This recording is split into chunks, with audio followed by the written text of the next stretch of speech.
we're live. So this is your host, Paul Gaither. This is NCAA 14. And I am streaming the Red Zone in the background while we watch this. And basically what's going on is I would like to go into Dynasty mode, simulate at least one season, and export draft classes. So let's see, Dynasty. Continue to view offline Dynasty finals only. Yeah, of course. Use existing coach, new Dynasty. Use an existing coach. Okay, I've never messed with this. Never messed with this. Rules and difficulty. Don't care. Coach starting level, default.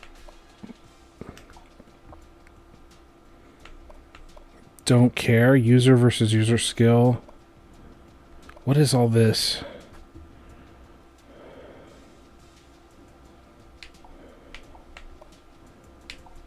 Whatever. Okay, whatever. We're not going to play these games.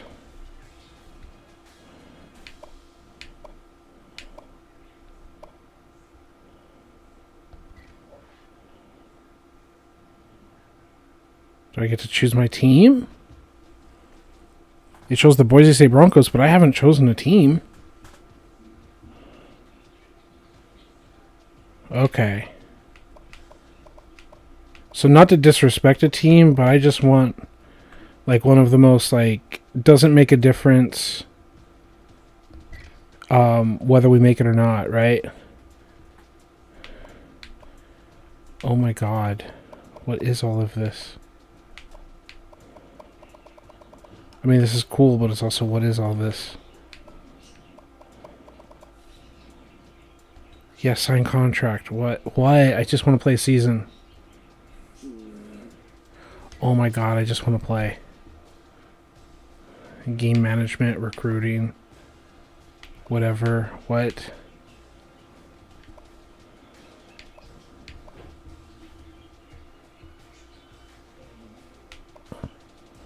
What?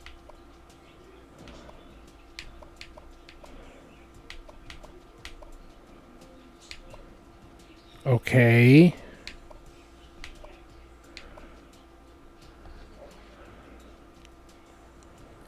What is all of this?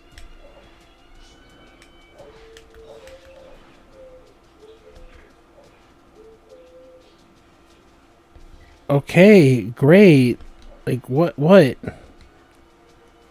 Can I just get into the game and press simulate? Oh my god. I mean, while this is nice to have a bunch of stuff, oh my god. Can I just go into the game? Holy shit. You're bombarding me with shit. I don't care. I don't fucking care at all. Oh my god. So many of these things should just be in the regular settings. Preseason. Start season.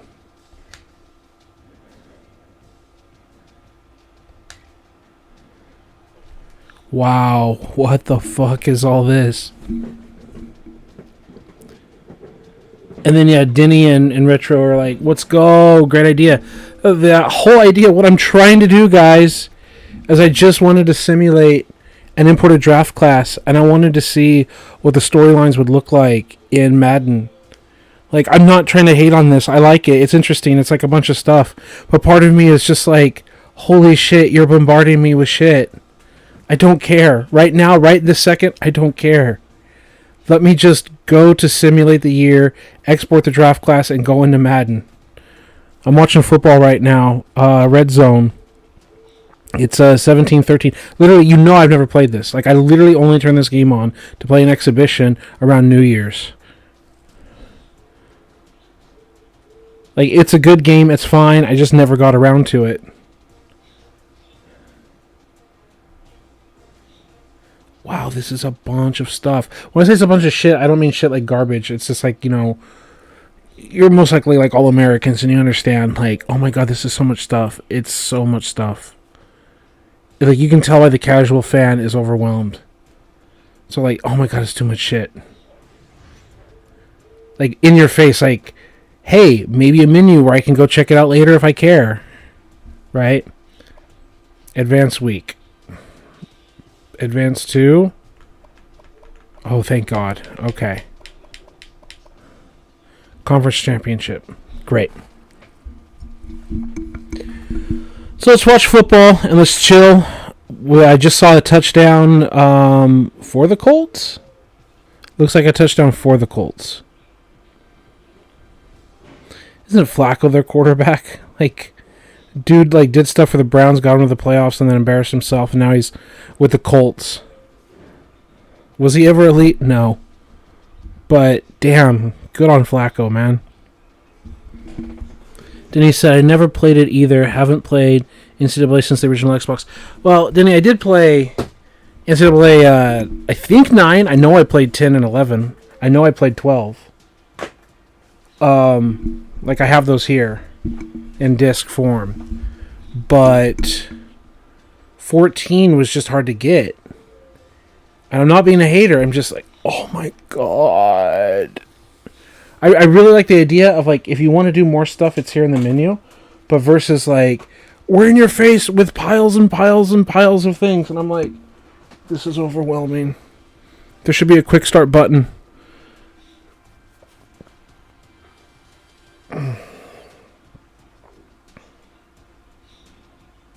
So as we're simulating, we're kicking it. And I see Eagles are up 20-13 over the Browns. Like, how bad are the Eagles if they're only up by a touchdown? Of course, it's not college football, it's NFL. So, and the point here, as I said, just simulate it through, export the draft class. I want to see how Madden handles the, like, importing the draft class, like how they convert players. I want to see what storylines they come up with. And we have Browns with the football right here. Gunn. Watson over the middle to Cooper. Okay. Yeah, I want to see how they convert players. I know that in NCAA 11, when you convert the players, like, you play the whole season and you let Andrew Luck go to the next year and you import him, he ends up being a 3rd or 5th round draft pick. Achievement unlocked. One to remember. What did I do? I press simulate. Schedule a visit. Oh, you're getting achievements. Get on my good side. Play a game with a new camera angle. Yeah, I did that one in New Year's. Schedule a visit. I didn't do anything, and I'm unlocking achievements by not doing anything. At least we know the coach mode is actually doing stuff. And that's why I'm Akron. It's like, not to disrespect the Zips, but, like, what is the most, like, do nothing? Like, they could do everything and they still wouldn't do anything to touch college football right now. Right? It's not going to affect Money Menzel. It's not going to affect Jadeveon Clowney. It's not going to affect, like, all these big-time players, right?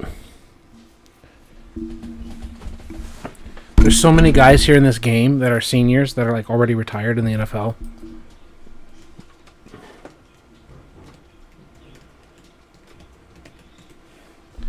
I'm watching the football game, watching Watson get the nice strike on a slant. Let's go, kiddo. He hits Amari Cooper again.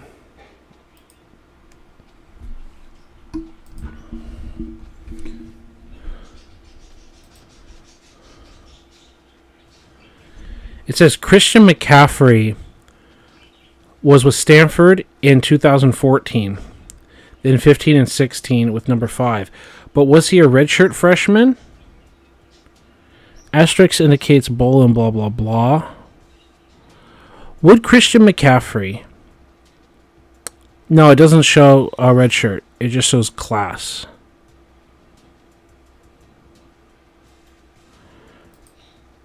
Right? Would it show if he was redshirted or not?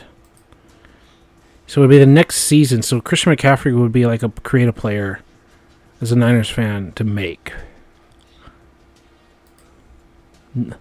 Why can't I just get a Christian McCaffrey Wikipedia? Why is it like his dad and everything that the Wikipedia links are for? Okay, college career. Played all 13 games as a true freshman. There you go. So he wore 23 like he wears with the 49ers. No, he wore 27.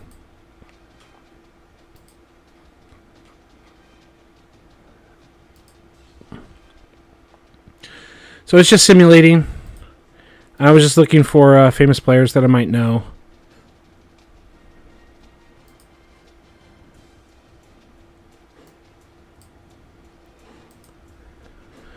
All right, it's 31-27, Tampa over the Saints.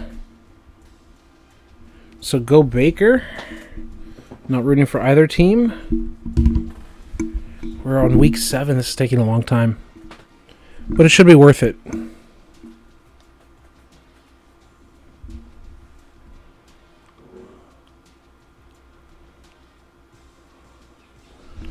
Browns are trying to tie this thing up, huh? Looks like Baker's hurt.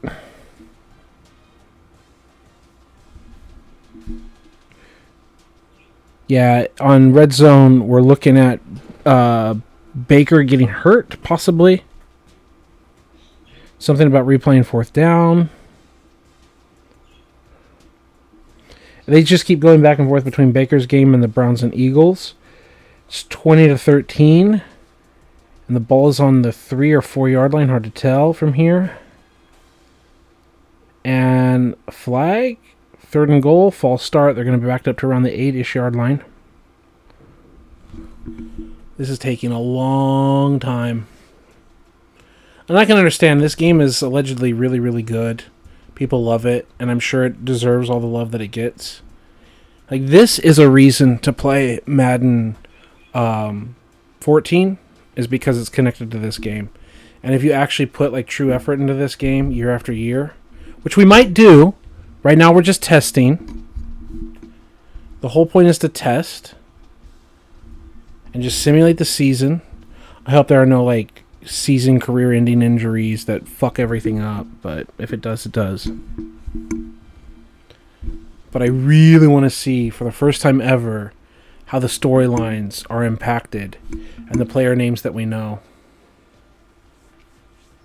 So anyway, I was saying earlier, Andrew Luck in NCAA 11, he would come in as like a 3rd to 5th round draft pick when he's supposed to be the number 1 overall pick. The suck for Luck, and he was like a 97, 99, whatever overall quarterback. The way that they transferred players into the game was just trash. And that was really disappointing, and a big reason why I was still happy to just go with the generics that Josh Lumen made in like Madden 11, Madden 10, Madden 14, like because I didn't have this game, so I literally didn't have a choice. But I wonder if they actually transfer well. At the same time, it's not like I want Johnny Manziel to like turn into like a 99 quarterback instantly, but people had a lot of hopes for him. Outside of like his off the field issues, and the video game mode doesn't have off the field issues, right?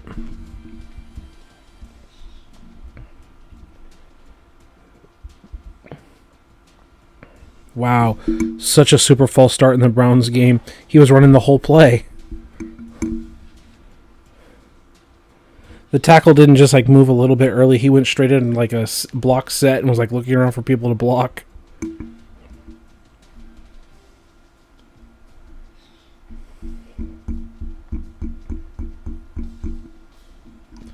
And because of those penalties, the Browns are just going to, I guess, not go for it on 4th. They're just going to go for the field goal.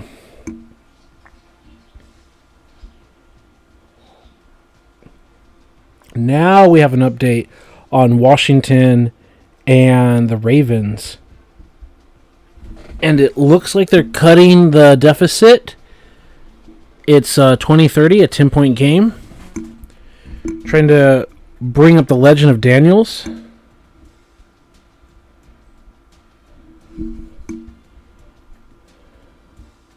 So, Denny, I see that you're here and you were watching the other videos. You got to check out my 8-hour video from yesterday. Obviously, not the whole thing in its entirety, but go a little 2x speed and jump ahead and check out some stuff, man. There were certain times where we were just like commenting on the college football games or other things that were happening, but my God, that stream felt so good. You got to like watch the gameplay. Like, even if you just skip all the other stuff and you just go straight into the actual gameplay, there's some good stuff in there, man. Okay, 2nd and 7 for Washington. And he's a lot of pressure and escaping-ish, but gets sacked eventually. 5 minutes left in their game, down by 10. Colts are up 20-17 after that earlier touchdown. Pistol for Flacco, huh? Okay. And obviously on my screen, we're on week 12.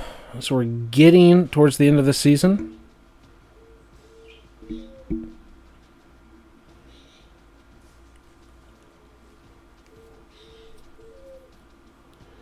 If this is worth it, here's the thing.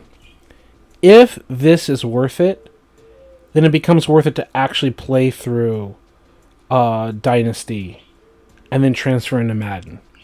Right? Then it becomes worth like going through a whole season, knowing the season, importing the draft class, and then playing the Madden season.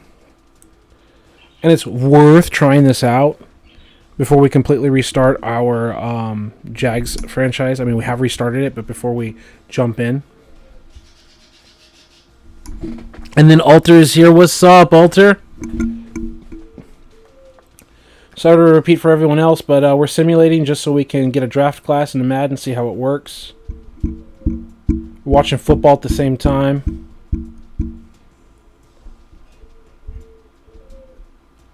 Watching Washington and the Ravens on Red Zone right now. 4.5 to play, down by 10. Like, time is a factor here. 3rd and 20 after a holding. And they just get crushed. They're going to have to punt. The Ravens are earning this victory.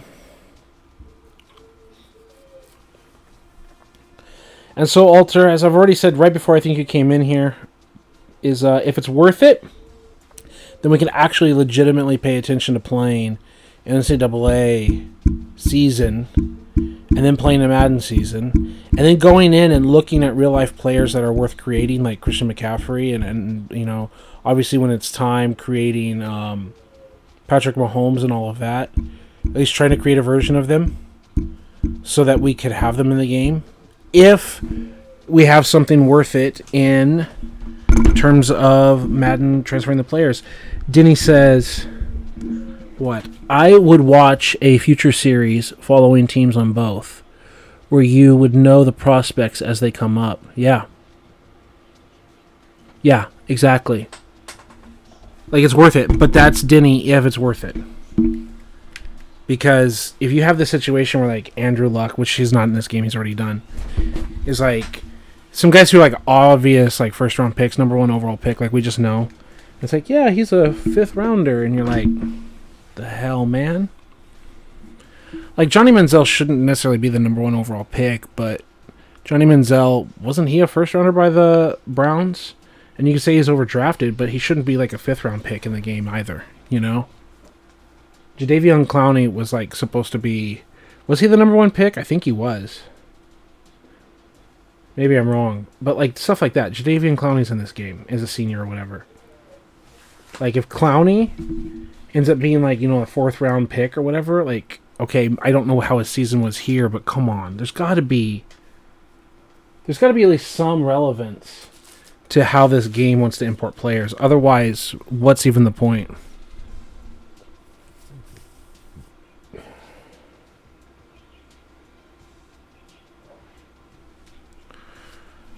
Oh, coaching blah blah blahs. Oh, the coaching blah blah blahs? Okay, great. The team news of the blah blah blahs? Okay, great. Continue and sort the blah blah blahs and the coaching news? Got it, blah blah blah. Okay. Conference championship. Advance the week. Bowl season, end of bowl season, end of season, end of bowl season. I don't want to skip over a chance to export classes.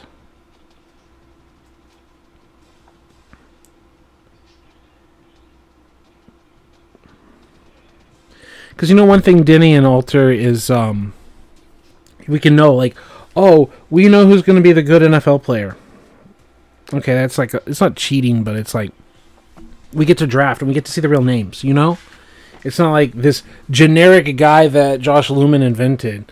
If we can actually have Khalil Mack, we can actually have CMC, we could actually have like Patrick Mahomes or whoever. Like, that would be fun, right? Micah Parsons. Like, I know these guys are not in this game, but we actually have access to like who the freshman classes were. I can go to Wikipedia, like even off camera, whatever. I can go in and generically create players. I can go into like the Madden rosters of future years, and I can actually see, because they have that stuff on the internet. I can find like the top players, the top draft picks, the guys worth paying attention to. I'm not going to create hundreds and hundreds and hundreds of players, right? But if I create like 20, 30 players, like notable players, whatever it is, I believe there's usually that feature, right? At least in the old NCAA games. Maybe I'm hoping for something that doesn't exist. But what I'm hoping is, sometimes like whenever it says like, oh, the new recruiting class or whatever, you should be able to create stuff. I hope. I didn't get this option here, but I didn't even try. Because I don't care right now. I don't want to waste the extra time. I don't want to try to create prospects. If you even can. There's Heisman, Johnny Manziel. Because we've already got the recruiting board, so we're going to miss out on CMC. Like, it's not going to exist in this franchise, but that doesn't matter. If you can get it. Recruiting tutorial, advance the week, coaching central, XP tree, whatever. Team management.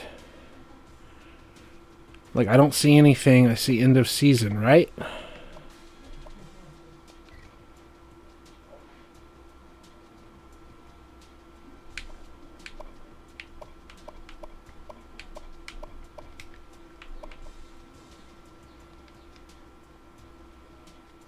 Auto save in progress? Okay. Where is the feature? Where is the feature to import, export class? Not import, but export classes. Did I miss it? Is it here? Maybe I should look it up.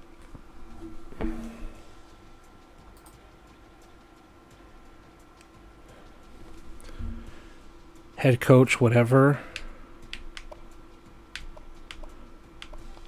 Hit back. Coaching carousel, stat record, setup dynasty, off season. Players leaving, this should be it. Updating coaching contracts. Washington added a field goal. My stream paused, so I'm refreshing it. Good update. Thank you, Denny. And then I got Alter here says, I'd also say it would be interesting to create one of the viewers and see how one of us pans out respectively. Yeah, not a bad idea, but you'd have to give, like, not personal information, but, like if you want, like, tell me, like, your generic, like, height and weight that you would want, the position, whatever. Like, I'm not against that. I'm not against that having some fun, especially, like, in the college game or whatever. Right? Like, creating something. We'd have to get into that. That would be, like, another stage, right? Players leaving. This should be it, in theory, right? More info? No.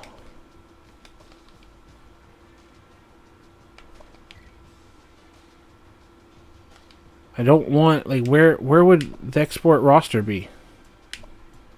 Am I gonna have to go online? Like, am I gonna, like, can you not just make this easy? Can you not just give me the buttons that says, like, oh, do you, like, it's the old game used to have that. Just, do you want to export the class? This player cannot be persuaded to stay. Like, I don't want to click advance to next stage and then have it save and waste all my time. God damn it. NCAA Football 14. How to export draft classes Xbox 360 fucking tutorial. Exporting draft classes in NCAA 14 YouTube video. God damn it. Just fucking give me the button. I bet it is just that stupid fucking button. 3-minute video.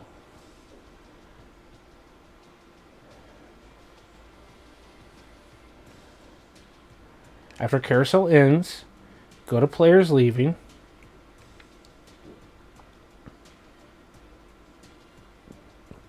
Two times speed.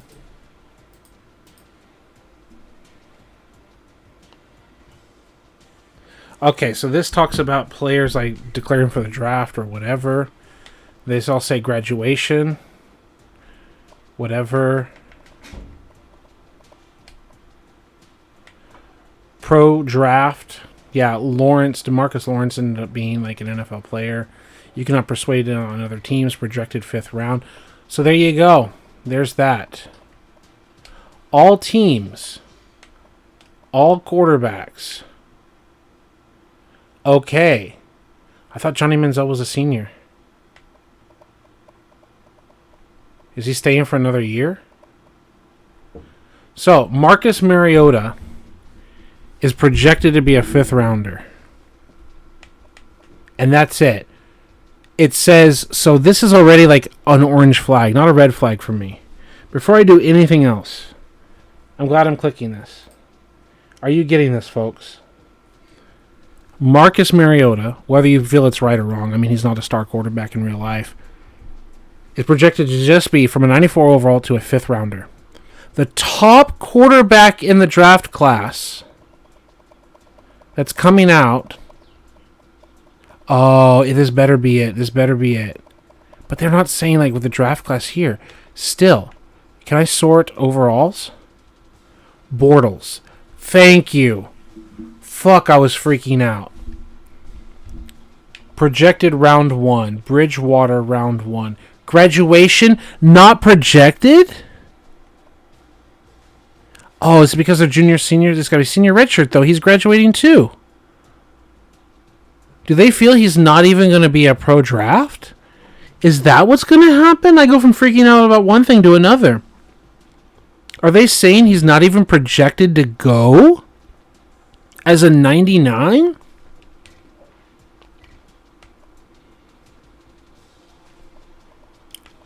So, wow. 2 first rounders, a 2nd, 3rd, 4th, 5th, all of that. Declaring, transferring, pro draft. We've got to see if Manziel even ends up in the draft class, yo. Alter then says, for example, I would make myself a halfback if I want to be an offensive player, or free safety if I want to be a defensive player. Yeah, that'd be interesting. I'm not against it. You're going to have to remind me. It's not a top priority for me, but I definitely appreciate it, and it's not something I'm against as an idea. Here we have Carlos Hyde, who would be a 49ers running back in real life, and all of that. Okay. And then the other big times, like the wide receivers, like Odell Beckham Jr. and all of that. Sammy Watkins, 1st round. Mike Evans, 1st round. OBJ, 3rd round. Okay. And then Clowney, 1st round. Okay. Okay, D Ford, 2nd rounder. What about the pass rusher? Khalil Mack. Khalil Mack's an outside linebacker. Okay, 1st rounder. Okay. Okay, Kyle Van Noy, 2nd rounder. I think he was a real life 1st rounder. But projected doesn't mean where he's actually going to get picked at, or selection. Okay, interesting. Now, the fact that Manziel is not even listed as a pro or whatever, I'm worried. I'm going to go back to the video and learn more. Blah, blah, blah. Converting players. Blah, blah, blahs. Okay. Okay. Yeah. Okay. So going to advance to the next stage is the button, but I didn't want to click it and lose everything with the autosave. So, one thing, advance. Yes. draft class. Sim. And then we say 2013. So this is going to be the 2014 class. We say, yeah, 2014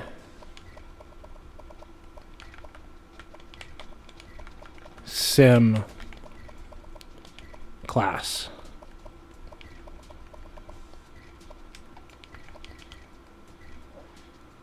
What do you think?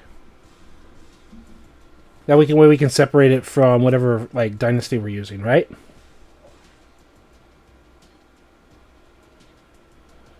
Okay, we got it.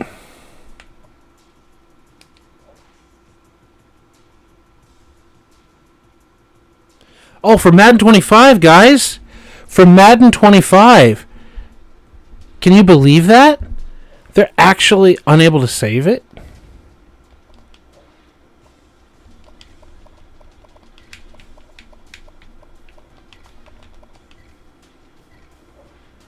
Preparing? I think it's because they don't want to save over it, right? Please don't turn off your console. Just so now we've got two possibilities, and we can delete the other one later. Okay? Now, it says advance to the next stage. Since we're here, transfer requests, recruiting, players leaving is like how to create a player. Uses an autosave feature will automatically save your game. Wow, autosave warning, including any actions. Yeah. Can I also write NCAA football 14 create prospects. Creating new prospects for your dynasty. Creating new prospects for recruiting. There's like a Reddit post and Operation Sports. So let's go here. It says they've got a quick question about creating prospects before you go into Dynasty. It asks you if you'd like to create prospects. My question is if you make someone, can you make sure that they're on your team for next season, or do they go to recruiting pool and blah blah blah? They just become a general recruit, so you've got to recruit them. It's all like old games. If he goes to the pool, you have to recruit him like everyone else. Blah blah blah blah blah. So, draft results.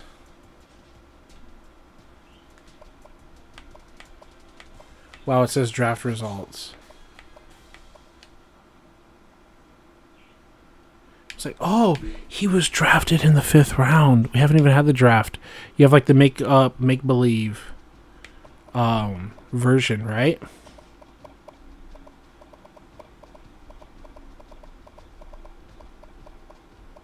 Wasn't it Texas and A&M for all positions? I don't think we're gonna have Johnny Manziel, bro. Wasn't he Texas A&M?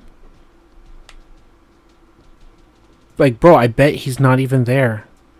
Like, did we get like a failure state on our simulation? Not that I'm some big Johnny Manziel fan that wants him to like go. But like, bro, what the hell? What the hell, man? Because it didn't say as a prospect as a 99 overall. Recruiting.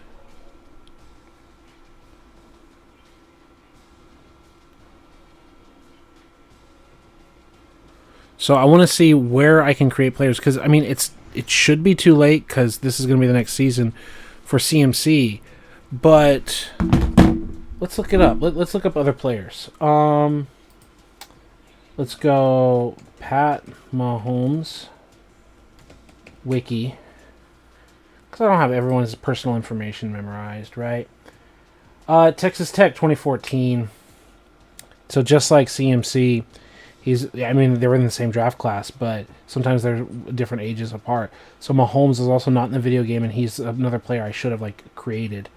2015 recruiting class football. Top 2015 recruits. Trenton Thompson, blah, blah, blah. Cleo McKenzie, Derwin James. Oh, I'm not seeing anyone that I give a shit about. Malik Jefferson, Jason Stidham, Calvin Ridley. Like, I'm not trying to disrespect these other guys, but like, wow, I'm getting through the top 25 and I don't care about anyone. Wow. I'm looking at names and I'm like, I'm not trying to be disrespectful, but bro. Minka Fitzpatrick shows up at 51. Like, names I even recognize or care about. Right? So let's do, if the 2017 NFL draft, let's do the 2018 NFL draft. Like, kids that would have come out, right? Like, be patient with me. Let's go to player selections. Like the Josh Allens and all that. Okay. That's worth someone worth looking at. Okay. Let's go down actual player selections.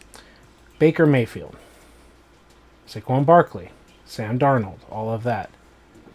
But Baker Mayfield, number 1 overall. Josh Allen, number 7 overall. Minka Fitzpatrick that we just said.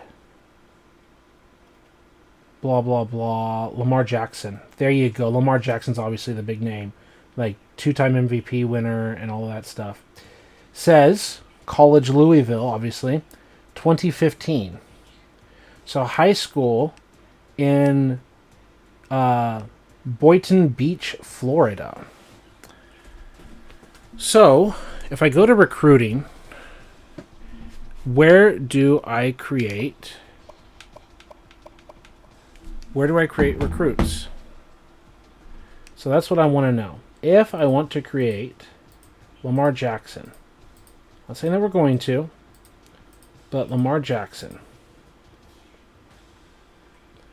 The easiest way to blah blah blah blah blah. Creating prospects. Anyone heard of anything about creating prospects to add to the recruiting database before the season begins? It was a feature that I loved in NCAA 14. And no. So they're talking about the new game.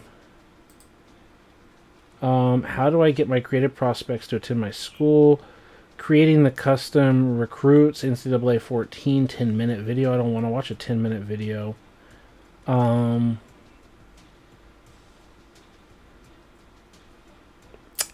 What do we have here?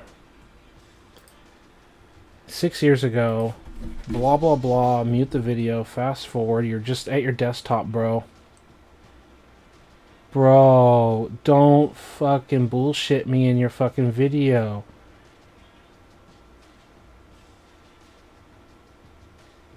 What the fuck are you doing, bro?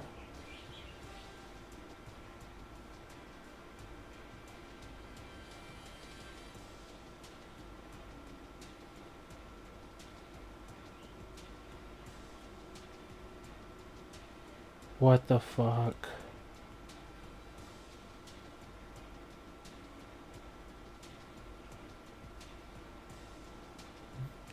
What the fuck, bro?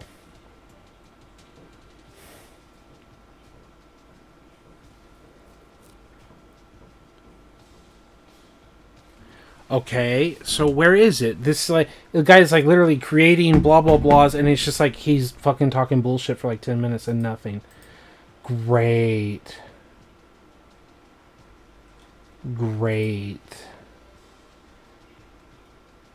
How do we do this? Does anyone know? I don't want to lose all my viewers, but come on, man. So what is it? All prospects? Because I don't see a create a prospect button. Target prospect, blah, blah, blahs. Search. Pipeline states, team needs, depth chart, my school, top class reports, blah, blah, blah. I don't see a create a prospect button. Do you see a create a prospect button? I don't see one. Autosave in progress. Did we miss the opportunity? Recruiting tutorial. Oh god, I don't want to watch a video, bro.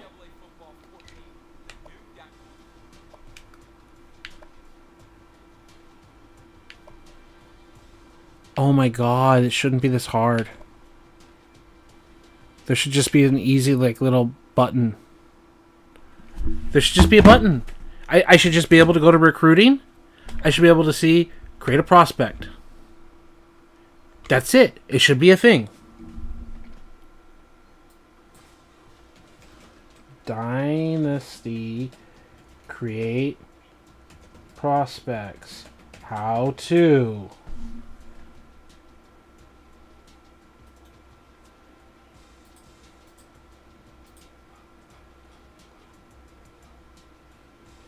The thing in Operation Sports is like, how do you go create a custom player before you start the dynasty? And I'm like, what the fuck? How to create a player and add them to dynasty mode. Like, I don't want to do that. I don't want to create just a generic player. I want to create a recruit. And that's College Football 25. Custom recruits and schedules. NCAA 14 tutorial.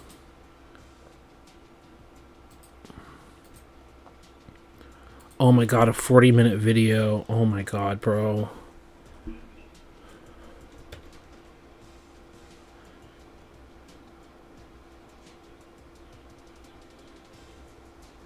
Wow, they're just like jumping to them. They're not actually showing you like how to do it, where to go.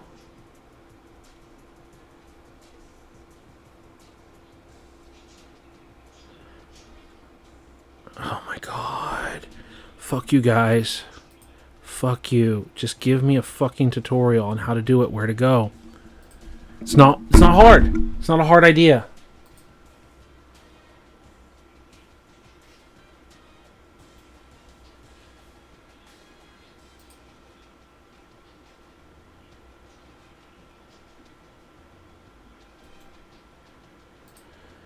Reddit, my comprehensive guide in the blah blah blah blah blah. Let's do control create. Can we find the word create here? Nope. NCAA Online Dynasty, create and edit prospects. Is it possible to create, edit prospects in Online Dynasty to see things like Online Dynasty? Yes, in the preseason, as soon as you go to recruiting, it gives you the option to create recruits. Then where? Where? From the year 2018, it says, yes, in the preseason, as soon as you go to recruiting, it gives you the option to create recruits. Then where?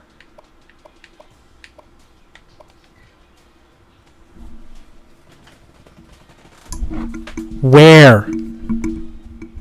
We just did players leaving.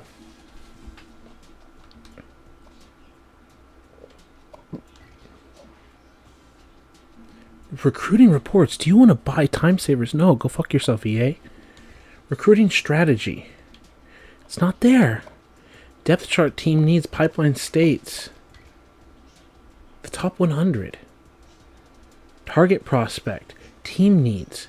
Nothing says create a player. Current targets. 29 out of 39 max. Search. Where's the feature? Where's the feature? All prospects. Loading data. Target prospects. Sort. More information.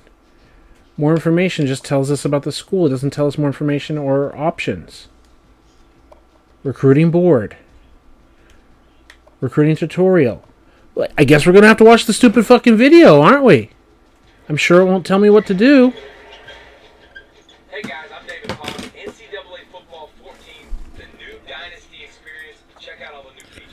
If you guys know, let me know. A highly competitive recruiting experience that gets you out of menus faster and back into the games. Phone calls and time buckets are a thing of the past. Now you are just dealing with a pool of points to spend each week. Distribute your points among the prospects. Don't care. Each week. You can spend points scouting the player, offering a scholarship, or just help to increase the interest. Don't care. You can offer as many scholarships as you want, but remember that you can only sign a class of 25 prospects. Right. Cool. Don't care. From week to week to make sure that you're still in the running as the top prospects trim their list and adjust the points you are spending on a recruit. Got it. Don't care. Make adjustments to the points you are spending each week. Set points once and leave it alone. Don't care. You handle the adjustments from week to week. In addition to the points you spend, you will Right. have bonus points Don't care. based on how closely your school matches what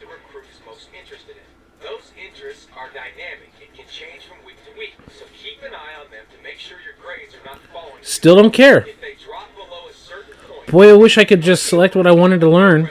Love it if I could have something to read I can skim through. the prospect yet. A deal breaker will also prevent you from adding them to your board. During the preseason, all you need to do is fill your recruiting board and start scouting players. I bet they're not going to have my answer to my question. Simulate those heated recruiting races we all love to follow. A recruit will settle on their top schools. If you made the cut, then you can continue to battle for them. I think they said something about preseason, didn't they? Been trimmed to a quick 2 weeks. You will have one last chance to make a big splash. I bet that's why I don't have it, because I'm not in preseason. I'm in off-season, right? So there you have it, guys. Go chase your recruiting. Hey, look! The tutorial didn't answer the question. So, okay, I heard the word preseason. Position changes, training results, cut players, custom conferences, preseason. Right? Maybe it's in the preseason. I'm freaking out because it's there, but it's just like... God, I hate when it's this bad. I hate the fact that I can go to Google and I can, like, search. And everyone is like, well, this is how you should edit a player once you're creating. Not like, this is where it is. Like, nothing just black and white, a tutorial, this is how you do things. This is when, this is how you do what. The quality of teaching on the internet has, like, really gone down in general. I'm just like an old man yelling at the cloud, but it really feels like the quality of teaching on the internet has really decreased. It's super frustrating. I want to just go to Madden and do the import class, but I just thought, hey, since we're in here, since it's loaded up, since we've gone through the entire process, like, why not take a look?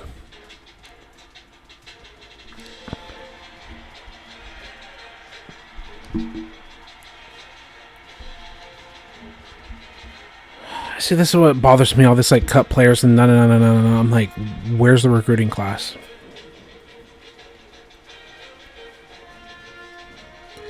So I hope it shows up in preseason like they said.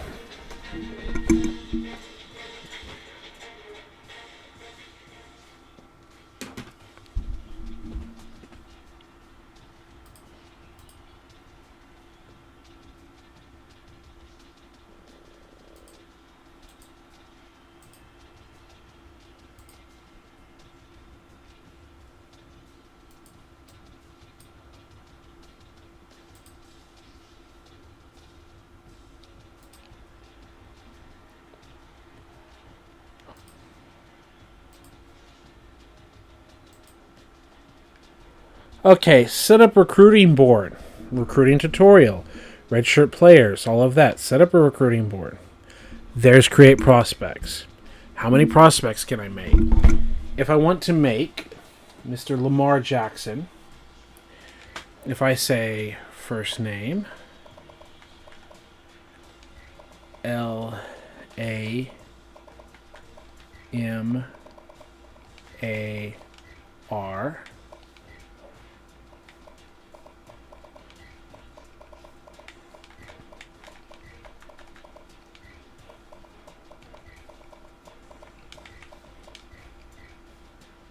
Lamar Jackson. Okay, all jokes aside. Right-handed. Home state, Florida. High school. It says Boynton Beach, Florida. High school was Boynton Beach Community. B-O-Y. Boynton Beach. Year freshman. Great. Appearance. Now, I want to know the little details of, like, height, weight, and all of that stuff. So let's go to Madden NFL, I don't know what, 25 ratings, Lamar Jackson. And then we go to the EA's homepage, whatever. And it should give us a lot of information. 6'2", 210. Now, as a freshman, maybe he can gain some weight. Let's call him 205, just to call him that. All right, and then now we're gonna use obviously like a dark skin tone. And is there like the thing about dreadlocks and all that? The hair. Hair is like part of The head, huh? He doesn't have like long dreads. Are they even going to give us an option? It's going to be it's the same generic like trash, right? And obviously we're not going to get one that looks exactly like him or anything. Everyone's just bald or buzz cut. Is that really it? Oh, there we go. We got someone with at least some hair. That's excessive. That's not Lamar Jackson, but 24 is something, right? It would be just as ridiculous because he doesn't have dreads sticking out the back.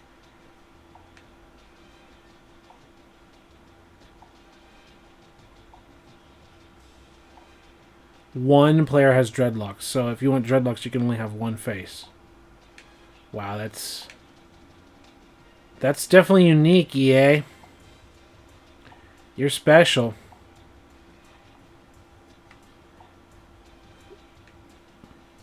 Looks nothing like him, but Lamar Jackson does have a prominent wide nose, so why not? And he does have the facial hair in the image that I'm looking at, so obviously it's far off from reality. But whatever. And equipment, let's go Lamar Jackson, and we're going to say college his information. NCAA. And let's do images. So what kind of equipment did he wear with Louisville? Open image in new tab.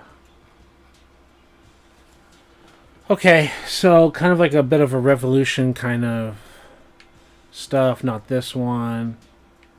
The Revo Speed, the DNA. Did not attempt. This revolution.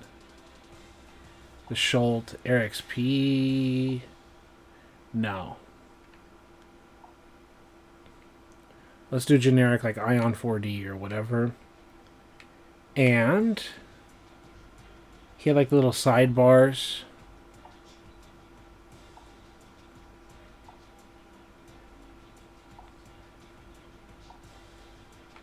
He kind of had this Ion robot a little bit.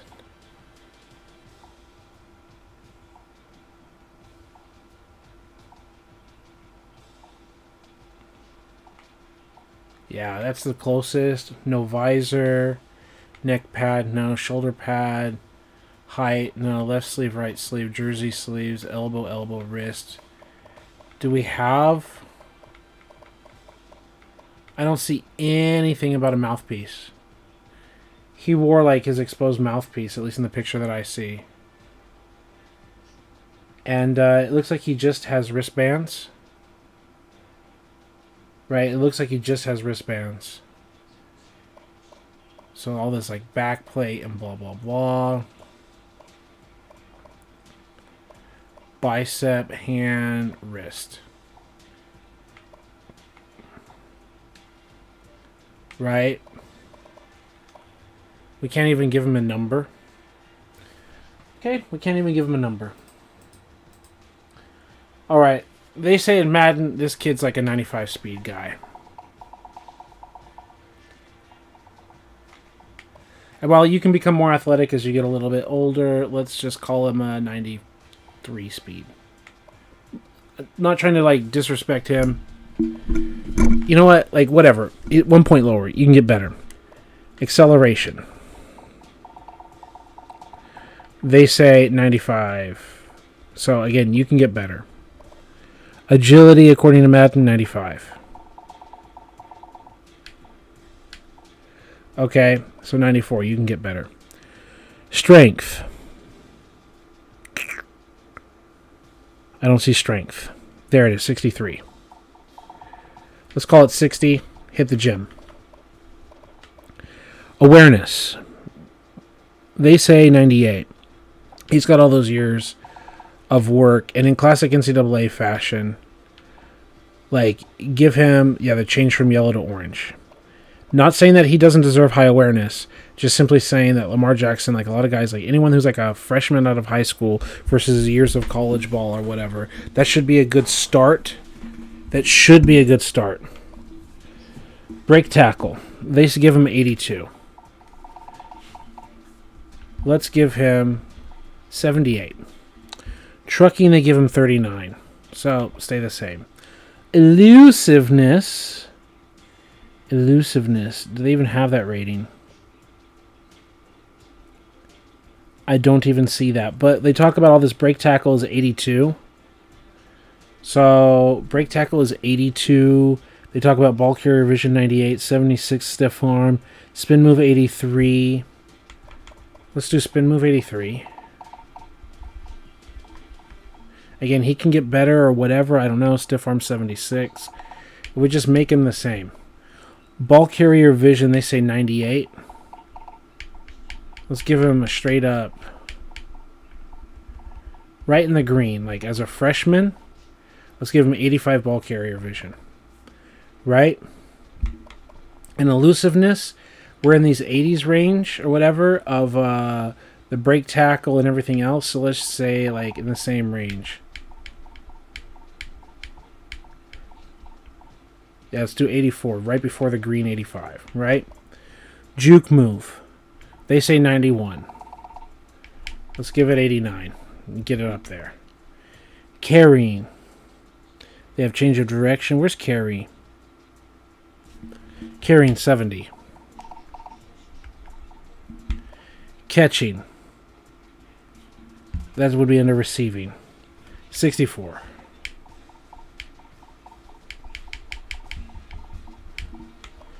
Spectacular catch, 16.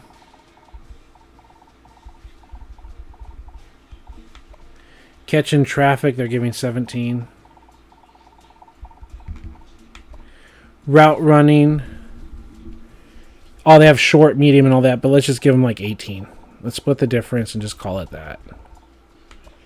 Jumping, 91.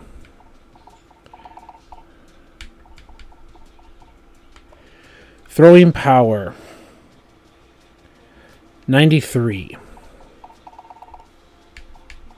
Let's give him 91, 92. Throwing accuracy. They have a generic number. They talk about the short, mid, and deep. Is this like 90-something range? Now, we're going to go here because that's another area you should be able to get better at. Defense, tackle, 35. Hit power, 27. Power moves, pass rushing, all that stuff. Let's just do all, 12.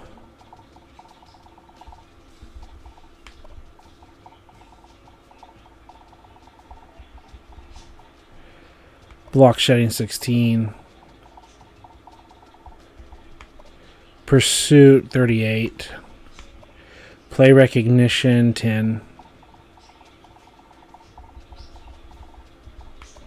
Man coverage, 12. And zone coverage, 12. Hit power, whatever. So 12 and 12. I'm going to check if there's any messages. There are no messages.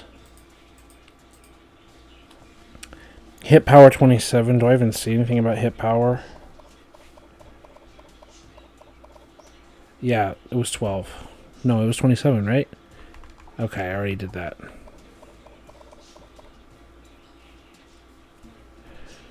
Press was 10.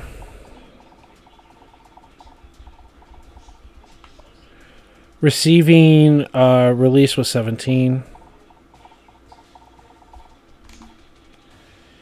And then it's going to talk about blocking. So run block 14, pass block 13, 14 and 13. No, pass block is the 13, so 13 and 14. Not like it matters.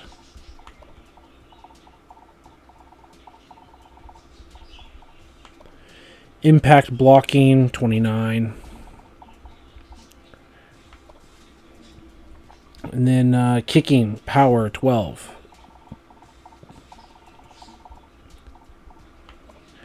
Accuracy, 19. Return, 10.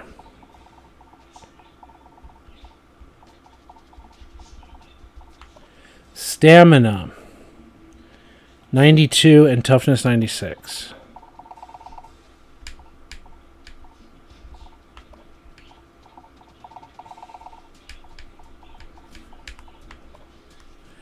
Okay, that's what they're saying.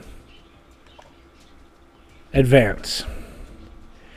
Create and add to the recruiting database.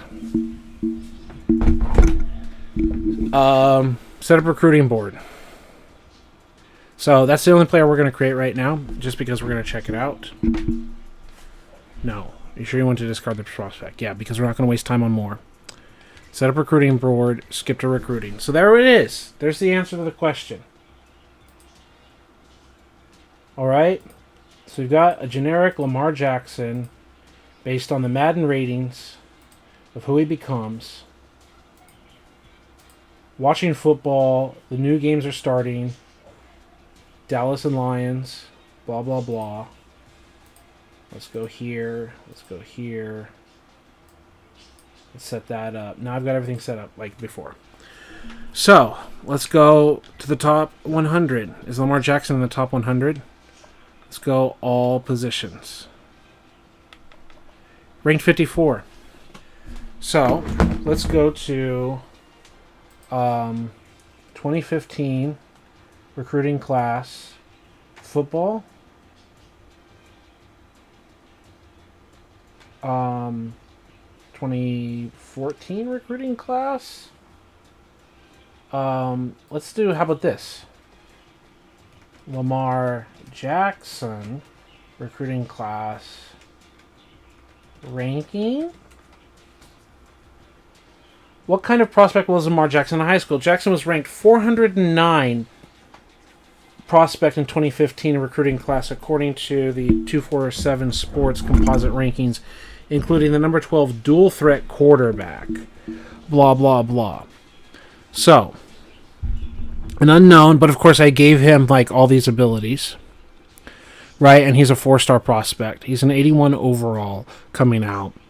And you have the schools. And isn't it Louisville? Let's go. Let's go, baby.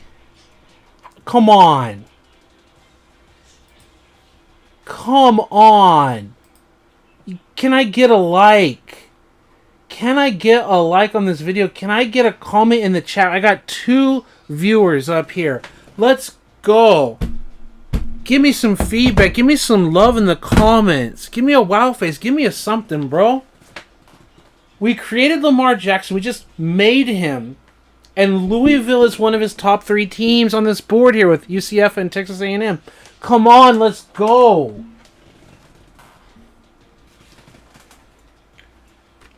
Give some love to the video game having the school that took him in a top of the schools. Come on. That's some hot shit. Like, if I were to make Christian McCaffrey, would he be targeted by Stanford? Come on. It's got to be a coincidence, but all the schools in the nation, only so many need that. But come on, Denny, let's go, buddy. Come on, even if he doesn't go to Louisville, he's in the top 3 of where he really, really went. There's something up with that, bro. There's the hearts. There's the reactions. Let's go, baby. Obviously, we're not going to save this franchise or anything. But come on. That's what's up. We're doing the autosave. We're going to bounce out. We're going to go to Madden. I told you, there are some times... Come on, let's go. Here, yeah, it's all saved. Okay. There are some times when Madden or whatever will, like, predict the future.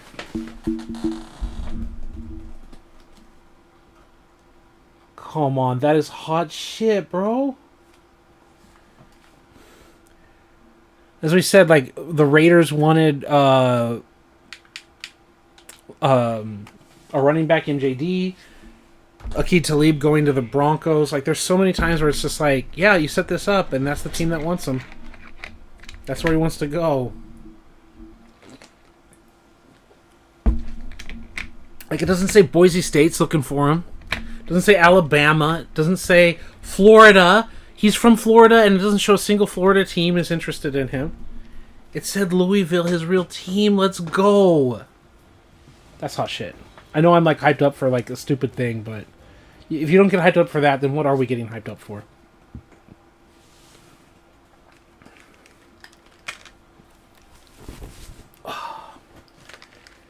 It's October here. It's supposed to be cold in October in the north. I say in the north. I'm in South America, and our winter is coming to an end. We're in spring. It's getting warm, and you don't have to see me in a tank top or anything. So, connected franchise. Let's go. Let's go resume offline, and we have the autosave off. And let's go to the S1 Jags. Because we wanted that for simulating Season 1 Jags. We wanted to simulate importing draft classes. And we're not going to have Johnny Manziel, apparently. Apparently we're going to have to create Money Manziel, huh? Is there something that, like, they got in trouble, they didn't let that happen? Import draft class. Import draft class. Sim class.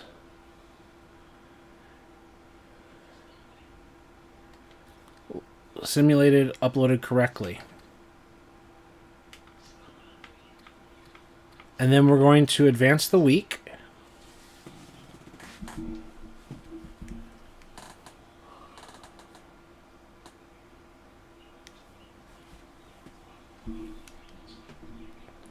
This is what we were waiting for, folks.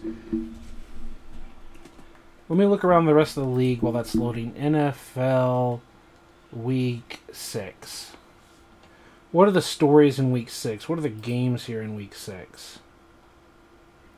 Obviously the 49ers game, 36-24. Bears get another win. How about that? I mean, they're playing the Jags, and the Jags aren't good.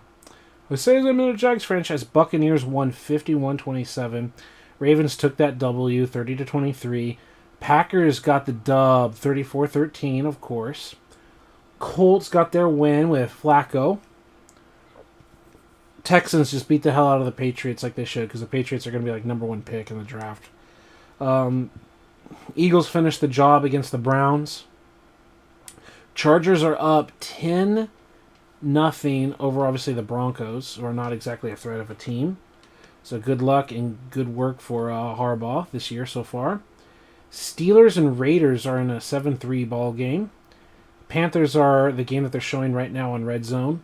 The Cowboys game they're showing on Red Zone. And then later tonight we've got Giants-Bengals, blah. And then Bills-Jets, blah. At least on paper that looked like a good Monday night game. You've got the Bills, and then you've got healthy Aaron Rodgers, like signing that up for everything. But now we've got a fired head coach and a bleh team, so... You know, but hey, good luck to Alter and his Bills. And then Money Manziel will wreck this league with the Jags. Patrick, I don't think Money Manziel is in the draft class. If you were watching, Patrick, maybe you weren't at the time. We went through the whole season, and then we looked at all players, and it just said graduating as a 99 overall. It said he was just graduating. It didn't have him as a projected player. And you're saying Ravens and Chiefs will probably be the AFC Championship game? Yeah, probably. Again. I mean, yeah. Injuries always happen. I'm not rooting for any, but, I mean, sometimes there's wild things that happen, or the seeding puts you in a position where you're in the divisional round instead of the championship game, or whatever. But, yeah. It could be. It could be. Practice, season game, progress, player scouting. So the part of this was supposed to be college stories. And I don't think we get college stories until the next week, right? So then we go here, and we say advanced week here. I thought we got college stories after the first week. I don't know if we're going to get college stories at all, which is another thing. The game should make college stories. I hope they make college stories. They generate them or something. Because I love Josh Lumen's stories. Lumen. Now, maybe they don't have enough, like, weird facts saved up, like sacks or yards or whatever, and they already know your season and they don't want to invent stories, which would just be another thing that like kills the immersion. That's what I'm afraid of here. So now it says scouting. Scout players. It might have had scouting before. And then it says, there he is! He just said graduating. And that's the face they give Money Manziel, huh? And they projected him to be the #1 pick in the draft where it just said graduating in the game. Give me a scare, bro. Okay, A.J. McCarron and all these first-rounders. We didn't have that many first-rounders before, right? Derek Carr, Blake Bortles. Okay. A lot of first-rounders. 1, 2, 3, 4, 5, 6, 7, 8. 9 first-rounders are all going to be quarterbacks, they think? That's a lot. Right? Mariota. Didn't they say Mariota was going to be a 5th-round pick? So what they projected in the video game, that's what I was complaining. No. It did say 2nd, right? No, it said 5th, didn't it? That was the point. Like we said, like the highest pick was going to be a 5th-rounder. So what the video game projected and what this is projecting are 2 different worlds. So that's interesting to see. And they're saying Johnny Money Manziel, the 99 overall, is like the de facto #1 pick. Well, I'd rather have that than like a 4th-rounder, right? Right? Is there anyone else who's like a big name where you're just like, how did he fall? Backs. Carlos Hyde, he was the highest rated back in the video game. And they're saying he's a 2nd-rounder. Mason was a top back. So it is what it is. Wide receivers. Sammy Watkins they have as a top player. Now, we were looking for the Jacks, the what's his name? I'm so sorry. I just off the tip of my tongue and my brain is fried right now. Buccaneers wide receiver Evans. Where's Evans? Mike Evans. Okay, the bottom of the 2nd. I mean, it doesn't look like Evans, but it has some things, whatever, I don't know. Sammy Watkins, though, is a top one. Brandon Cooks as a top one. OBJ as a top pick. I mean, we're not like 1st round, but the top of the 2nd round. You know, sometimes receivers do fall like that. Even this year we had a few top picks and then like some falls. So that's not so terrible. Mike Evans is still a 2nd-round pick, right? So like some of the top names that we know, right? Davante Adams. Okay. We know who he becomes. I don't know where was Davante Adams actually drafted. I don't know what they're going to give him in terms of ratings. So let's actually kind of look at that. We know who he became. Davante Adams wiki. Again, I don't have everyone memorized. And it says 2nd round 53. So they're talking about the bottom of the 2nd round. So they're like a little more than 1 round off. Okay? And that's for video game projection versions. That's not so bad. It's not so bad. Right? A little more than a round off. But one of the things I want to see is, and I don't remember what his video game rating was, what's his route running? See, that's one of his biggest strengths. They're saying Davante Adams is a C in route running, bro. Now, again, I don't know what the video game says it is. Hi, Amor, I'm live. Let me know what's going on, babe. I can mute it in just a second. No, you came to see me, and you're more important than my video stream. I love you, wife.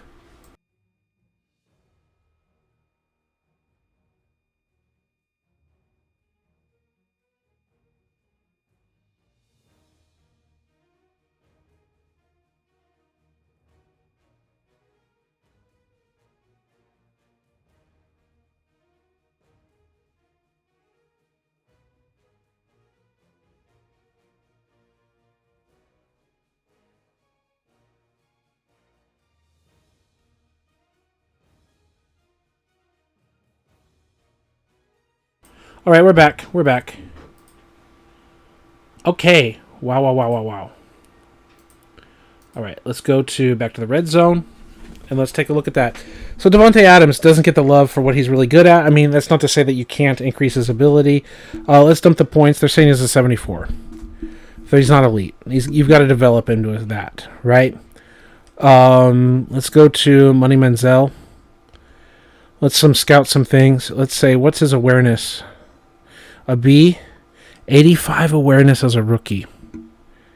right? Throwing accuracy, mid, deep, short, right?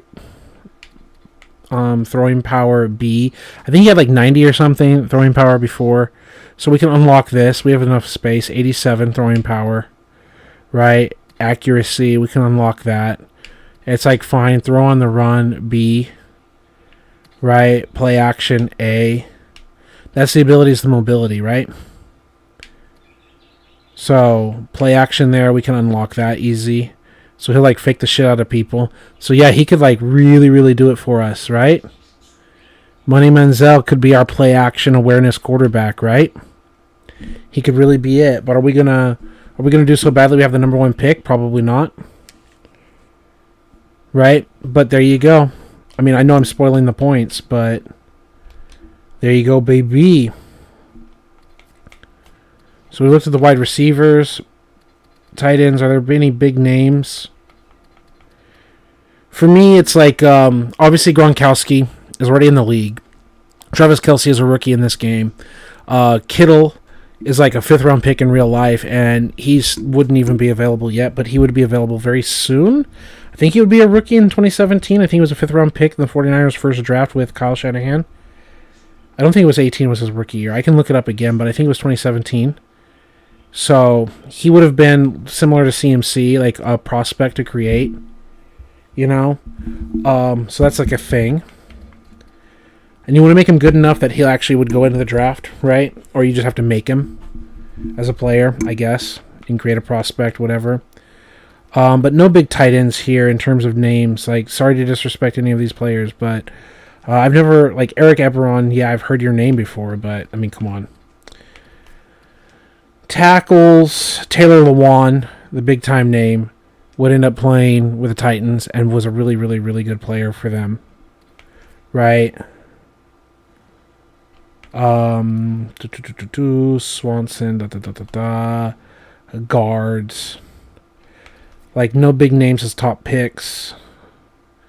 Right? Tuitt and blah, blah, blah. Aaron Lynch Mob. He would be an outside linebacker for the 49ers for a short time. He got the nickname Lynch Mob.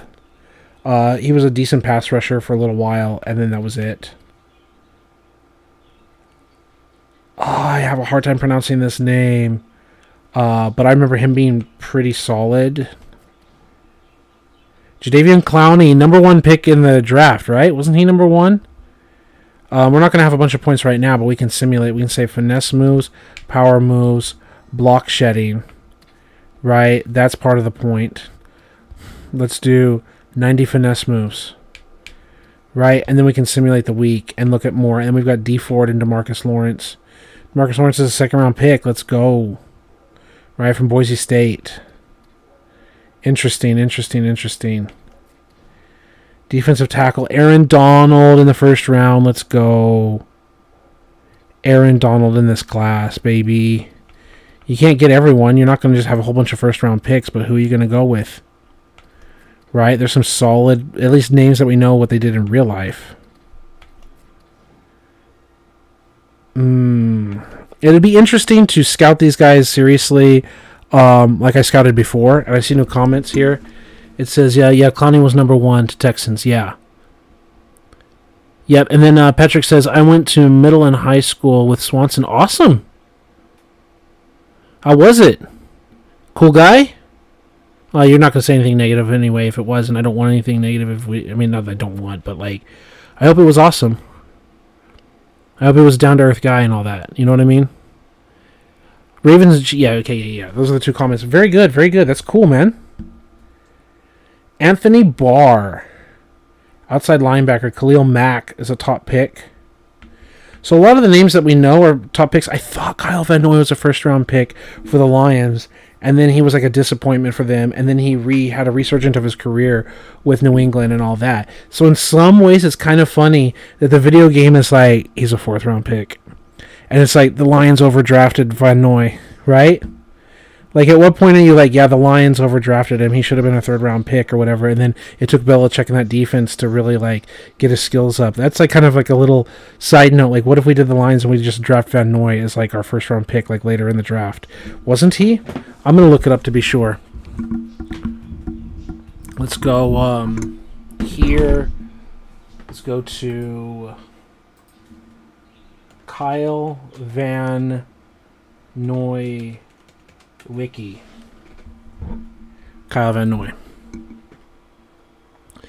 It says, second round.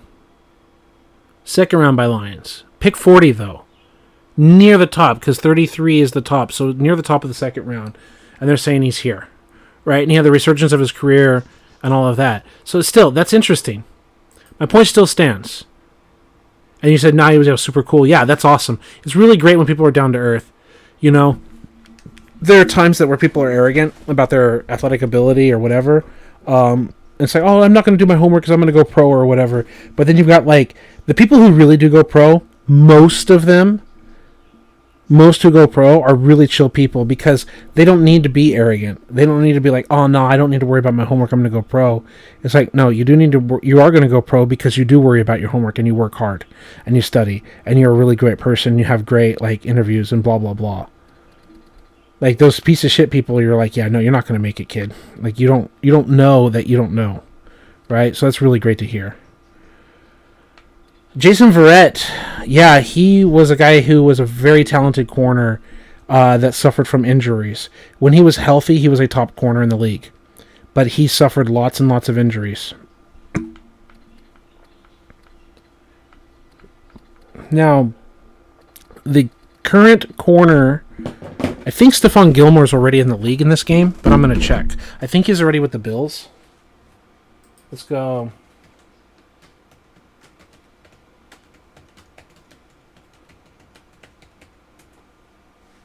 Like, I just know that name. Like, when I'm thinking, like, top corners, like, true top corners in the league.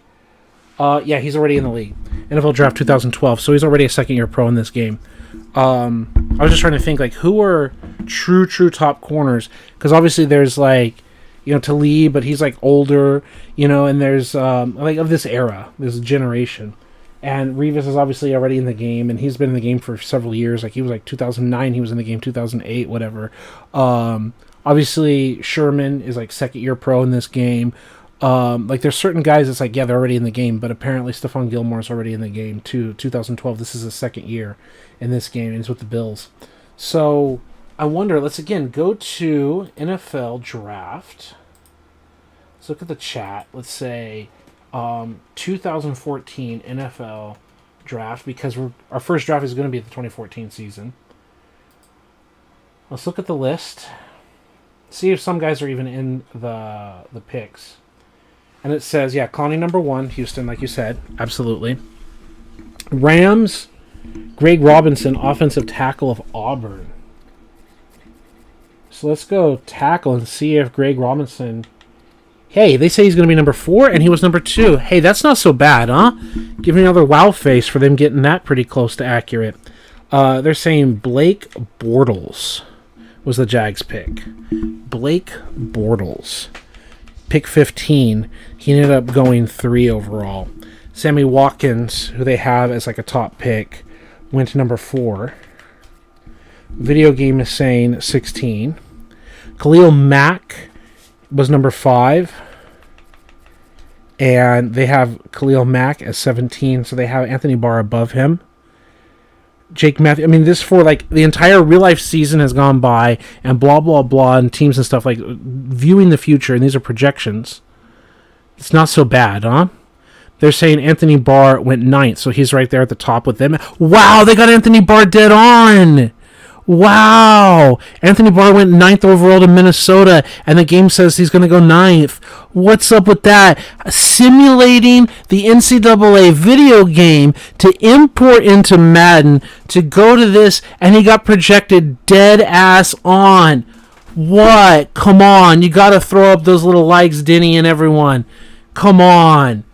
They got it dead ass on. What? Eric Ebron, tight end, was the next pick. Ebron, 29, from 10. And then Taylor Lewan, offensive tackle, went next at 11. We saw he's going to go 3, a little bit higher, right? OBJ goes next to New York at 12. And I think we saw OBJ was like a second round or something. Yeah, 5th. So he's like not quite there. Aaron Donald, 13. Aaron Donald, 13.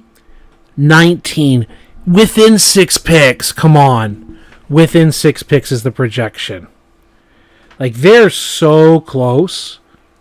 Because these kids didn't even finish that final year of college. This was going into that year of college, how they were rated. Right? Ryan Shazier, Zach Martin, all of that. CJ Mosley, blah, blah, blah. Like, guys that got Pro Bowls and all of that. Scrolling down, D Ford was 23 overall. So, defensive end. After Clowney. But right end.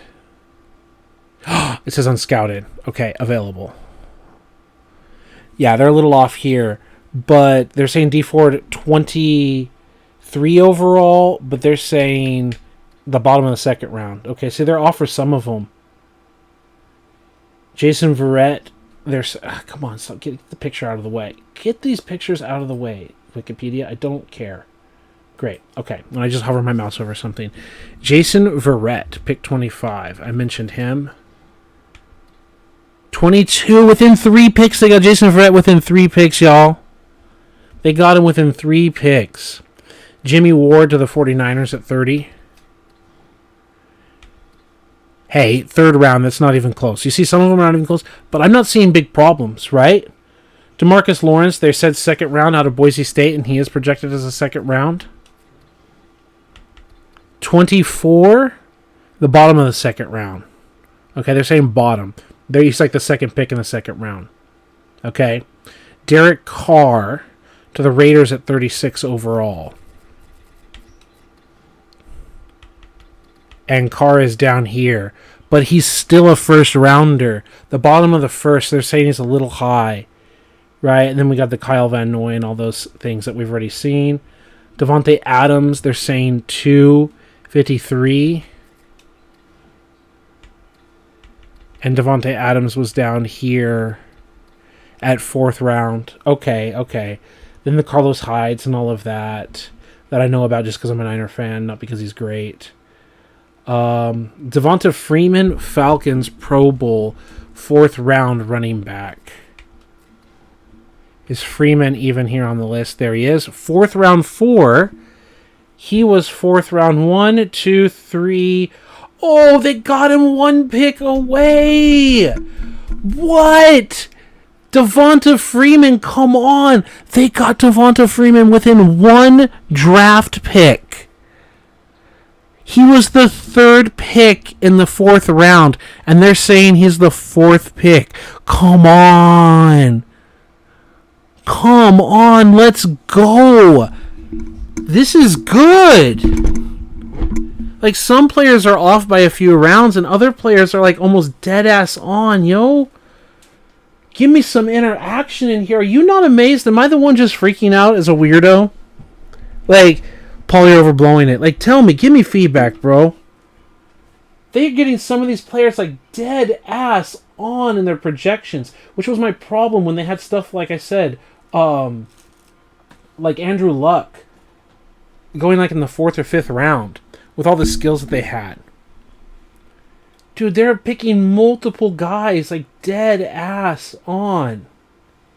Telvin Smith, linebacker, Jaguars, 5th round, was a Pro Bowl player. Ooh, this one's a little wrong. This is top of the 3rd, but he fell to the 5th round. It's a little off. I'm just looking like other Pro Bowlers or who they go to. So if anything, you could say that he was underdrafted, right? He ended up being a Pro Bowler, and the game is like saying, yeah, he's a good kid. You should draft him higher. Green Bay Packers center Corey Linsley, Pro Bowler. 5th, 26th. What? 1, 2, 3, 4, 5, 6... 7, 8, 9, 10, 11, 12, 13, 14, 15, 16, 17, 18, 19, 20, 21. Corey Linsley within 5 selections, folks. Within 5 selections of real life. Am I the only one amazed, bro? Give me the feedback. Let me know. Am I just being fucking weird? How crazy is this? They're within like 1 pick, 5 picks of some players. And while some are a few rounds off, usually these guys that are a few rounds off, most of these cases, it's like they got drafted later and they should have been drafted sooner according to the video game, and then they actually produced. Like, come on, let's go. That's awesome.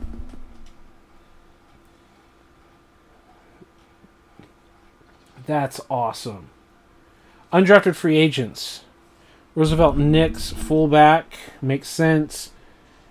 Linebacker, Shaquille Barrett out of Colorado State for Vim. So let's go linebacker. I don't even know. Shaquille Barrett, is he even on the list? Is he a player you would want to create? Chris Borland is here. Chris Borland is here. 49ers fan, Chris Borland. He's not projected. And Shane Scov is not projected, but he goes to the 49ers as well. Scove, whatever. I believe he goes to the 49ers, if I'm not mistaken. Let's go, buddy. I want to like see if I can scout anything with my leftover points. Play recognition. Block shedding. Zone coverage. Pursuit. Tackling. Hit power. Look at this, bro. Undrafted. They're saying undrafted, and look at this player. And in real life, he does pretty good. Play recognition is an A, yo. For Chris Borland, who would play only his rookie year and then retire because he won't. Like, it's not that he had concussions. He said he had some. I mean, some is a bit more than none, right? My understanding is like he didn't want to continue to put his body through it, but he wanted to prove himself that he could not just play in this league, but play at a high level. And my understanding, like from what I got to see in his rookie year, many people were like, oh my God, the 49ers found another elite linebacker in Borland. And it was like, we were like, wow, Patrick Willis is going to retire, but at least we have Borland with Bowman or whatever.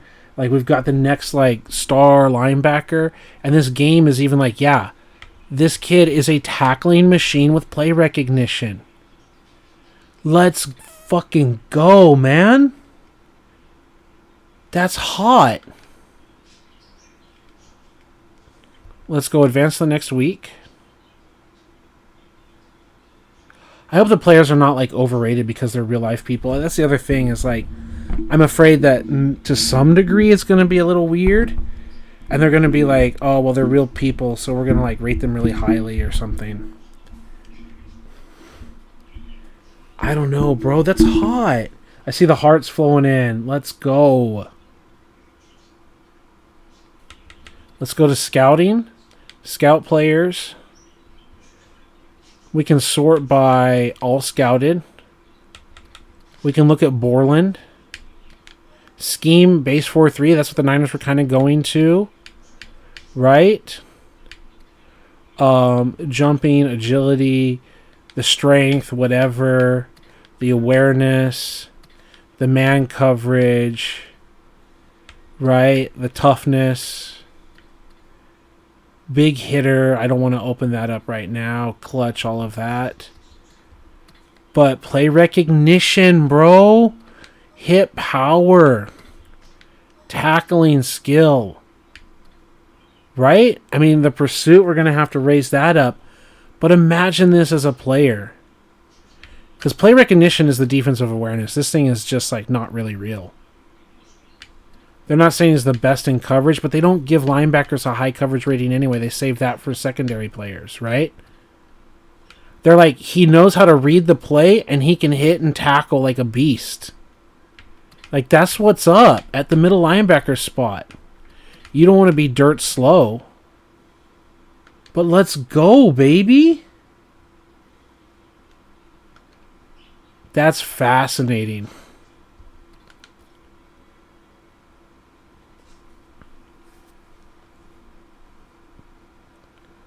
That's fascinating.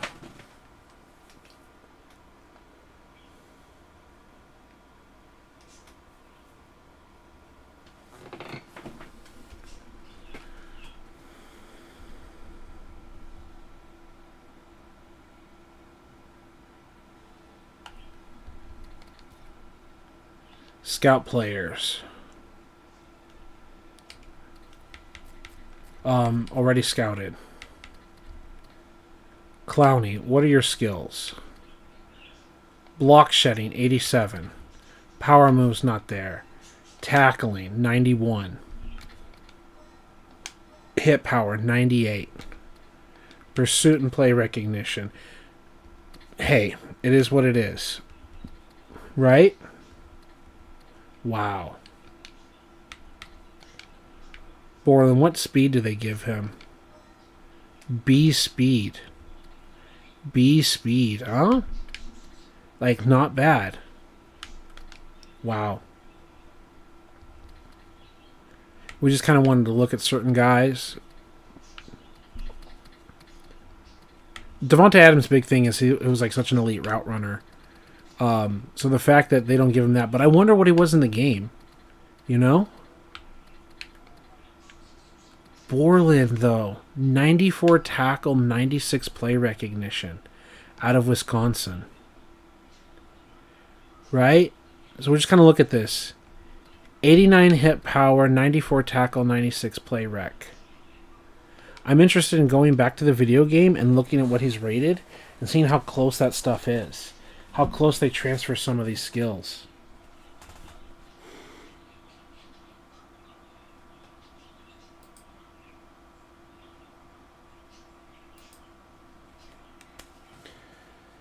All right, well, that's loading up. Watching the football game. Chargers up 13-0 on Denver is the game on the screen.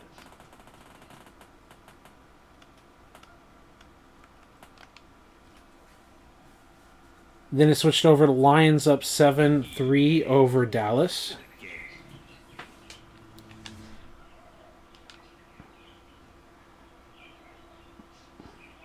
It's wild that they don't even list Money Manziel as a draft pick when we were simulating the season.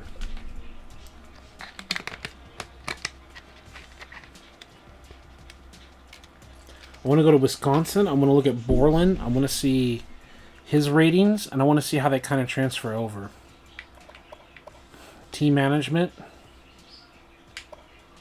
Depth chart.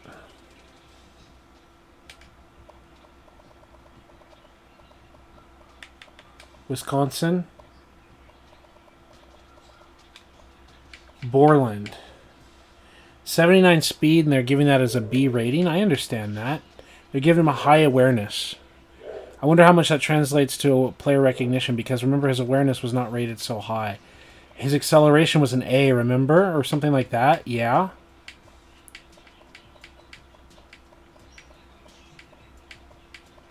Tackle is a 99. Hit power is a 94.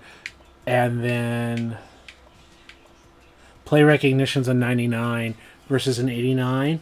So you can see that, huh? Like, when they look at this, they're like, yeah, they respected him pretty well, huh? A 96 overall, and he's rated as an undrafted player because he's not like an athletic freak, right? Is most likely it. Like, he was a bit of a steal in real life, if I remember too. Let's go to Chris Borland Wiki.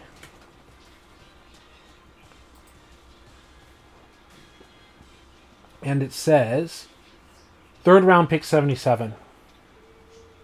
Okay. So if we go to the NFL draft, I go Control F, Borland.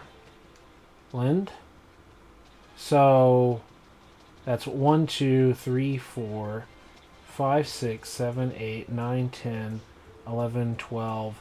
The 13th pick of the 3rd round. So not an undrafted guy. But you can see that. You could really see it.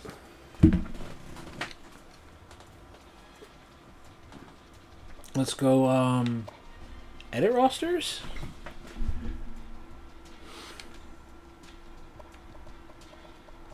Let's look at just like abilities of players.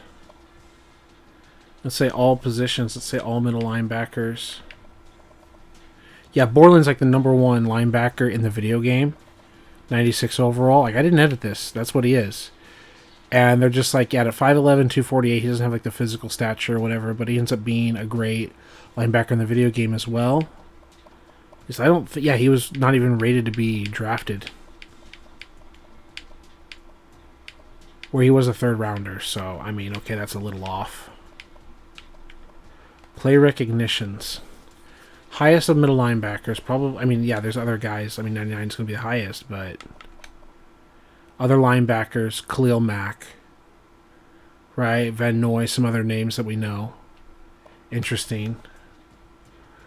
Corners, Verrett, right? It matters. Other players with specific skills, right? Block shedding defensive lineman. Right, okay. Clowney. Doesn't have 99. And we saw what he was rated. So, okay, so what's the story with Clowney? They said, there you go. There's the finesse moves, the power moves were not there. Right? So there you go with Clowney. Right? What's up? Let's go. Let's go. This is interesting.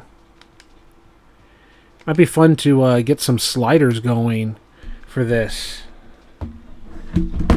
Let's do, let's look up video game mode. Close. Let's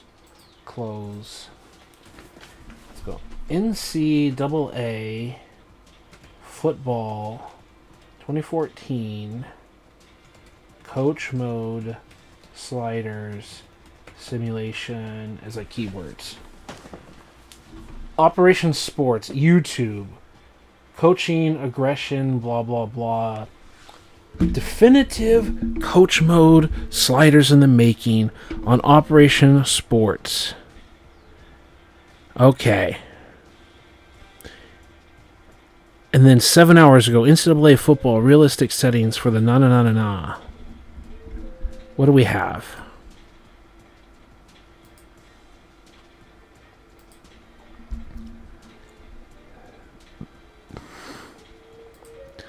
So let's zoom out here. Come on, control, zoom out. Because I got this double box thing happening. Let's go first. All right.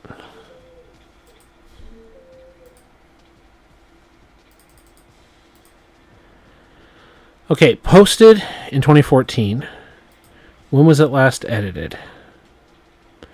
Last edited in 2022. That's not so bad. Slider set as of August 1st, 2022. About the set of sliders. Still a work in progress. If you deviate from anything that is here, you're on your own. I can't tell you what effects it will have here. I can only go by what I've tested and see what has been looking good so far on my end. Okay. So we're going to close that. We're going to close that. We're going to go here. We're going to go to sources. We're going to go to display capture. We're going to go here, and we're going to have it here on the screen. Black Rain, 37. On my channel, you get all the credit. This is your post. Okay? Also, don't play a half a game and tell me they aren't working or that they're great. Test them in full. Play a bare minimum a season. What would be better is play 10 seasons. Oh, yeah, fuck you, bro. I'm not going to play 10 seasons. Like, not fuck you in real life, but come on, bro. I'm not playing 10 seasons to tell you they're good.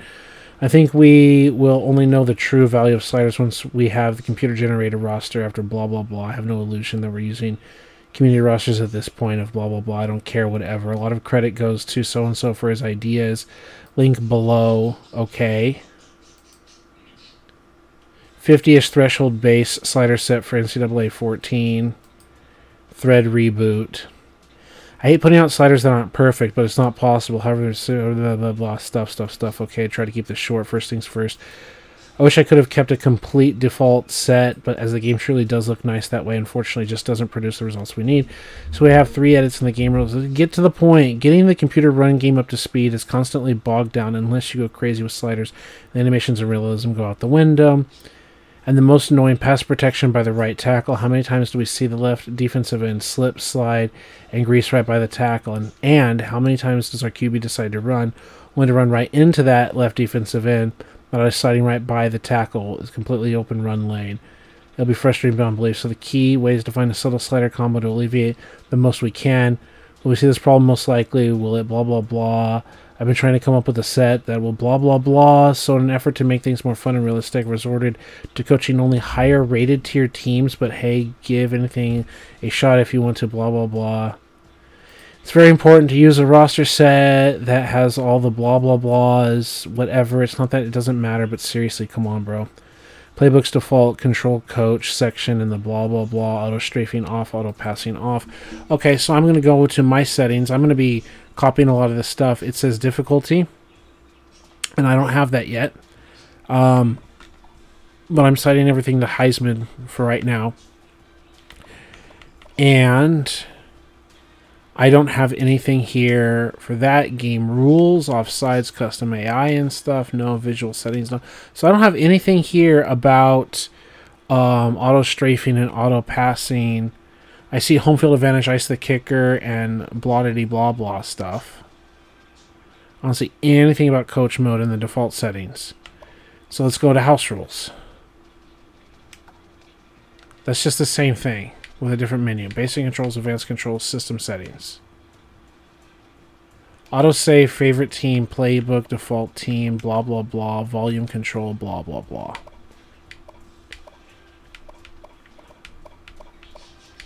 Strategy. Auto subs, audibles. Where is the coaching mode, house rules stuff? I don't see anything for coach mode. I see Play Now, Ultimate Team, 2013 season, Dynasty, Road to Glory, Team Management, Settings, which is what I was looking for, EA Sports Extras, and all of that. So I go into Settings, and in Settings I see Difficulty.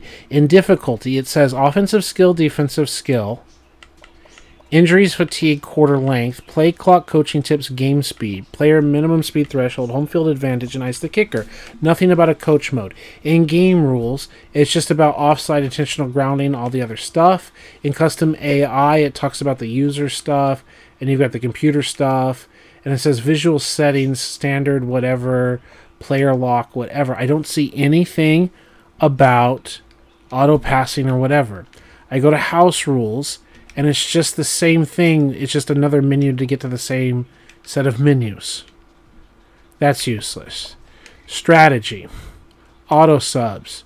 Audibles, blah, blah, blah. Basic controls. It just tells you what the controls are. It doesn't let you change anything. Advanced controls. Helpers. There. What the fuck? That's where it is. Auto passing. On.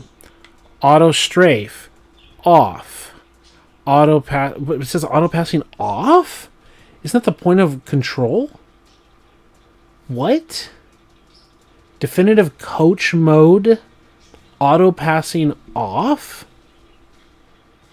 That's gotta be a mistake. Isn't that the whole point of the coach mode? We'll listen to you. House rules, coaching progression, normal is important. Okay.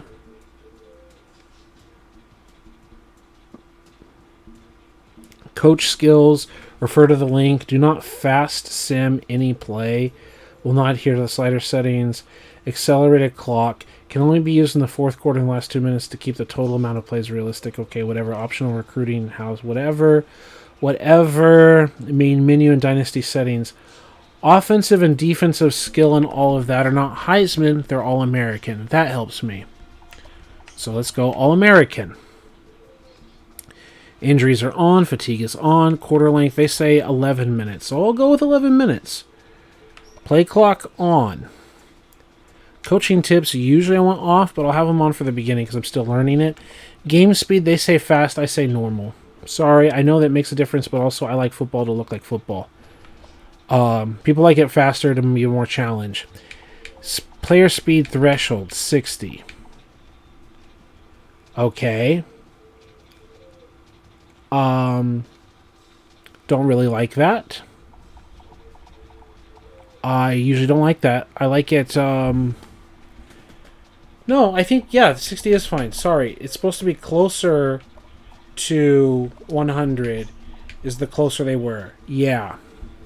0 threshold means they're like a bigger difference apart. Okay, yeah, that's fine. Cool. Home field advantage on. Ice the kicker on. Got it. Penalties. Game rules. That's under penalties. Offsides. They say 50. Okay. False start. They say 50. Okay. Holding. 50. Okay. Face mask. 50. Okay. Everything 50? No offensive pass interference, defensive pass interference, nothing like that? Okay, cool, fine. Whatever you say, bro. Everything 50. Intentional grounding, all this stuff 50. Okay. Okay, I mean, I crank stuff up like usual, but whatever. If that's what you want, fine. We'll do it like that. We'll do it your way. We'll do it live. Custom AI. Category. User computer like normal. So all 50s except RBA. So pass blocking, wide receiver catching. RBA is running back ability. 65 and 65. So let's do user. Let's do computer. Let's get a 65 in here. Run blocking is 60 for both. Okay. Okay. A bunch of 50s. No other changes. Auto subs. This is where I've been experimenting, and it's opened up some interesting results. If you deviate from this, the entire set is useless. Okay. Okay. Visual settings. Nope. Auto saving in progress. Strategy. Auto subs. My auto sub already has the quarterback at 65 and 80. And then it says sub out, 65 and 80. I already have this. Maybe I've seen this before when I was doing it before. Offensive line, 65 and 80s. Defensive tackle, 65 and 80s. Maybe I've already pulled from this page before. And that's the end of the post. So I had a difference in the actual sliders. I was adjusting, I think, some sliders before. And we're going to back up and save all of that. Okay. So, let's get out of here. Let's go back to video mode. Live streaming. There we are. It says auto pass off. Play now. Exhibition game. Oh, I wanted to see Davante Adams.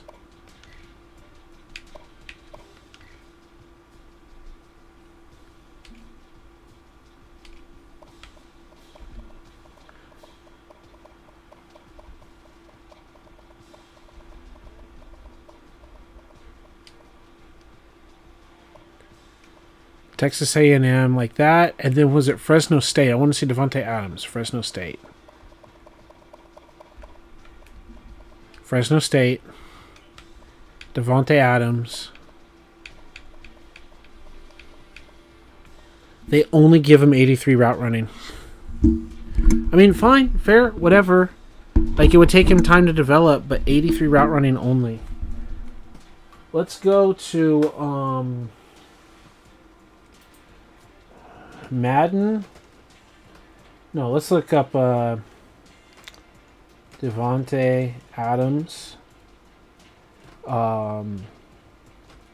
wiki.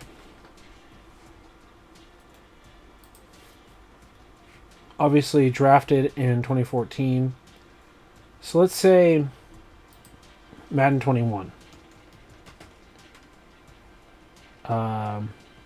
Devontae Adams ratings.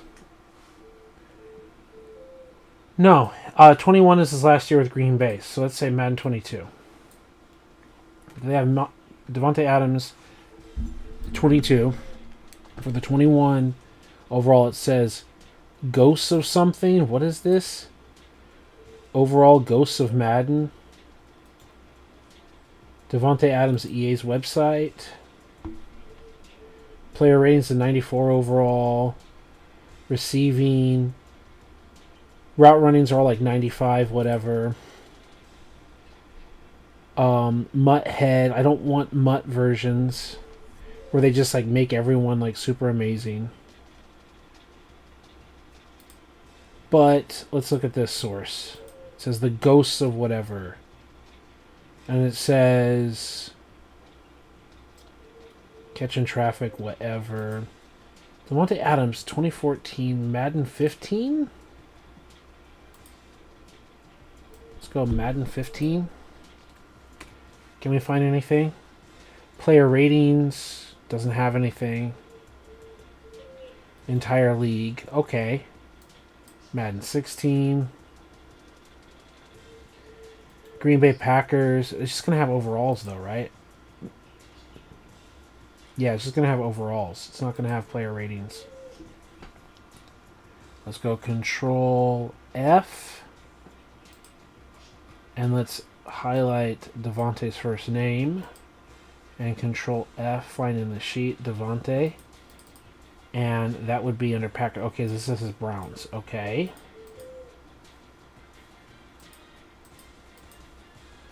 Where are the Packers? There they are. Control F. Devontae. Find it. It says acceleration, overall, agility, awareness, carrying, throw power, whatever.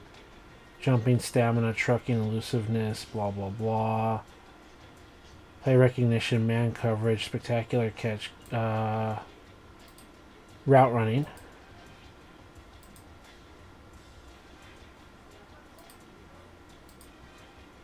.95 overall route running for Jordy Nelson. Devontae Adams is 1, 2, 3, 4. Fourth on the list. 1, 2, 3, 4. They only give Devontae Adams 71 route running in Madden 15. So Madden 15, they give Devontae Adams 71 route running, which is really close. 73 route running that we got in him as a rookie. Madden 15. This is Madden 14. This is a year later. So that's how that they are rating Devontae Adams. And they're saying he develops into a 90-something. Which is fair and fine. What else are we going to do, right? That's pretty interesting. Okay. That's interesting. I'm kind of interested in seeing Fresno State and Boise State play a game of football. Can I spectate an exhibition game? Can I say Fresno State hosts the game? Because I mean, I like the blue turf. What if we have Fresno State and Boise?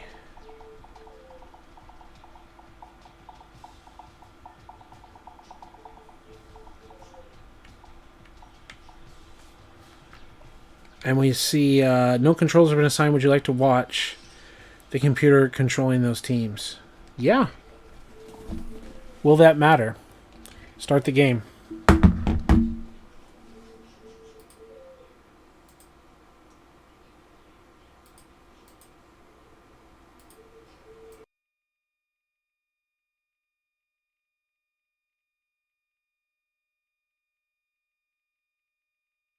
Oh, silly me. I thought that I would be able to just play the game. Oh, it's still loading. Okay, I was like, oh, do I have more buttons I have to push?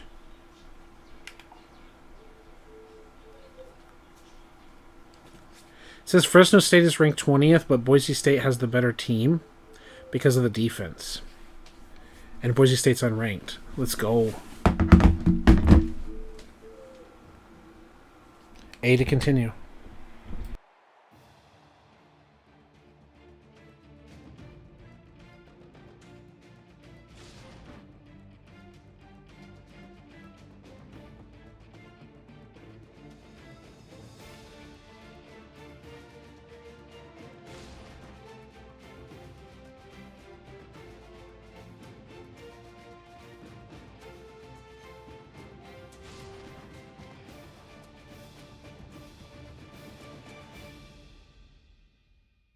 Nestled in the San Joaquin Valley, we're in beautiful Fresno, California.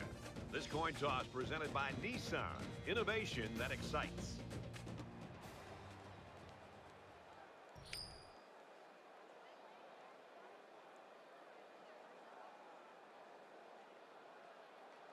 We'll see how this game plays out as they get ready for the opening kickoff. Okay, I'm going to say this. One other thing that's disappointing about having the real-life players is you don't have the real-life faces. It's not the end of the world, but it's like, oh, look at generic face Derek Carr. When we know what Derek Carr looks like. So in Madden, it's like, okay, we get to actually see real-life player. You know, so in Madden, it's like, okay, here's fake player, but it makes up for the fact that they've got fake face because they're also fake player, you know? But this could be fun, huh? This could be fun. Gains around 6 yards on the draw play right there. In a lot of ways, this is kind of what I was trying to do on my original Xbox. You know, NCAA 03, Madden 03, I was wanting to. I wanted to finish my Madden 02 franchise. This is what Retro Rewind Sports wanted. Shout out to Retro, who's not even watching right now.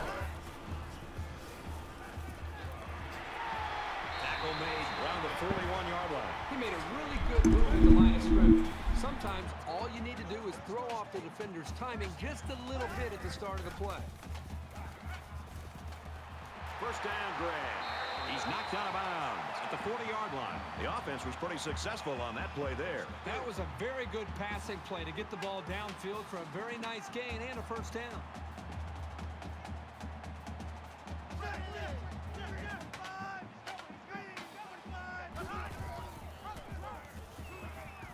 Here's an opening. Nice run, and he's brought down. That's a gain of 6 on the play. That'll make it 2nd and 4.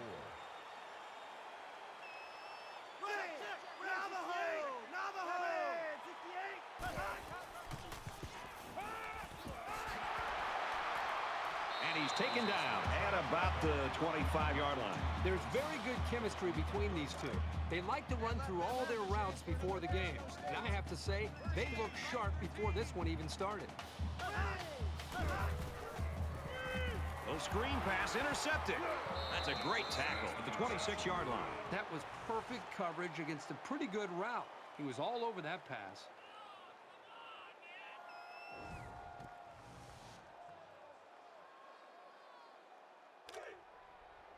It's 1st and 10. Ball on the 26-yard line.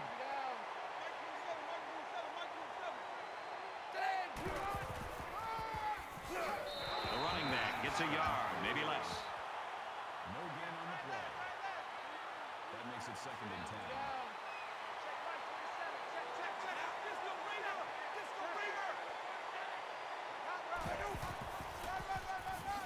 On the ground, up the middle. He's taken down at the 27.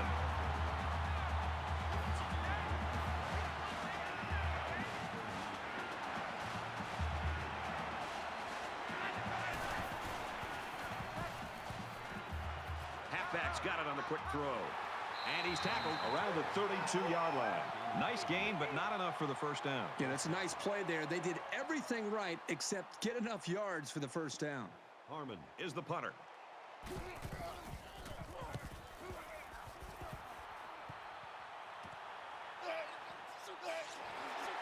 And he makes it out to about the 37-yard line. And so far, it's been totally even. In close games like this, every possession is likely to matter.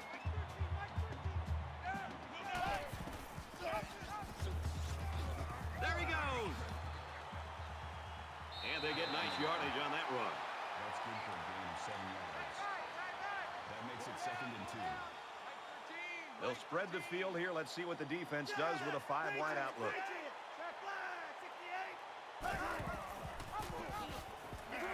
And down he goes at the 44-yard line. No gain on the play. That makes it 3rd and 3.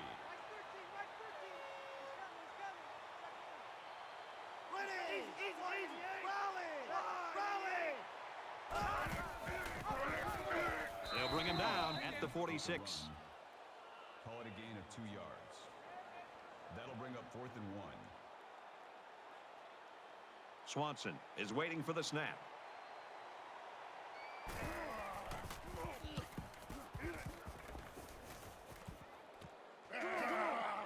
He takes it in at the 14. That was a great hit. He wasn't getting away from that one. I don't think either team has a clear advantage so far. Let's see if they can make some plays and get a little separation.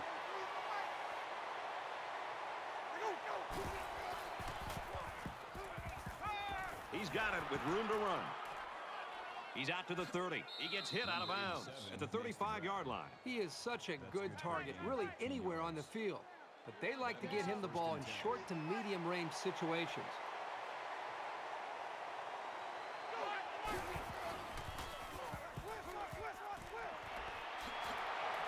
And they make the stop at the 43-yard line. Riley brings him down at the 43-yard line. First down.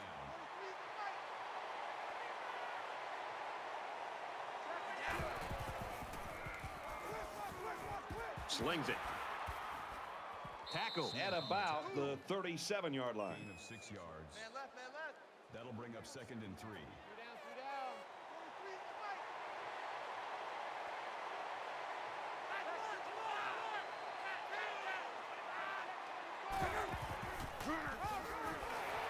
They'll wrestle him down in the backfield.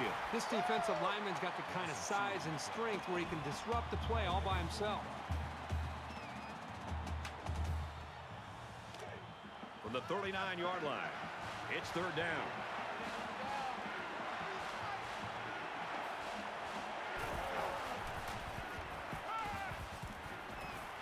Fires quickly to the tight end. He's tackled around the 31-yard line. 31 makes the tackle at the 31-yard line.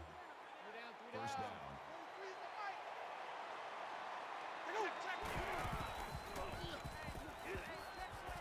And he's hit immediately. Gain of 9 yards. That brings up 2nd and 1.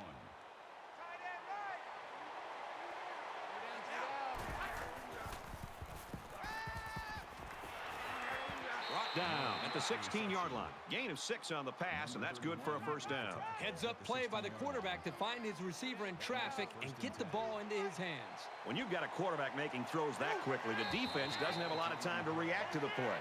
There was some movement on the line. False start, offense. You got to be careful to avoid these. Penalties are a great way to stall out a drive. From the 21-yard line, it's first down.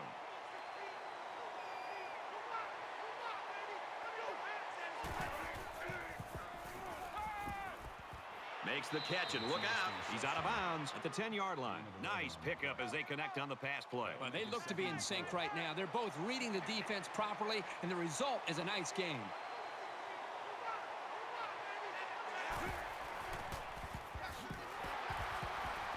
Touchdown, Boise State.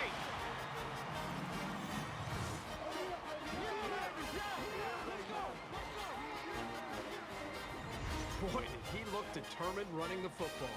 Nobody was going to keep him out of the end zone.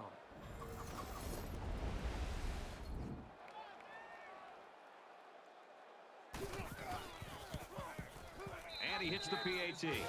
A 9-play, 85-yard drive, and they come away with 7 points. You know, Brad, a lot of times you have to watch practice and watch a 7-on-7 drill to not see the ball touch the ground. But this time, they went the entire length of the field. The ball never touched the ground. Great execution by the quarterback and the receiver. The score now, 7-0.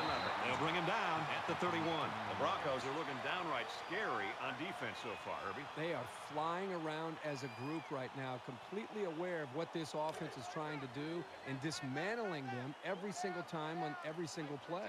You never like to have to play from behind, but a deficit this manageable shouldn't be in the front of their minds. They just need to go out there and play. Finds his man, and they take him down immediately.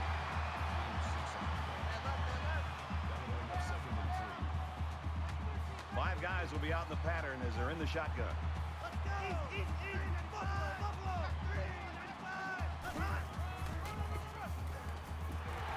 He's at midfield. He's at the 40, at the 30. And he tackles him hard at the 20.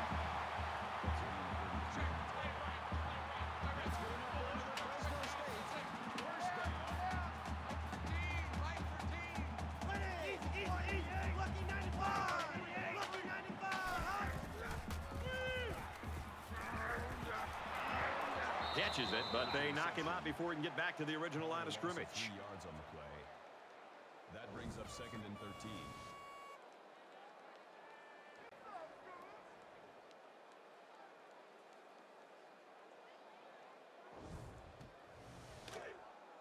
It's 2nd down now, 13 to go. Ball on the 23.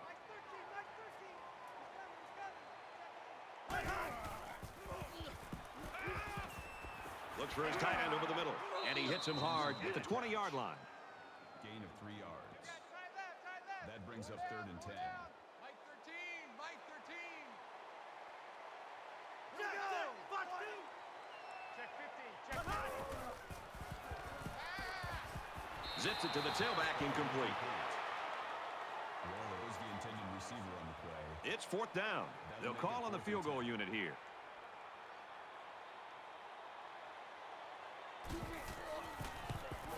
Kicks up, and he's got it. Attempt is good.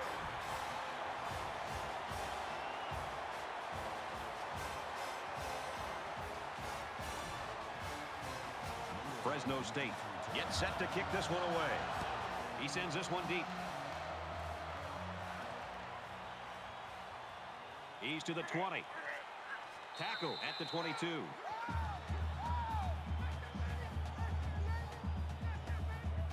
This offense just torched the defense through the air with a great passing attack on their last drive. Great passing was the key for the offense the last time they had the ball. They were able to pick apart the defense and get down the field for a touchdown. Pulls down the catch, and he's got room here. Inside the 30, to the 20, and they finally knock him out at the 15-yard line. Gain of 63 yards. 1st down.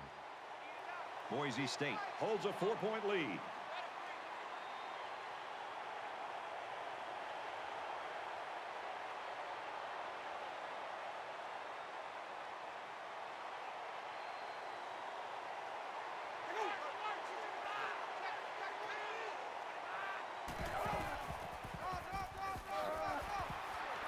After a decent run up the gut. So the draw to the halfback picks up 4. That makes it 2nd and 6.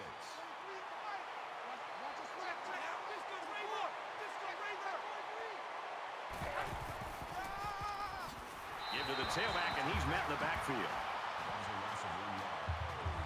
That makes it 3rd and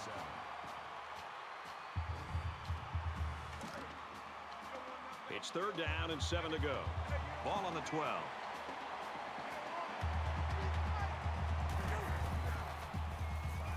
He throws.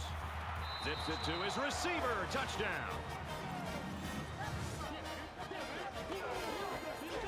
And a nice catch by the receiver for the touchdown. Anytime you're near the red zone, you got to keep an eye for this guy. They love going to him down here. One of the things a quarterback's looking for before the ball is snapped on a post route is to see if he has one safety in the middle of the field. Because with one safety, you can use your eyes to move that safety and then throw back the other way for the touchdown. And I thought the quarterback that time did a really good job of managing that safety and eventually making the throw for the touchdown. The ruling on the field stands. The ruling on the field will stand. He caught it. The only thing left to say about this play is that was an excellent catch. And he adds the extra point. The kicker looks like he's ready to kick this one off. Nice kick, plenty of distance.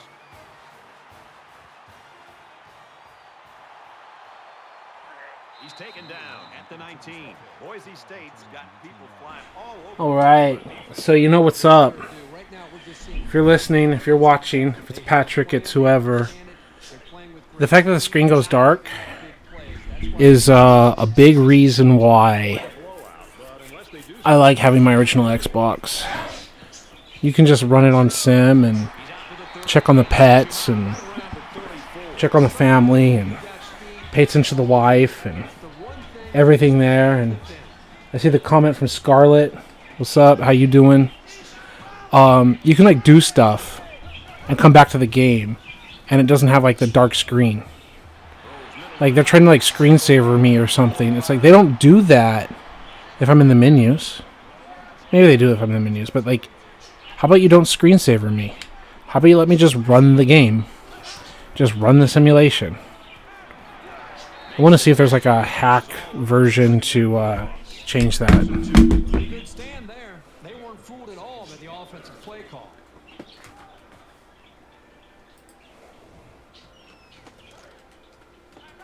From their own 43-yard line. Second down.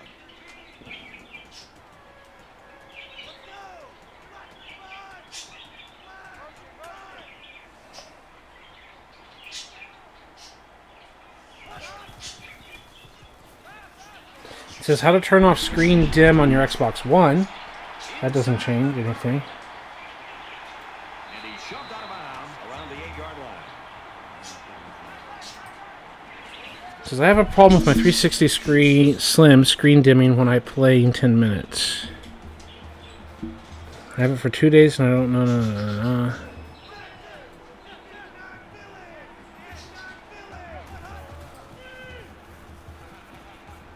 Screen pass. He's got his halfback. He's pushed out of bounds at the 4-yard line.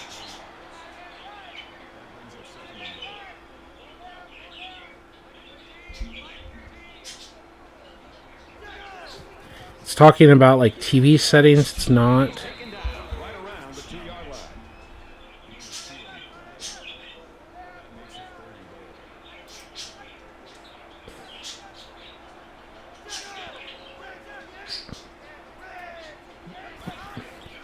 Game facts. And they get him in the backfield for a loss. How do I stop the 360 Xbox One from dimming during long cutscenes? I played multiple games on both consoles during long cutscenes or credits. Because I'm not actively using the controller, it will dim to prevent burn-in. It's actually getting annoying because I like to know how to turn it off. I found there are options in the power startup, which really only affect when I want my console to always be energy mode or whatever. It's the auto shut off and the inactivity option.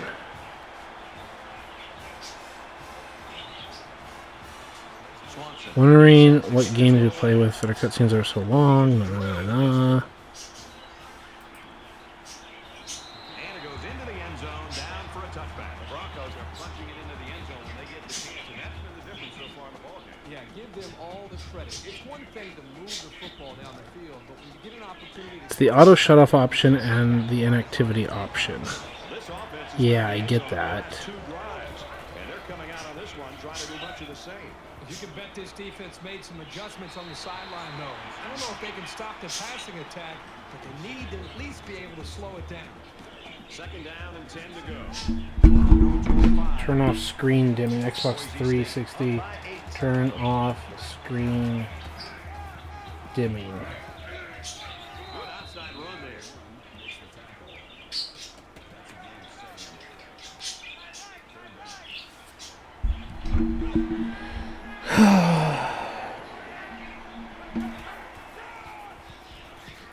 Tackled after decent pickup. That makes it first and 10.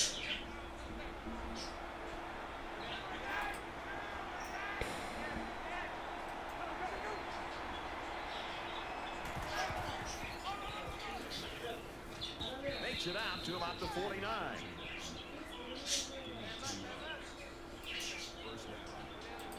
Nope.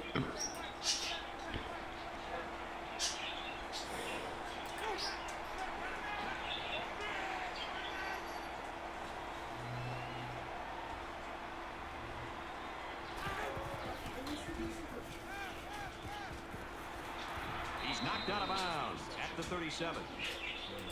Can't find anything.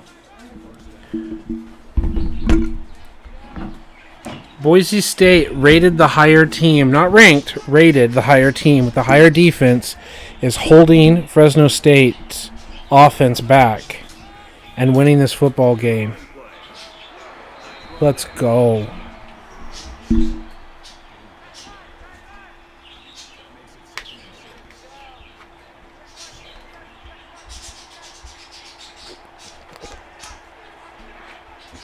I like how these have animations for like checking the sideline and everything, but in a hurry up offense, like the quarterback gets set up under a center who's not even there yet, and the center's like, "Excuse me, let me squeeze in here and get in a position." Instead of the quarterback like waiting for guys to set, just like little details just are not there. Some details super are, and other details super aren't. Makes it out to about the 20. And I wonder if the settings have any impact here. Though it's just some 65 and 65 for running back ability and blocking, so I guess it doesn't make any difference at all. The 5 gets it to his tight end for a first down.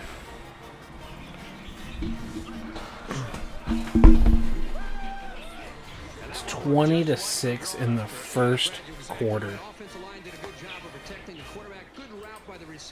Let's go. He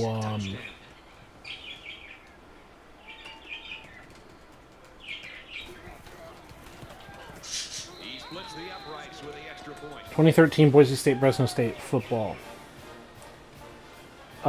It says score they lost 41-40 Excellent kick. in real life.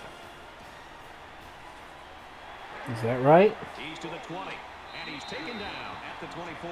You know, this offense is doing a pretty good job. 2013 The problem is they're not coming up with lost touchdowns. 41-40. Coordinator who's been up here next to us, Interesting. right next to us, he's actually just taken off his headsets, and I think he's going down to the Interesting stuff. Let's go to Aurora Home. Let's see if we can go to Xbox settings, see if there's anything we can do in the power and screensaver settings. Because online I didn't see any solutions. Just some people complaining about it. Preferences. Online notifications voice. System settings. Console. Display. HD. Okay.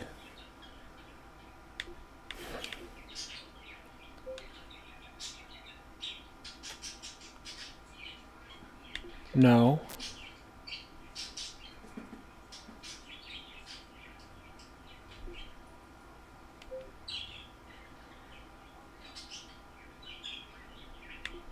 That one works. Is it better? I'm dumb enough to ask the question.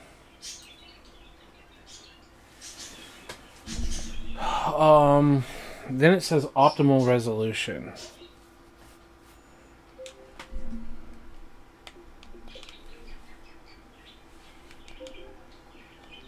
It's 1080p.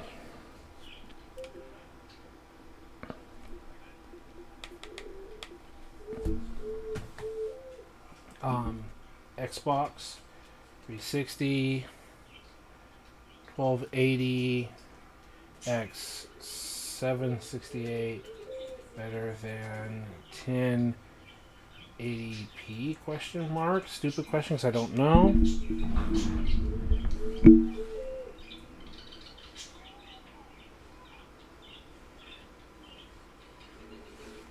It says your TV's native resolution may be blah blah blah, but it can also display better. It's better to use the native resolution on a TV, in my opinion.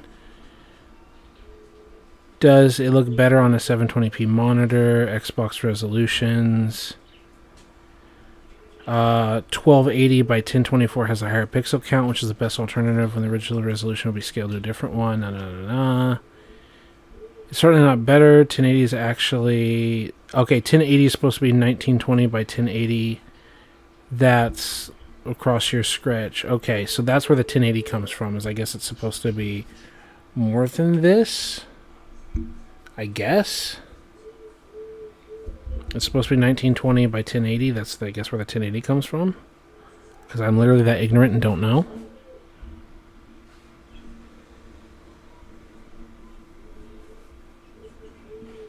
Okay, it says 1080p means the resolution is 1920 by 1080. It should be better than blah, blah, blah. Okay. I just see higher number down here, so...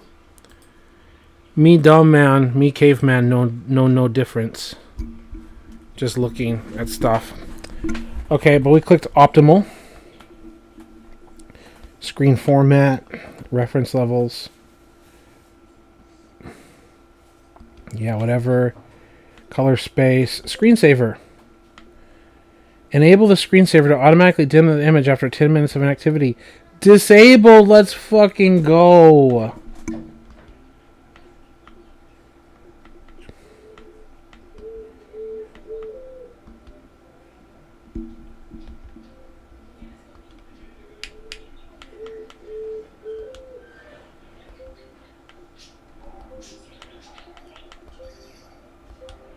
Oh, that would be so good. Oh, this is going to be so good, folks. Folks! Rudy here. Rudy from Alpha Investments. Folks! Let's fucking go, bro! Let's go! Patrick, you still there, bro? Is it Denny? Is it Patrick? I said I got one viewer right now this whole time. Who's here? And let me know. If I do NCAA, like, what team should I use? Like, I love Boise State. I want to use Boise State. Like, they're my team. So I should use Boise State. That's the answer. Ta-da! The end. But, like, in general, like, should I, for example, should I go Stanford? Like, I really like CMC. He's one of my favorite players. Should I go take Stanford and then, like, try to recruit CMC, like, create him and recruit him, and because I don't want to do, like, a whole thing just for, like, CMC. Stanford's not one of my favorite teams, but they're, like, in the top of my favorite teams. Maybe number 2, Notre Dame I really like, just because I'm a Joe Montana fan. I like following the Golden Domers a little bit. But Boise State is, like, easily my favorite team, right? Like, that I'm interested in. And in my Dynasty mode, what I really liked was having, like, the whack and having these different teams and watching them progress. So, like, let me know. Is Denny is here? Why not? Exactly. Let's go, Denny. Let's go, bro. But tell me, I just set it up so we can, like, watch the games play out. I'm afraid of, like, these scores getting too high. Because they were putting up a shitload of points. Right? On the 11-minute quarters. So I don't know what's going to go on there. I don't know if we've got to, like, shorten stuff. I know some games get, like, out of control with time management. But let's go to settings. And let's set up a game. And let's do it like the old-fashioned way, right? Let's set up, like, a short game. And see what happens here, right? Difficulty. Let's set up, like, something like 7 or 8 minutes. Right? Let's do 7 minutes, the shorter version. But what team? Like, if we're going to watch it, Denny, like, let me know what's up, bro. Like, what interests you? Like, if we're going to be the Jacksonville Jaguars, I'm picking them because, like, they suck. I'm picking them because I have Denard Robinson. I'm picking them because moving them to London sounds kind of cool. We don't have to move them to London, but it sounds kind of cool. Like, I'm picking them for, like, a variety of reasons. I'm picking them because their head coach is brand new. Right? And while we're using the owner, like, we've got Gus Bradley. I'm picking them because in real life it took them years to develop into a good team, and we're going to do this. Like, there's many reasons why I'm picking them. Versus just having the Niners. Like, oh, no, you've got Colin Kaepernick and Frank Gore and, like, a team that goes to the NFC Championship game, and you've already got a stacked team. There is a fun challenge with the 49ers of, like, keeping them from collapsing or doing the, like, rebuild after they collapse. But then you also, I don't think, can hire Kyle Shanahan because I don't think Kyle Shanahan is in the game because they don't have coordinators in the game. So I don't know what the coaching tree looks like, whether he is or isn't available in the coaching hiring staff. I haven't really gone that far or tried to mess with that. I haven't tried to fire my head coach or anything. So I don't know what that is. It might be worth digging into there. But what are we going to do as far as college ball? Because that's the next thing, Denny. Like, I'd love to see the comments. And you say BRB. I got it. And then it says, I like Boise State, although I say I grew up a PSU fan. Yeah. and now I live, in West Virginia county, that area. No, I get it. And it's like, while you're away, Denny, you can rewind this, whatever. Maybe you can hear me in the background, whatever. That's the biggest thing about college football, bro. It's like, oh, you're going to be Alabama. Roll Tide. We're going to be Nick Saban without Nick Saban actually being in the game. Can we... Is Nick Saban the actual coach there? If we go to Dynasty, we say continue to offline Dynasty files, and it says new Dynasty, use existing coach, offline Dynasty, and if I say begin Dynasty, forget all the other things. Maybe I have to import stuff. If I go to Alabama, in Greenbow, Alabama, does it have actual Nick Saban? Or what? The Alabama Crimson Tide. You'll have control of the team. You'll have control of the offensive plays for recruiting, whatever, the head coach. It says Nick Saban. Okay, they actually have that. That's cool. I didn't know because I don't play this game. That's interesting. Okay. Like, is it fun to be Alabama? I'm really happy for Nick Saban and how he took a team, that was rated really low in the PS2 era games, and they hired him for a reason. What is it, the 2007-ish range? Because they had the new coach for the Dolphins in 2008. So the 2007 range, something like that, it was even before that, right? When did he go to Alabama? Because I know part of the deal was, he wanted to get Drew Brees at Miami, and that didn't work out. And that was 2006. So, Nick Saban, Wiki.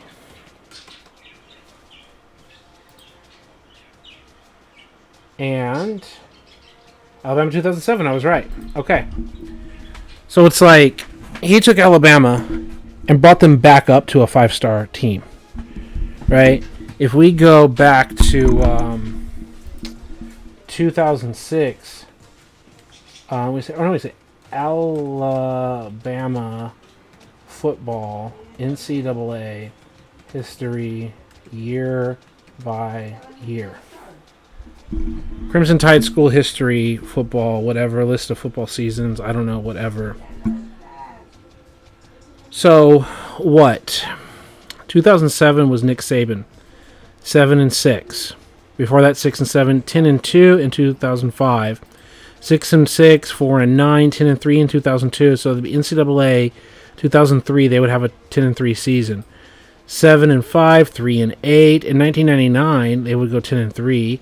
They would have 7-5, 4-7. They'd have a 10-3 season in '96, all of that. They would have 10-win teams, and they would have 3-loss teams, 4-7 in '97, 3-8 in the year 2000, 7-5, 4-9 in 2003, 6-6 in 2004. A big year with Mike Shula, 10-2, Cotton Bowl victory. That would be the equivalent of NCAA 06, people's favorite game. And then Mike Shula would continue only the next year and would lose the Independence Bowl after going 6-7. Mike Shula's time at Alabama will be 4-9, 6-6, the Cotton Bowl victory, and then a 6-7 year. And I guess they were sick and tired of him. And he got fired, and Joe Klein took over and was 0-1 after the 6-6 start to the year. And then Nick Saban came in and took care of things. Right? It's Bear Bryant finished in 1982. Bear Bryant, put that team... I'm not saying the only one that put them on the map, but really, Bear Bryant is, the one that put Roll Tide on the map. Right? 1958. First season, 1958 until 1982. The face of Alabama football. And then Nick Saban. Right? So it's that's the idea. How fun is it really to do Alabama? And then Nick Saban is literally until 2023. When he called it quits rather than calling it quits at a younger or an older age, which he could have done. if he wanted to. So also 2022. So we're in NCAA 2013, so like 9 years of head coaching, like play Alabama for the next 9 years to be realistic and go for these championships or whatever. Like, what is the point, bro? And I kind of look at some of these teams and I'm like, okay, if we're going to do this, like, Boise State's never won a championship, so it also is like, it's going to be unrealistic if you compete for a championship, right? And it's like, really, their best years are behind them. My understanding is, for the most part, Boise State kind of like, they had their ups and their downs, but they had a lot of ups in 2007 Fiesta Bowl, and then they also had their ups with Kellen Moore at quarterback, and now they're only 3-star again. They're not 4 or 5 stars. They were up before. Yeah, they're on the downward slope right this second. And only now are they really climbing back up again. I can look at the Broncos season by season. Let's go. Boise State Broncos. And it says college football history here. It's going to show their rankings. Polls. Yeah. Okay. So, since the 2007 Fiesta Bowl, they were AP 17. They started the year at 24. Their highest was 17. Their highest point. Okay, and then after all the whole season was done, they were unranked. They would be 9th in 2008. They would climb to 4th in 2009. 2 in 2010 for a few weeks. They would be like top 5 again in 2011. So NCAA 12. They would be 5th in the nation. 4th is their highest rank. They would fall to 24. Their highest rank would be 18. 2013, they've been 19 and 19. Let's even show this on the screen here. Let's do that. Sources, display capture. Go here. And we can kind of, like, it has the bowl games and notes so that we can fit on the screen a little bit better. So if you play NCAA 11, which is the 2010 season, that was like their best year. The best year to play is Boise. And then NCAA 12, NCAA 13, which we're just not really playing around against it.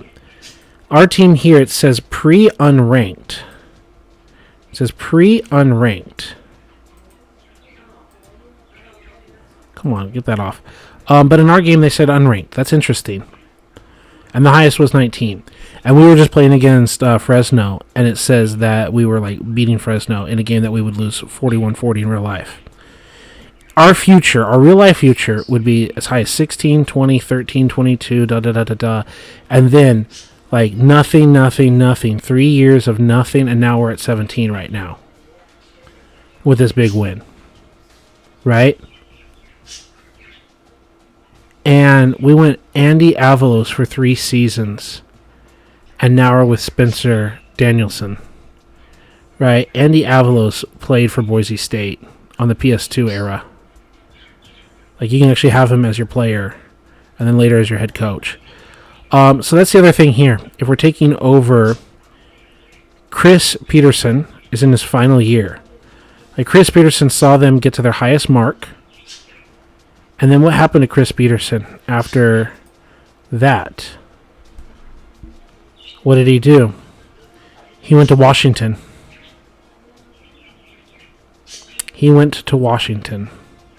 And if I remember, he had like some black marks on his career afterwards, I believe. But it's his last year because it's NCAA 14. So it's his last year. And then he'll like leave town from us, no matter how good we do. But he may not in the video game. He may take another role. He may not. And we try to take something else. And like, we're not competing for a national championship, right? That's the thing. That's the difference. Right? So part of me is like, college football is just different than the NFL. I'm like, oh, wow, Paul, you just figured that out? Oh, my God, you're a genius. That's why I subscribe to this channel, bro. You just explained to me something I had no idea. So yeah, college football and pro football are different, and I'm glad I'm here to enlighten you on such differences. But the point is, like, in the NFL, like, we can build a team up and go win ourselves a Super Bowl. We can fall ass first into the playoffs like the Giants in 2007 and 11 and somehow piece together a Super Bowl run. Right? Like, we can go and draft our quarterback of the future, get our Patrick Mahomes guy, and just start ripping off a dynasty with Kansas City, who was like a nobody franchise since the 60s. Like, the 60s, they were really good with Lynn Dawson and all that. They had like a short run in the 90s, especially with Joe Montana making a bit of a run. They had Trent Green and all of that with, they had the 90s of Marty Schottenheimer, and then they had Dick Vermeil in the early 2000s. And now with Andy Reid, like what they're doing now with Kansas City. Like, you can take over a team. Right? Part of the fun of Madden is you can take the Browns and you're like, look, we're going to do proper ownership. We're going to do proper video gameness. We're going to draft, Baker Mayfield and blah, blah, blah, and get to the playoffs. And no, I'm not trying to hurt Vic Vids, who's not watching right now, but if Vic Vids ever watches this, I'm not trying to hurt your feelings, bro. But we all know, like, the Browns were on the cusp of beating Kansas City possibly in the divisional round to go to the championship game with Baker Mayfield. And they got, like, a little screwed on a play near the goal line. And they just couldn't finish it off, even against Kansas City's backup. But they were on the cusp. They were on the doorstep. And that's one of the reasons why they made the big move for their quarterback that's not working out. Because they felt that if they had a better quarterback, they would be more competitive. And they are super suffering that as Baker Mayfield is playing really good football with Tampa Bay. And they're suffering. But, like, what if you have the Browns franchise and you're like, let's not fuck things up like the Browns, and let's actually enjoy our quarterback, to the point that Madden 25, when you start a fantasy draft, literally says, will the Browns draft a quarterback now? Like, Trey Wingo makes a joke in Twitter mode about the Browns, bro. But that's what's fun about Madden, is you can be like, oh, we're going to play Madden, and we're going to actually handle the quarterback situation with the Browns well, and we're going to actually build a team and be successful. And it's that joke. What do the Browns fans do whenever their team wins the Super Bowl? Turn off their PlayStation. Right? Well, it feels like that as a 49ers fan, too. Part of playing video games, if I'm going to go on a rant in my live video, I might as well go on the rant of here. As a 49ers fan, watching the team have the number one pick and take Alex Smith instead of Aaron Rodgers, watching the team just be trash, and playing online games and still representing my Niners online, it was like, how about we run the football and we play good defense and we build the team from the inside out with a good offensive line and a good defensive line, and we blah blah blah, and we build a good team, and then we go on and we win Super Bowls in my video game mode.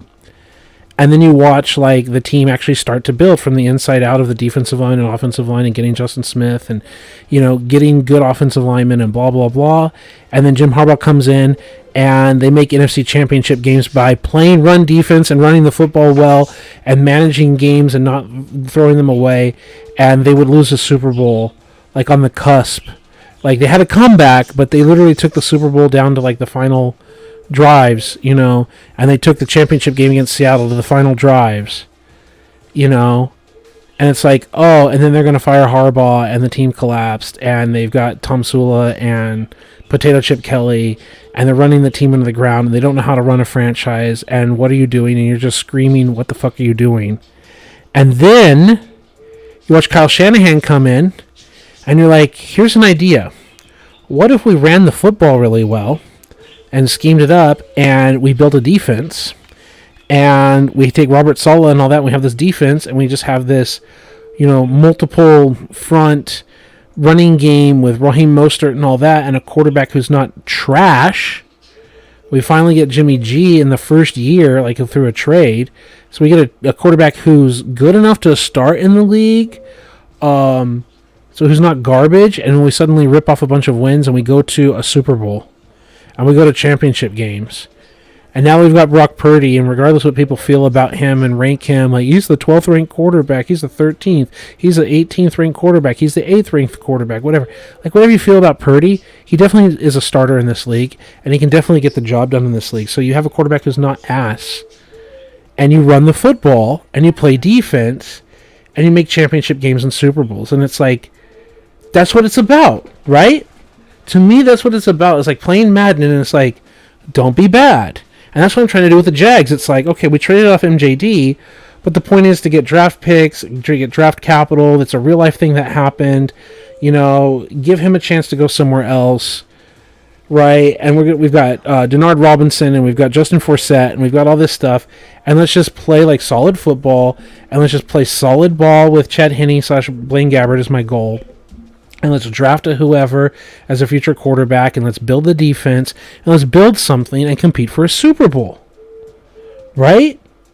That's my point.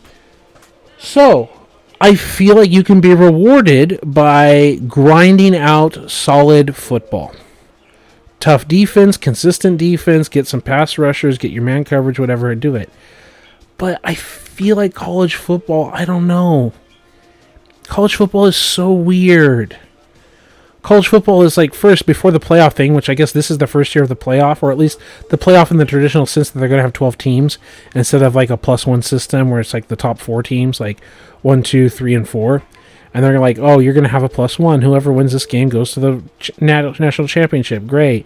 And then like everyone saw most of the time that the number 1 and number 2 ranked team tended to play against each other and tended to win most of the time.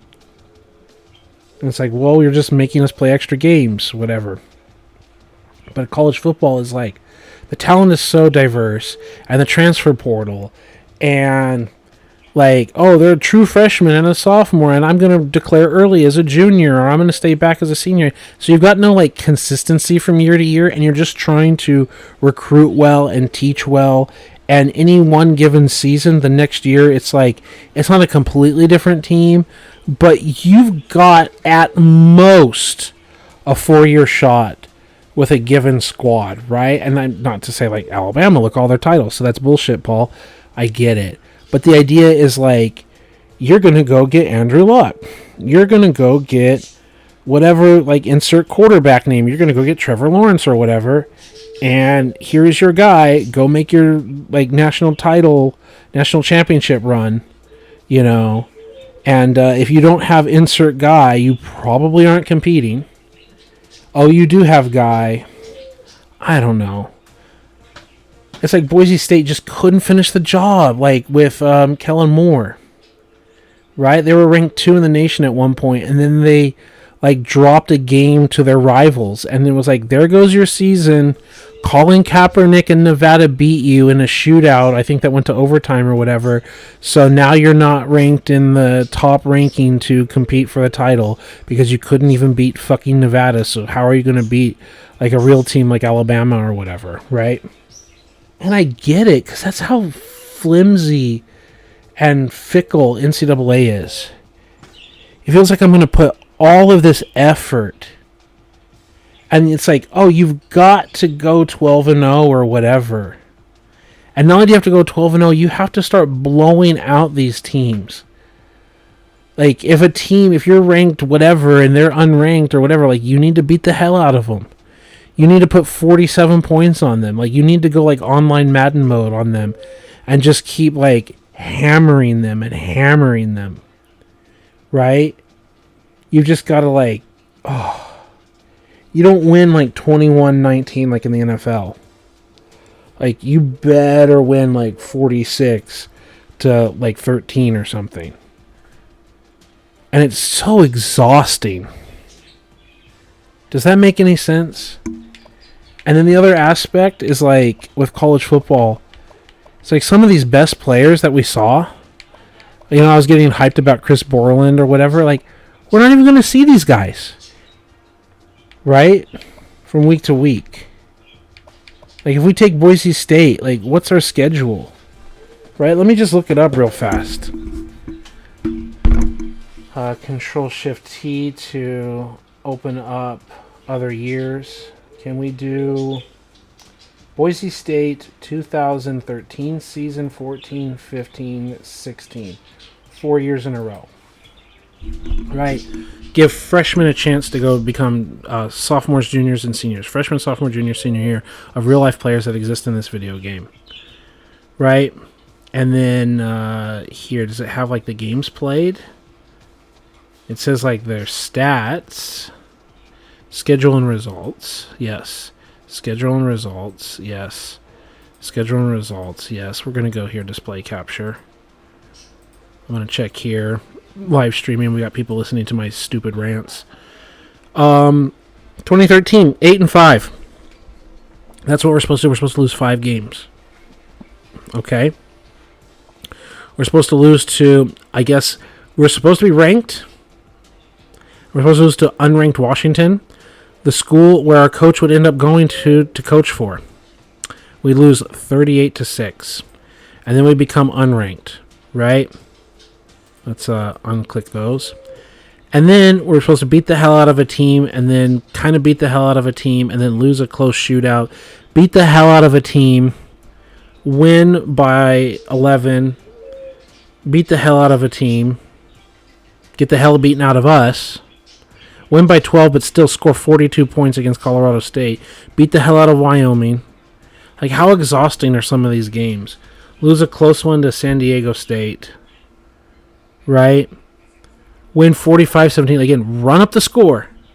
You better start putting up 40 burgers. You better start looking at 40 to 60 points. 63, 60, 48, 45. Like, you better be running the score up. Right? Or you better have the score run up on you against Oregon. And then you look at it and it's like, okay, so what are we doing when we're playing this video game? Are we like simulating the games except for like we play Fresno? Right? Do we play Fresno? We play Oregon State? Like, do we really want to play Colorado State? So do you play like 2 games in the year? Do you really want to play this game and watch this whole game? Right? Like maybe some of them, Utah State, whatever. Do you get my point? Like, oh, do you really want to like get your ass beat? And if you don't get your ass beat, and we're playing unrealistic, okay. And then you come in here and it's like it's usually the same story year after year. 51-46 versus Nevada. 51-46. Another like Nevada shootout game, right? 60-49 to New Mexico. Like, those games might have been fun to watch. You just sit here as a fan, and you're rooting for your team, and you're going, hell yeah! Like, I get it. But just like an online stream, like, I guess it's the other advantage of playing college football on stream, is like, you put up 63 points, and no one's going, you're cheesing! You're cheesing! What do you think you are, the Dolphins beating up against the Broncos? Right? At least there, you get to be like, no, we're just playing regular college football, and dropping 63 on somebody. Right? Like, I don't know, man.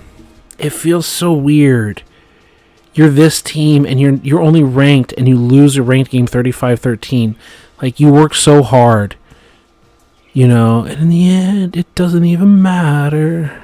It feels so deflating. It feels like I'm one of Tom Brady's footballs, right? Whoa!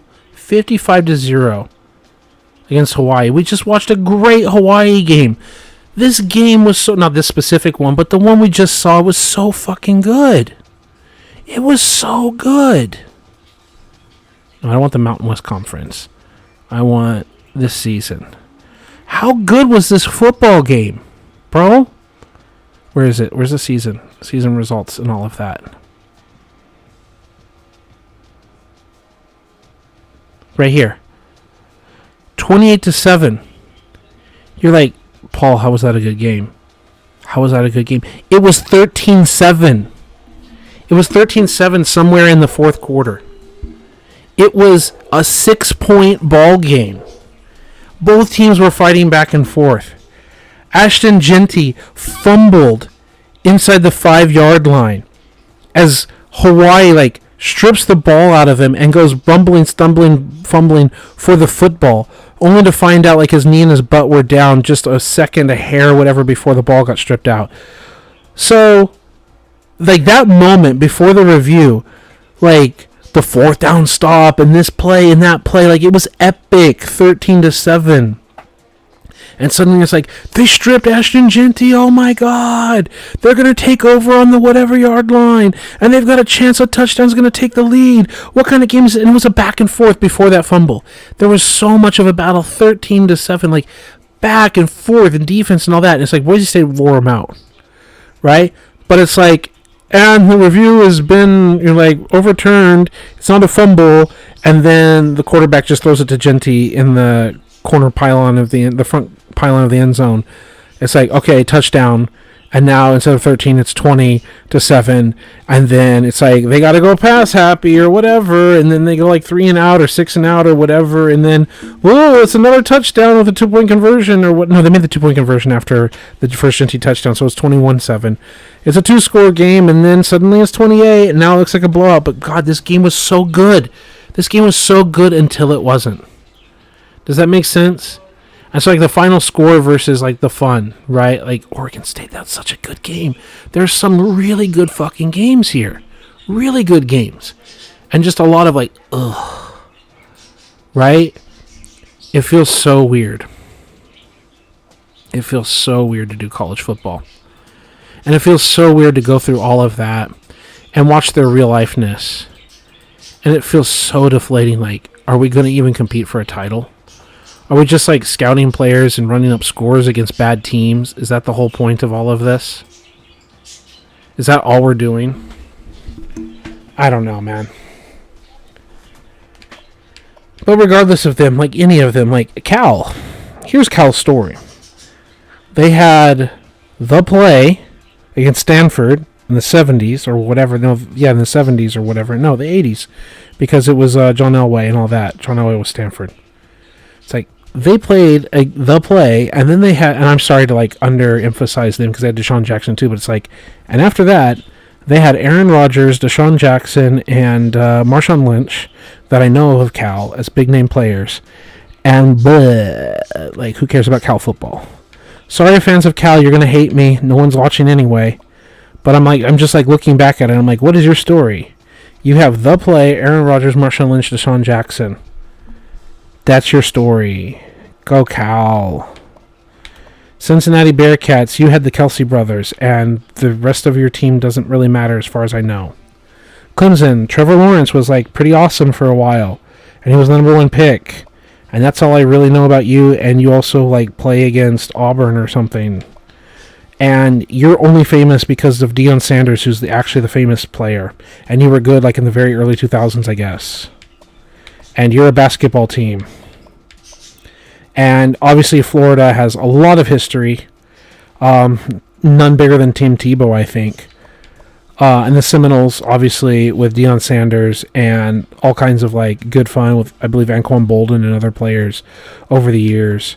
And Fresno is both the Carr brothers and just being a thorn in people's side and a really good, interesting team. And Georgia for their defensive line and being competitive. And Georgia Tech, you are Calvin Johnson, and then who cares?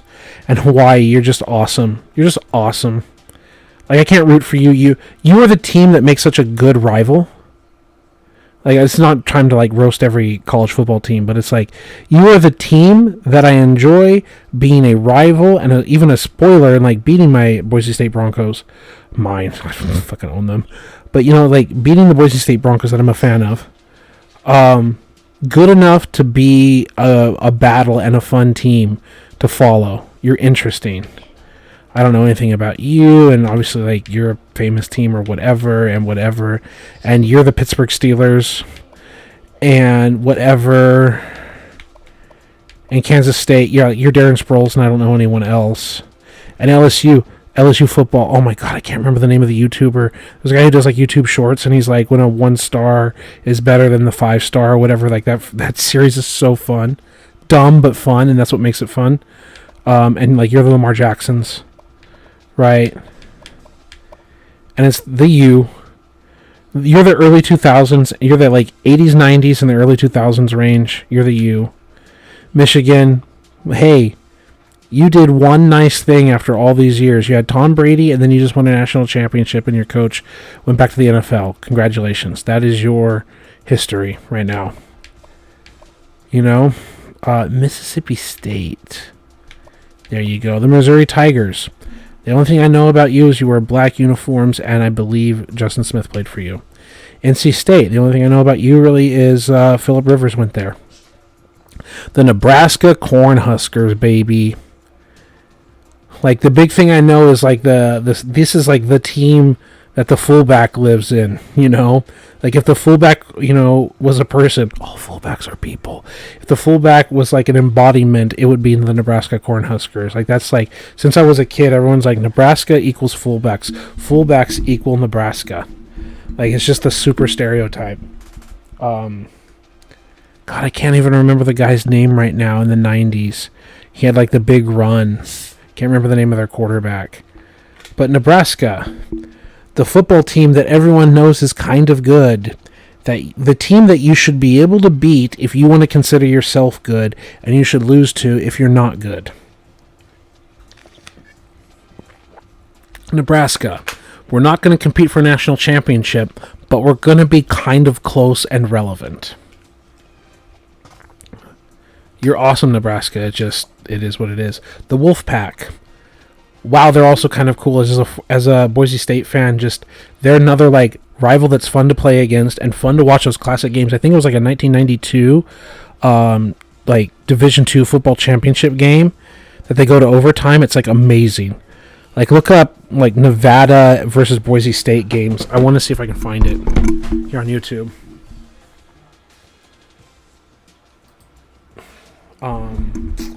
Let's go. Boise State, Nevada, 1992?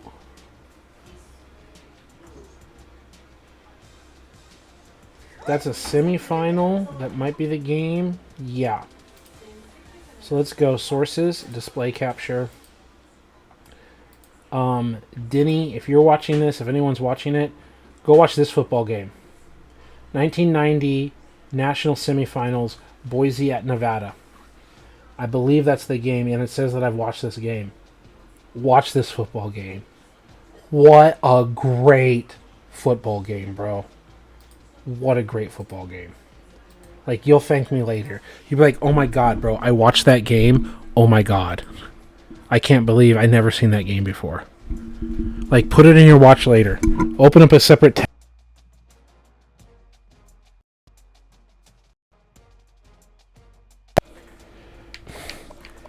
Scrolling through these teams, Notre Dame, the Golden Domers. The Golden Domers, like, they're not the same as Boise State at all, but they make me think of Boise State in the same way.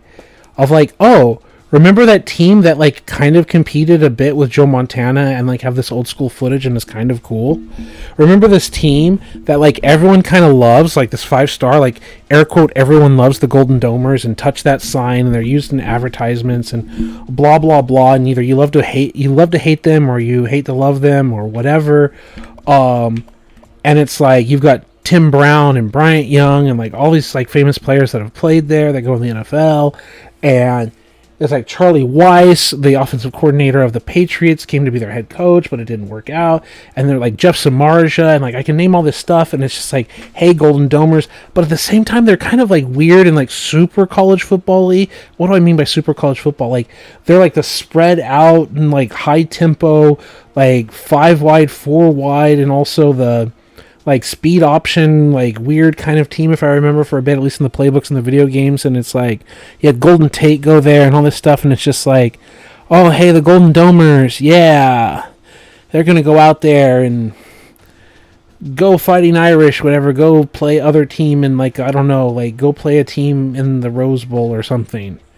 Like I'll see you in January to go watch the Irish play a good football game. Like they're the embodiment of just watch a football game. Right? Patrick's back. Lions defensive end just broke his leg. Wow, Patrick, thank you for telling me. Are you talking about like their big time pass rusher? Hutchinson or whatever his name is? Like their former first round pick? My God. That is awful. That is awful. And that's like a season killer as a team, but that's awful for the human being too. Wow, that deflated some of my momentum here. Give me more information, Patrick, because I don't even want to see that. Give me the updates. I don't like viewing that stuff, but let me know what's going on. Ohio State, like, beat Michigan, be kind of irrelevant otherwise. They won, like, a national championship game with Maurice Claret. They're like, Ohio State, we're not in the SEC. We're not truly a competitor for a national championship unless it's the early 2000s and Alabama doesn't matter or whatever. And dot the I out Ohio State. This is another team that, like, I love that they exist. I love Ohio State. I am not a Ohio State fan, though. This is a team that I'm so happy exists. Ohio State is so fucking cool. Okay? And he said, yeah, Hutchinson, his ankle basically disconnected from it. Oh, God, bro. Oh, God. Oh, I might be over-exaggerating, but oh, God. As someone who's just twisted his ankle too many times in my life, I have rolled and twisted my ankle too many times in my life, to the point, like, my last one was a really, really bad one. And I was like, I had a cast for like a few weeks, and it's not the same as breaking a leg, but it's like, and it took me over a month to heal, just back to regular walking mode, let alone running mode. This was earlier this year. This was in March. My God, like, twisting my ankle like that bad is a fear, like a legitimate fear of mine. Like, I'll have like a nightmare of like twisting my ankle so bad it breaks my leg, if that makes sense. Like, going downstairs and everything, I'm just trying to be chill because it's happened enough times. Like, I've twisted my ankle, my right ankle, at least 8 or 9 times in my life, at least. I would say that, maybe more. My left ankle's been twisted a little bit, but my right ankle is just like, I fear it getting hurt again. When I played football, because I haven't played football much, I played 1 season since COVID here in Peru. But God, even when I've been played since like 2012 here, before COVID, 2012 to 2019, like, I would put on like the neoprolene like brace. I would do different things to try to support my ankle, and like try to pick out shoes that had like a wide base, not a narrow cleat base, that would like try to support and prevent my ankle from twisting. And even then, it would be in the back of my mind and would affect my play. Of like, I want to make sure that my foot is planted correctly and I'm in such a way that I'm not going to get hurt. It would affect me mentally. It would affect my performance. I'd still play really well because I'm an American and I've got experience playing football and these other guys don't. So if I was playing other Americans, I wouldn't belong on the field, but like, I could get by. But God, the ankle thing, it is a legitimate fear of mine. That is, oh God, you just... Like, you're like, oh, and then spiders attacked him too, or whatever. God. And then he said, the Cowboys are getting embarrassed 34-6 against the Lions. Well, I mean, hey, fuck the Cowboys.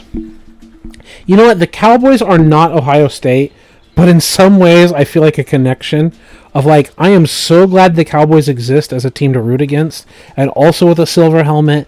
I'm so glad Ohio State exists. I'm so glad they have big-time fans. I love their little helmet sticker thing. I love everything about Ohio State existing, and it feels so good to watch them rise up and then lose an important game. Like, the fact that they can win important games, they're a legitimate threat to win important games, is like what gives the tension and fun.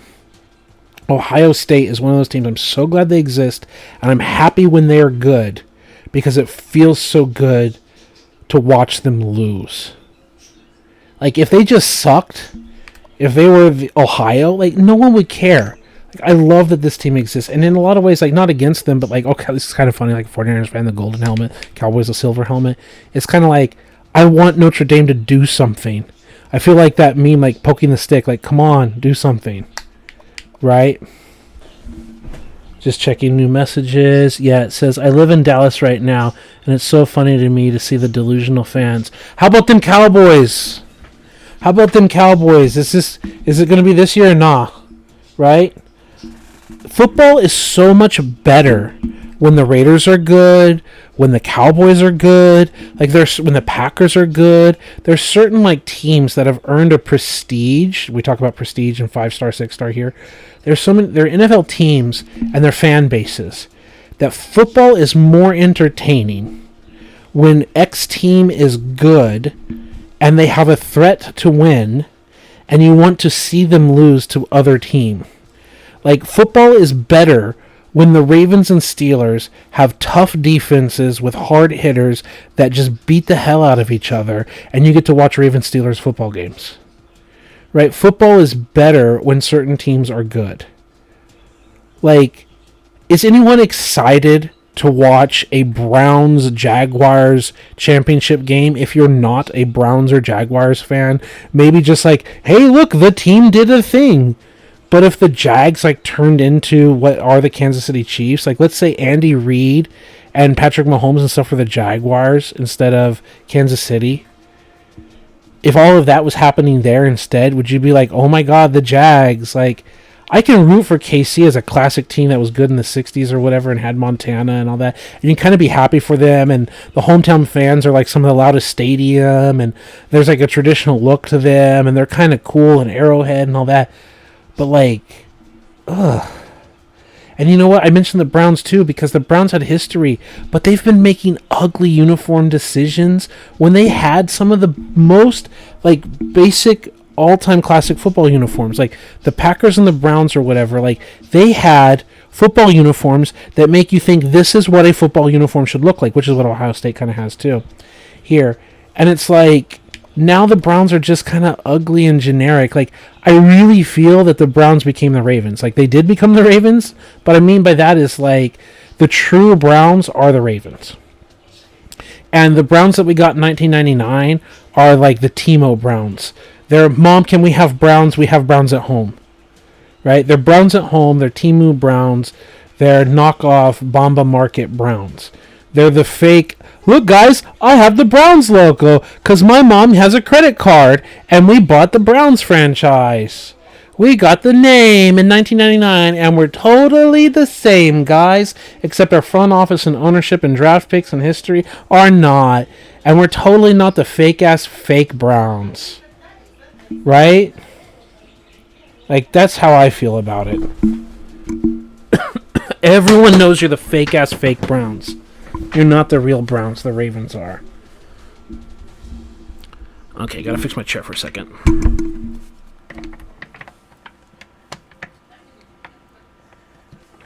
Okay, I've said this before other times. I hope I was able to get you to laugh, Patrick. Let's see the laughing emoji. It's like the AFC North is 3 Browns teams and then the Steelers. You're like, what are you talking about, Paul? Well, I've already said the Ravens are the Browns. They just moved and changed their name. Like, that's what they are. But prior to that, the Modell family, whatever, fired Paul Brown. And Paul Brown was like Bender in Futurama. Let's see if I can find the meme. I'm sure you know what it is. But, Bender theme park meme. Yeah. And then, yeah. And then can I see the video? Yep. And I'll probably get copyright strike or something for this. But it's 13 seconds, so it's worth it. And then, let's go scene, source, transition, here, here. Let's go to my computer, audio mixer, here, here.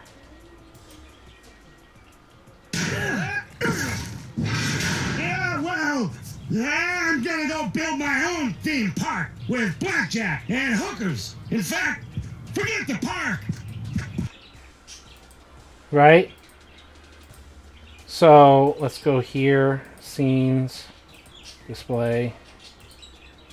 To me, the Bengals are that.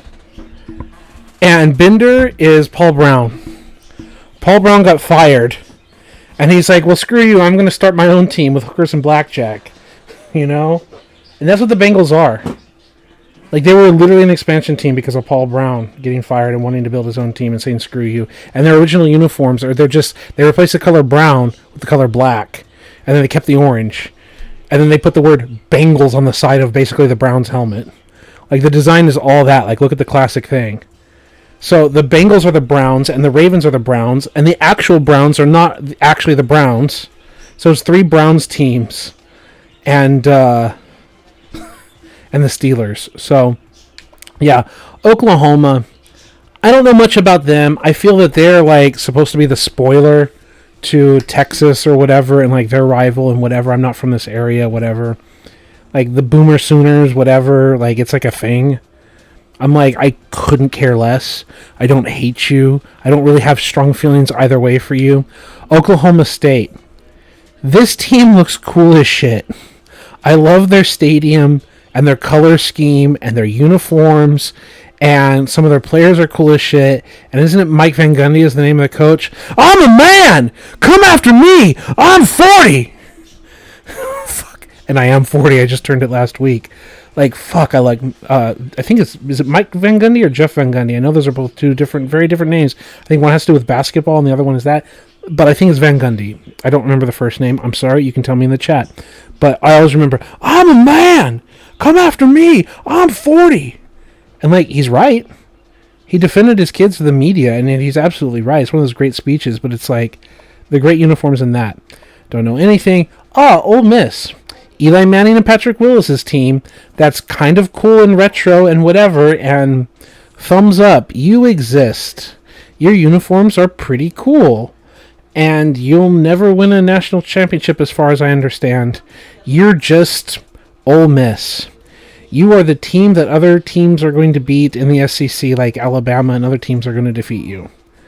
Your job is to win enough games to be relevant and have enough good players to be relevant, and don't go any higher. No one wants to see Ole Miss win 3 national championships or whatever. No one's signing up to watch my channel to watch Ole Miss do something. Like, you are the team that we have to play against, and we should get a victory, or we lose, but whatever, and then we'll get you next year. And it's not exactly the same with Oregon, but here's my little Oregon story. My high school football coach and the PE teacher was an offensive lineman for the Oregon Ducks in the very late 80s and the early 90s. He was, according to the TV telecasts that I've seen of their football games, probably their best offensive lineman on their entire team. And what's kind of sad is one of the videos of a full game of those early 90s, late 80s Oregon teams that you can actually find on YouTube, he's hurt for that game, so he's not playing. And I'm like, oh, I wanted to see Coach Collinsworth, like, play for Oregon. And they're like, and in the recent updates or whatever, here's their starting lineup or whatever. In Oregon, there's going to be without Collinsworth, their best offensive lineman and all that. I'm like, oh, cool, I guess. No, ever since, like, literally going to high school and all that, like, you heard about the Ducks. And he was trying to recruit for the Ducks, like, trying to help, like, be a pipeline for the Ducks. And Oregon is, like, I fucking love their uniforms. Like, some people hate them. I love that they're willing to experiment. Because it's college football. In the NFL, I want classic stuff. But I love the fact that they're willing to play around with and have like 7,000 different uniforms and be cool and weird. And that's their thing. I don't want every team to do it, but Oregon just pulls it off so well. All the different color combinations. And just, that's another team that just like watching Boise State. Like, oh, I want to beat Oregon this time. Fuck! Like, oh, I don't hate them, but like, oh, I want to beat them. Oregon State Beavers. My first memory of the Oregon State Beavers is playing NCAA 04, playing as Boise State, which what started my Boise State fandom was my friend and I were like, my friend's like, you should try Boise State. And I'm like, okay, blue football field, let's do it. And we played, and Oregon State Beavers had Steven Jackson.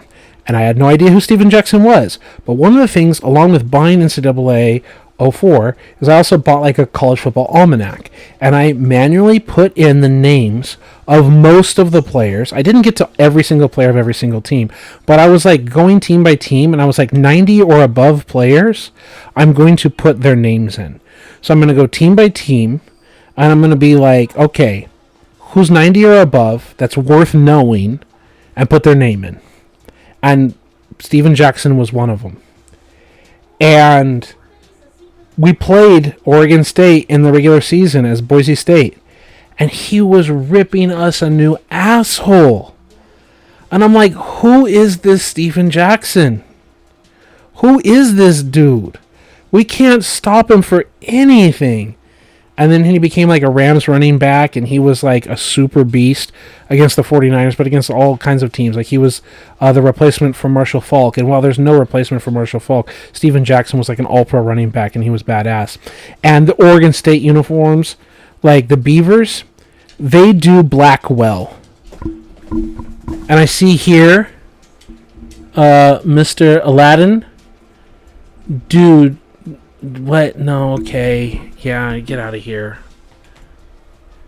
Get out of here.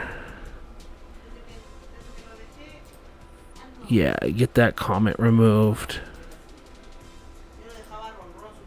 Okay. I don't know what that kind of business is. As I was saying, some teams use black uniforms and it feels like they're just trying to be black to be cool and hip and edgy. But then there are players who like legitimately, not players, teams that can legitimately wear black and wear black well. And Oregon State wears black very well. Their uniforms are also cool as shit. Penn State Nittany Lions. We obviously know the scandal with them. And like their linebacker U, and they're a famous team with famous classic uniforms, and I'm sorry for everything that went through with their players. I'm really sorry for everything that had to happen to them. Not like I'm apologizing like for me, I'm sorry, but it's like it's a really sad thing to hear. What's this? Like by stars? You can sort them by stars? I don't know what. Because more than 6-star teams are here, but that's kind of weird. Okay. But they're a famous team. They're just another team to recognize. That white and blue, the Nittany Lion logo. It's just there's nothing like negative to say about the uniforms and the players. It's the coaching staff and the drama, whatever. Pitt, Dan Marino and Larry Fitzgerald, and just I don't know much. Purdue Boilermakers. Am I wrong? Isn't this where Drew Brees played? Could swear he was them, and they look kind of cool with black and gold, but when I say some teams look better in black than others, I think Purdue is just fine. They're basically, look at us, choo-choo, we're the Saints, choo-choo, we're the Saints colors and everything, whatever. Rutgers Scarlet Knights. I've got a bunch of stuff about Rutgers offensive line play. That I used as like coaching tape and everything to help coach people about zone blocking and techniques and drills and stuff. Like the Rutgers is like a cool looking team, whatever, but it's just like the whatevers. SMU and the problems that they had in the 80s, and they've never recovered until just recently. And I think I've talked to Vix Vids and some other people about doing SMU, and I'm actually glad that they've been able to recover as an organization, and they're a team that I was running in my 03 franchise dynasty mode. San Diego State, whatever. San Jose State, I'm so surprised that they've like risen up more recently. Not as like a prime team. They've got ugly uniforms in NCAA 03 and 04 and in some of those games, but then they've gotten really good uniforms lately. Really cool uniforms lately. They've really revamped in them, and it's like they're interesting to like cheer for them to be on the rise. Don't know anything about that. We talked about the Gamecocks. I think it was Patrick that was mentioning it, and we said that the Alabama game. Like the Gamecocks have been good. I've already talked about them. Stanford. Education comes first, and athletics comes second. We want the best athletes who are our students. This is like the student athlete school. Love watching them play. They're like second, third favorite team in college football. Like really like happy for them. Happy for Richard Sherman and Andrew Luck and other players and all that. Syracuse, the S teams. We are so creative. We totally don't have exactly the same logo with different colors. Okay, whatever. TCU, LaDainian Tomlinson and friends. The Temple Owls or whatever. Tennessee. I have family on my mother's side from Tennessee. Tennessee has awesome uniforms. They're another team that's like the same thing as Ole Miss for me. You exist. You have had really good players like Peyton Manning and Jamal Charles and all these other teams. No, Jamal Charles was Texas, right? I'm so sorry if I get that wrong. Tennessee was Arian Foster. Jamal Charles, I believe, was Texas, right? Maybe I'm mistaken. Maybe I'm done. Arian Foster, though. And then Mayo? I can't remember exactly. But Tennessee, I'm sorry, Tennessee fans. And also Playbook Gamer, who has his own channel. And he does NCAA 06 videos. And he's a really good guy. There's times that I disagreed with him, and we stopped becoming friends on Discord, but that's not drama I want to get into here. Playbook Gamer loves Tennessee and all that, and this is a good team. I love their checkerboard pattern thing that they have in their end zone and all that, and Tennessee's just a great place, but they kind of remind me of that Ole Miss. Like, be good enough to be a threat, but you're not actually going to be that good. Hook 'em horns, Vince Young. And then others. Obviously, Chris Sims and Kyle Shanahan was a wide receiver for them and all that. But it's like, you are Vince Young, and you are the orange team. Like, you are the true orange team, and you are the second true orange team. And you also need to exist to be a threat. That is your point, right? Be always a threat. Be the Cowboys of college football, right? Texas A&M, they obviously have Money Manziel in this game. And they've got cool uniforms, but it's just like whatever and don't care. And Texas Tech, Michael Crabtree, and obviously Patrick Mahomes and all that stuff. They do black well, but I think Oregon State does it better. Like, there's not much to say about Texas Tech or many of these other teams. UCLA Bruins. I remember J.J. Stokes went there, and you are not USC. That's pretty much it. I think Troy Aikman went there, and you are just all kinds of not... You're not USC. You're another team, like as a Boise State fan, and wanting to get the Boise State Broncos into the Pac-10. At the time, it was Pac-10, I believe. In like NCAA 04, NCAA 08, whatever. UCLA was definitely a team that was like so good that you need to raise to their level. You need to get to their level because they're already at that level. They're like a very good college football team, but they're also boring as shit. They're so boring. Right? Raging Cajuns have got wild uniforms. UNLV. There's USC. The money team. The team that Pete Carroll abandoned right before the sanctions so he could go coach Seattle. And they have a long history of being a big-time powerhouse school. And they continue to be. What more can I say about USC? They're the other team, just like Ohio State. Like, I'm from Northern California originally. And Northern California, growing up there, feeling the people there, it's like it's not fair. We're being arrogant and stupid, I know it, but this isn't just and fun. Northern California hates Southern California, but we also treat them like the little brother. It's like, hey, Boston and New York, you don't get to talk shit about LA and the Lakers, and you don't get to talk shit about USC and all of that. You don't get to talk shit about them. They're our little brother. Only we get to talk shit about them. Like, we want to noogie them and all that. And in reality, like, the Sacramento Kings just are the bitches to the Lakers and all that. But it's like I said, like, it's being silly and it's being playful, whatever. But it's like, no. We all hate LA, Boston, all that. You hate LA. I get it. Hate LA, beat LA, But no. You don't get to beat up on my little brother. You don't get to talk shit about my little brother. You know, kind of thing. It's still family, and we still love them. But fuck you, Trojans. Like, I'm not rooting for you. I'll root for Stanford, not you. Right? Utah, Alex Smith, and whatever. UTEP has really cool uniforms. Utah State, Vanderbilt, Virginia Tech, Washington. I know that Retro Rewind is a huge fan of Seattle area football teams and all of that. I have no specific ties. They're not the Seahawks, and I don't care. And here you go. I believe you said Patrick, or was it Denny? Denny is the one, yeah? You say West Virginia, right? I don't know if Denny's here, not right now. I don't know if it's Patrick, Denny. I don't know who's signed in right now, but there's West Virginia, Pat McAfee era, right? And then they've got cool blue and white uniforms. They're probably cooler than Cal, right? It is what it is. Western Kentucky, Eastern Michigan, Wisconsin, the Badgers. Russell Wilson played for them. Chris Borland is playing for them. And it's just whatever. And then the Wyoming Cowboys have cool uniforms. So I've done my, like, not roast me every single team, but I've done kind of my roast me of the teams. I don't see Army and a few other teams not here. I don't know how many teams are actually here. So when I go through it, it's like, who do I even want to play as? And it's just like, I've done my roast me's. And it's just like, it's got to be Boise, right? I mean, who else would it possibly be? Right? And then why? And it's like, a lot of the other teams are like, I don't want that team to win. I certainly don't want to control them.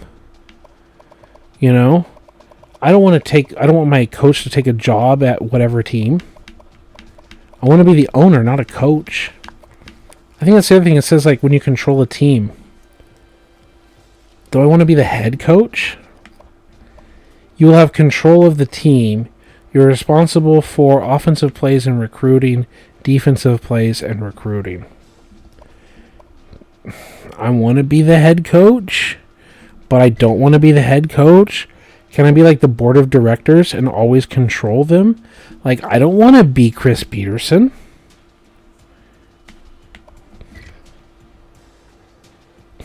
I don't want to be Robert Prince.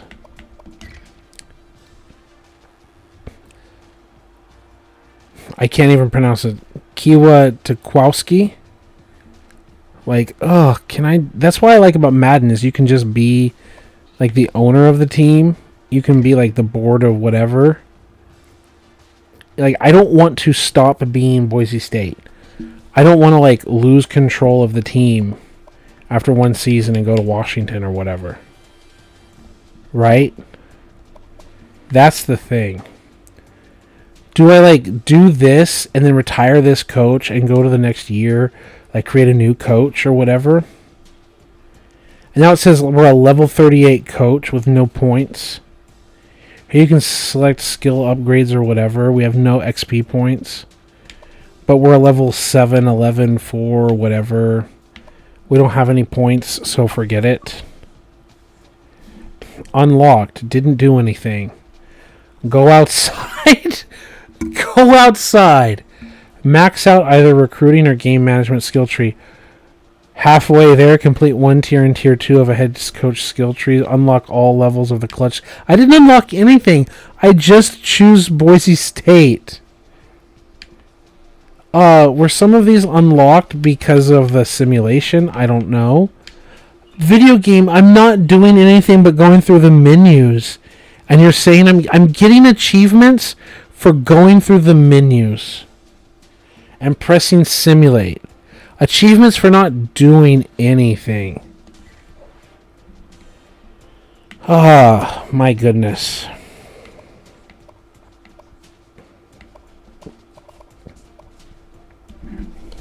My goodness.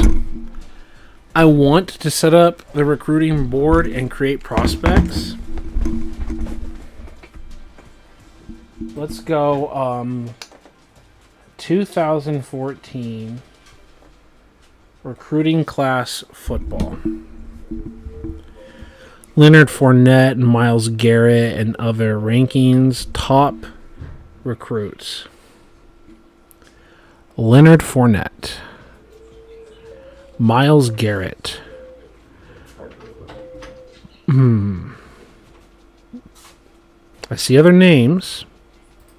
I'm just going to go here. Display capture. So you can look along with me. And let's also set this up.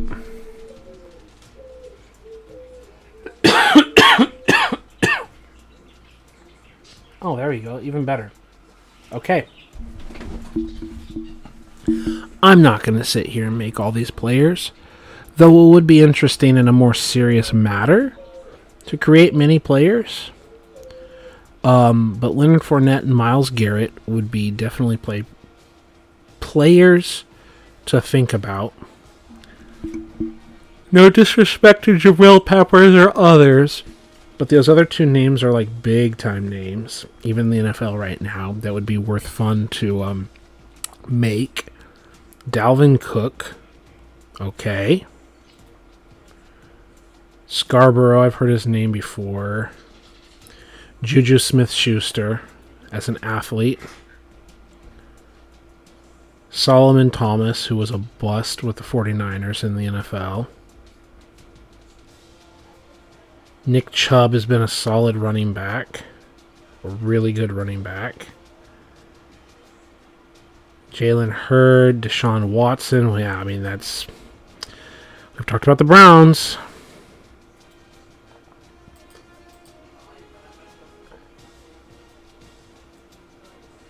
Buda Baker. Lattimore. Brad Smith. No, sorry, Braden Smith. Brad Smith was the quarterback years ago.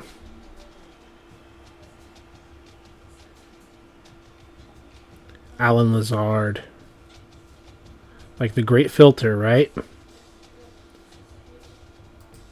Christian.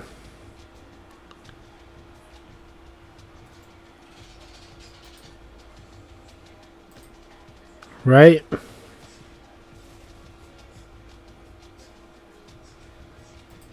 And then it's like, should I care about some of this? Like the pass rusher. Like these are the actual running backs. If I wanted to just have a little bit of fun, just work on one. And then what can I say? Let's try Madden. What, 17? So Madden 18 CMC ratings. I don't want to write out his full name. It's like a lot of typing.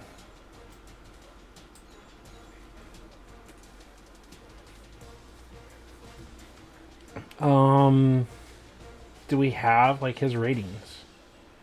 Madden 19 the next year.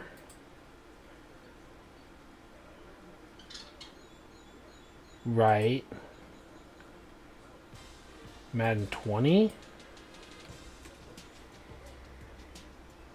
Because I don't want Mutt. Like, Mutt can just... That's the thing with Mutt. They can just be like, oh, we're going to make a whatever special edition gold card of whatever. Instead of, like, his actual abilities. Right? But he's definitely, like, a true freshman. I was a starter. He was all of this blah, blah, blah mess. So, how can we best make CMC? I'm going to take all this stuff and I'm going to apply it into the video game. So let's go back to video capture. And I'll leave the live streaming up. And now let's go over here. Let's close some things.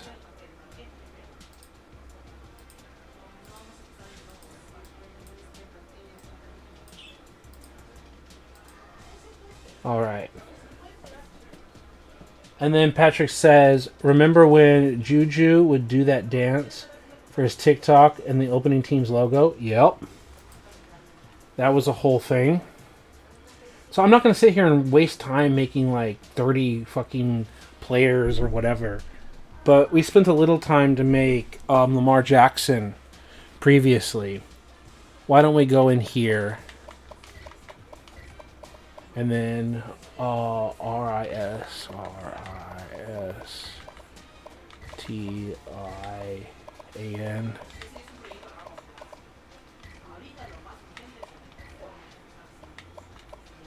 Like, it would be fun in the future to make Arch Manning or whatever.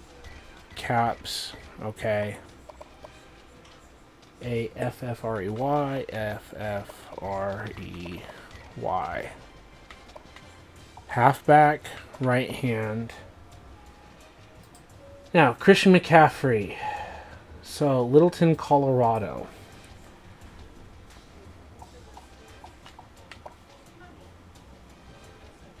It would be faster to go left or right, or what? Littleton, Colorado. True freshman. It doesn't let me, like, choose a number. Like, bio doesn't have a number. You can't choose, like, 27 or 5 or anything. And it says here... It says here 6'2", In the Madden card, it says 5'11", and I'm willing to bet that 5'11" is more accurate, and the 6'2" 202 is them just trying to be kind, with the height and weight for recruiting purposes and saying the other pounds, whatever. Light, and he has like a little bit of like stubble under the chin or whatever, but no face is gonna look like him, and that's kind of not too far off. The hairstyle is like more accurate here, but the brows aren't. 2 is better than this. 2's not so bad. Let's just do 2. Let's do 2's face. I literally have his face up on screen, and you're never going to get a face like him, but why not? And the arm builds or whatever, in terms of like, oh, the muscle and whatever, like, yeah, he's in fine physical condition. Like, keeps himself in great condition. Now, we see CMC has the little 2-bar to the side, like, not Bulldog.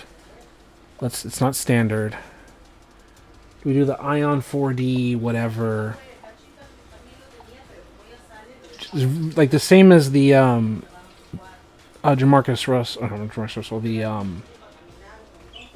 Lamar Jackson helmet, right?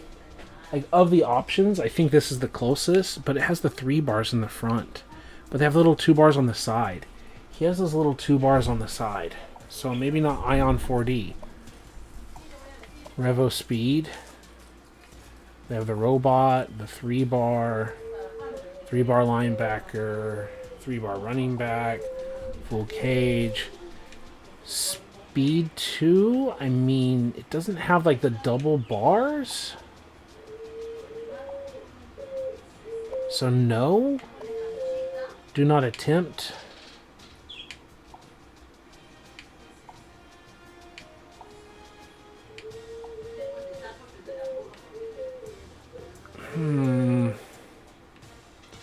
I don't like the DNA tops.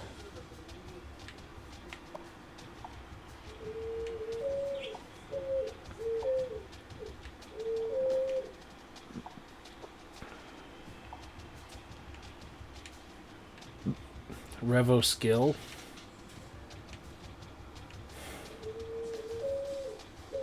It's just got the clean 2-bar in the front, not the 3. Like a bar above, a bar below, and 2 bars in the front. Like, who cares about his face mask, Paul? Well, I want something. Something in the realm of accurate. He has 3 bars again.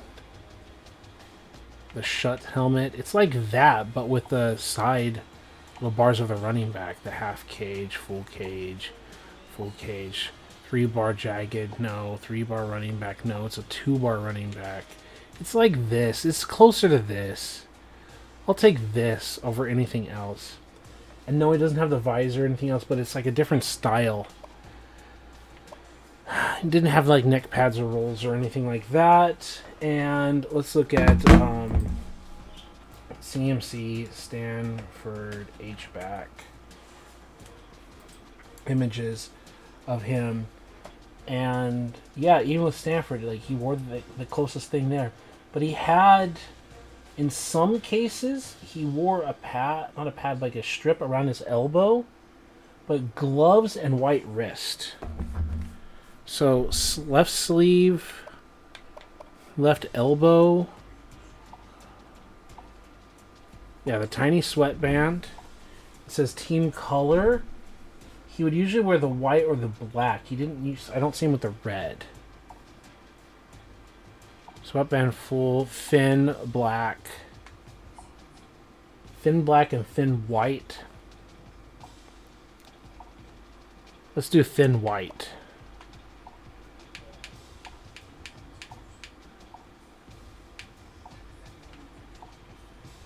Full white, medium white, thin white. Yeah. Wristband white, wristband white. Left hand is like gloved.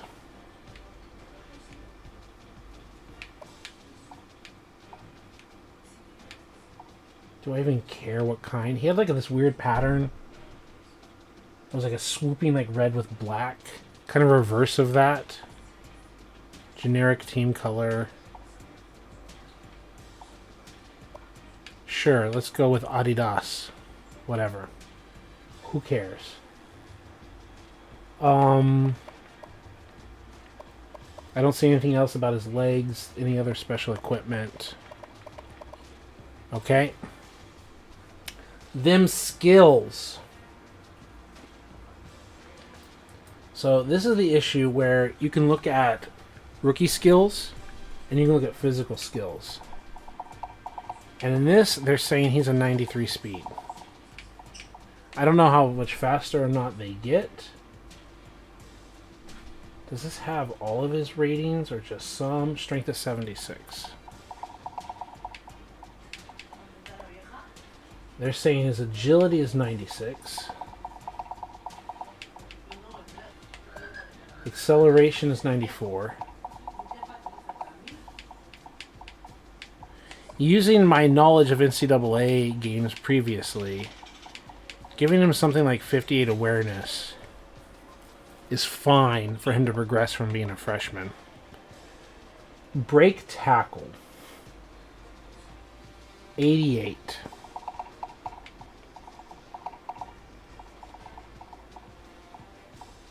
Where does it change colors? At 85? Let's go to 85. Trucking, 72.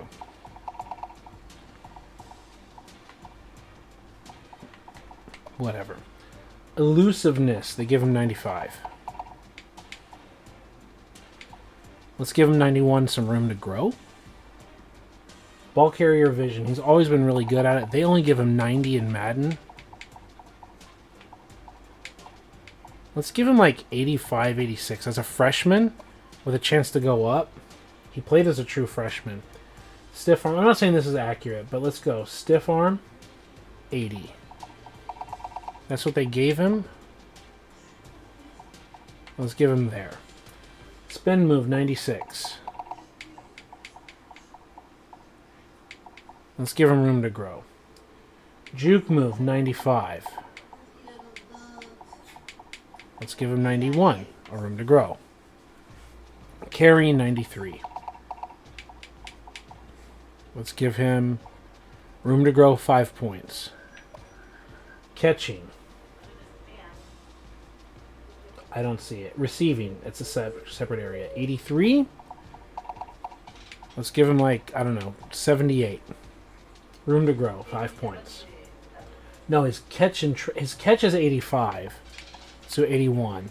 His catch in traffic is 83. Okay. Route running. They're giving different route runnings, but they're giving between 70 for deep. Short and medium they don't show. But like 86, whatever, 79. Let's give him 79 route running. Like a very high for running back. Give him a chance to get better. Jumping. We'll go back to physical ratings. Jumping, they give him 89.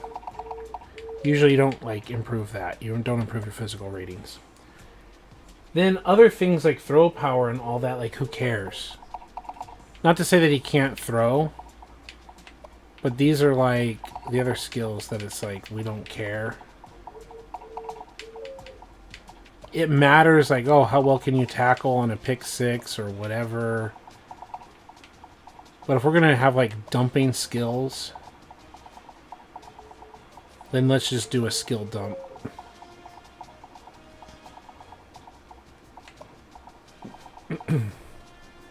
Let's go back over to the live.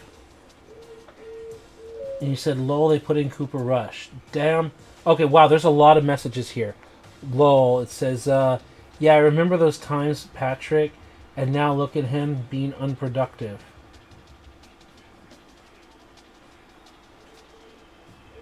Yeah, you're talking about the whenever Juju Smith-Schuster and all of that. Ever since Antonio Brown descent into like a locker room cancer, whatever. Yeah, exactly. But then it's got this number 2. Like, okay. Okay, it says it feels like the Steelers Devo curse started. To be fair, Alter, they've had divas with like Plexico Burris and many guys over the years. They have. You said Patrick C says Dak threw another embarrassing interception. Damn, Patrick, Cowboys fans are going through it right now. Will they put in Cooper Rush? Yeah, they should put in. Now I get it. They should put in Trey Lance, huh? That's another kid to make here in this video game. Thank you for keeping me updated. Play recognition. Let's just kind of dump these off. Okay. See how it skipped over? Not skipped, but... Man coverage, zone coverage.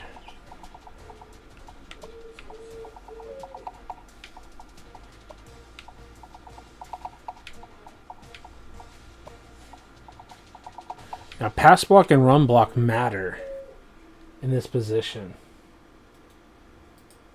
Ball carrier, da-da-da-da-da. They don't show it. His pass protection is rated 79. Can we, like, look at that? Open that up. He says he's rated as a 79 in pass protection. And then Alter says, congratulations on beating the Seahawks. Congratulations on, I guess, the Seahawks are on a 3-game losing streak now. And the Niners look all kinds of beatable because they've literally lost 3 games. And they're just not the team that they were. Let's do run block. He can run block for his guys. Let's give him like 60. Say he works out and say 55. I don't know. Kicking power, we don't care. Kick accuracy, we don't care. He may be a good returner, but we're not going to put him on the return team. And then, do they have a section for his stamina and all of that? They don't show it, but he usually doesn't come out of games. It's his injuries that are the issue. And with his injuries, we're going to say something like 86. 85, 86, 84. I wouldn't call him injury prone, but he's getting worn out. So we're going to put it there and not call him injury prone. But let's see, just try to be fair. A 91 overall freshman. And yet, is he not like an elite player even at the NFL level? Does he not deserve this? Where was the ball carrier vision? Yeah. So... what's like the orange? What does that matter? I don't know. That's where they're affecting his like overall rating too, is awareness. What's the difference between the awareness and the ball carrier vision? Like for the route running and all of that, like those are other skills. Is it just like an artificial skill?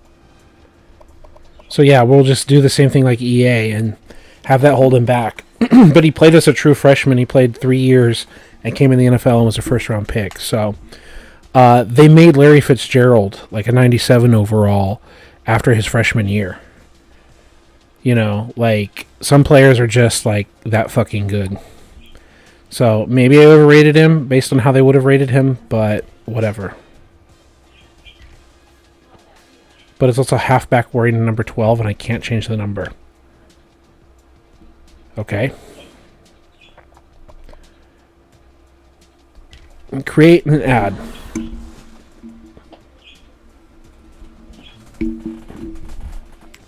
Okay. Anyone else? Anyone else? If we say 2017 is when he was drafted. So if I say... and also Solomon Thomas was part of that group. If I say 2017 NFL draft. That's Patrick Mahomes. We need to make Patrick Mahomes. Right? So, if we're going to make CMC, we've got to make Mahomes. Right? So where is Mahomes, Madden, Salute, 2019. In Madden 19, the 2018 season, he went from a 77 to a 97 overall. Increased 20 points. And you can understand why. You can understand why.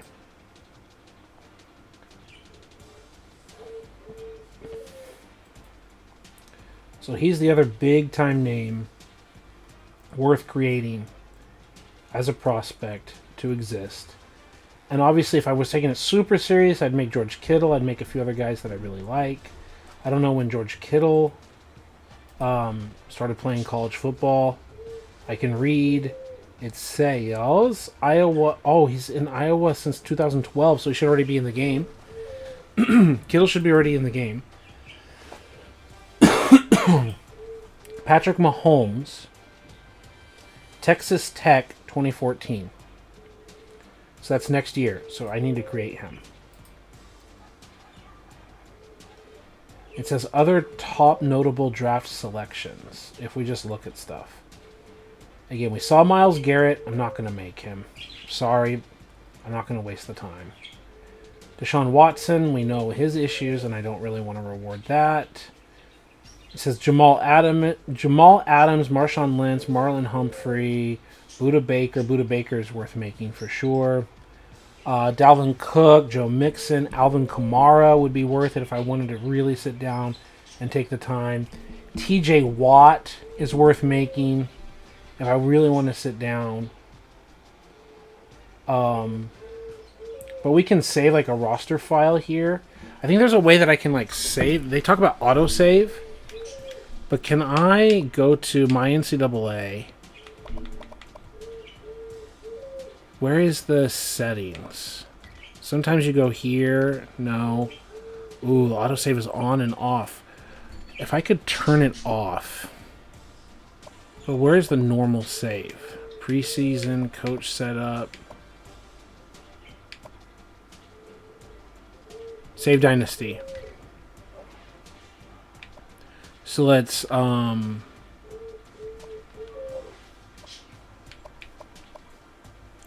go back.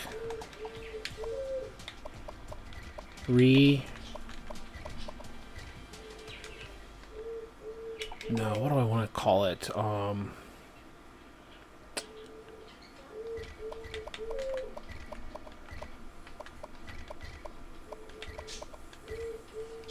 Recruits. So I've made one recruit. And I can name another one called Boise State. So, Boise State Broncos. Like BSU, whatever.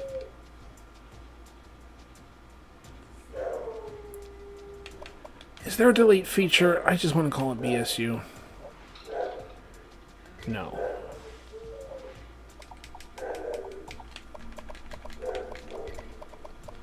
We'll just delete the other files. We'll delete Akron. We'll do all that. But I've got one called...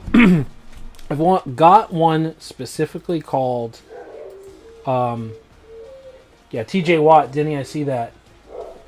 And then also I see Alter says, I mostly have two concerns about the Bills heading into Monday Night Football against the Jets. One, how bad is Josh Allen still concussed? Yes. And second, what bad calls Sean going to do that will cost us? Yeah. And then he talks about go TJ Watt. Yeah. That's the thing here. I absolutely agree. I hope your Bills get the win. I hope they're still relevant and they don't like embarrass themselves. The Jets should lose easily. Let's close this. Let's go to Mahomes. It'll tell me where his high school was and all of that. High school, White House from White House, Texas. All of that. Yeah, I should create TJ Watt, and there's other players I should create. I think we're just going to create Mahomes right now. We're going to save over this. For the moment, no. We'll save over that once we create Mahomes. But I want to save this file, guys, so I don't have to recreate CMC over and over. And maybe I will create them over and over, whatever, create a better version, I don't know. But right now, let's create another prospect. And let's go here. Patrick.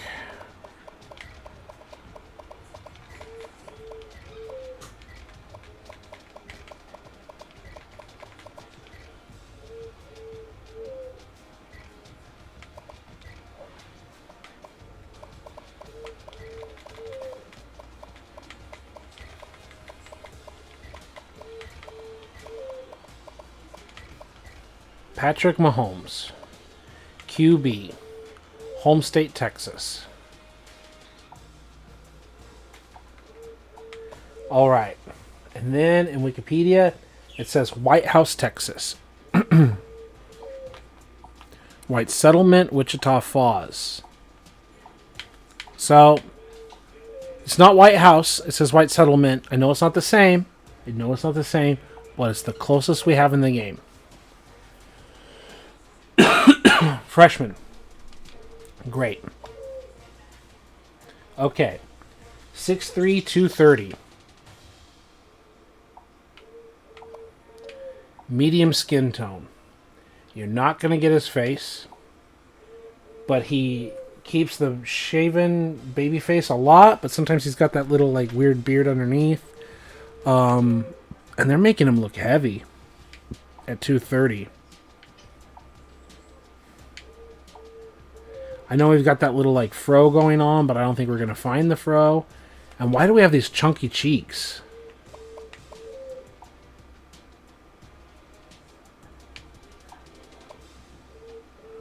(6'3", 230), and they make him chunky cheeks. Get rid of the belly build.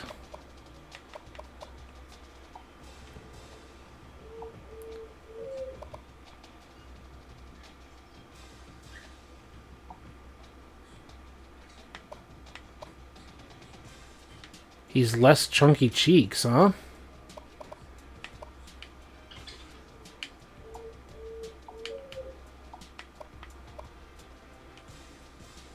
They give him those chunky cheeks by just making him like the size that he is. 215 doesn't have the chunky cheeks. What about 220? He does. 219? Yes, 18, 17,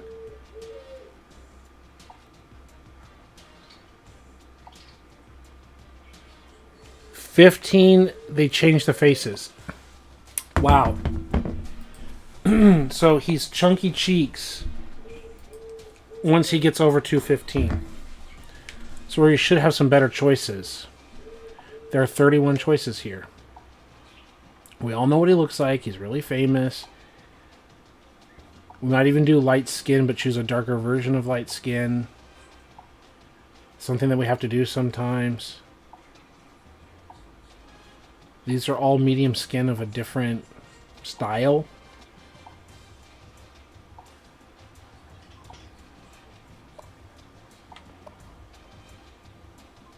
There's like super white guy and less super white guy.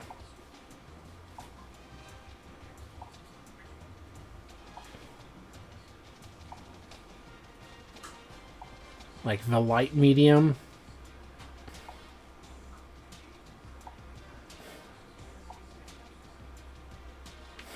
This looks like Vlade Divac. That's the first thing I think of when I see that. He doesn't really do the mustache. He's got the little mustache action.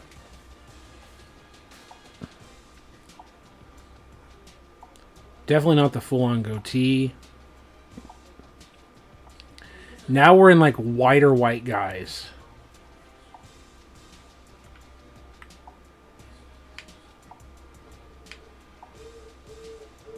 Yeah, these are like the darker white guys.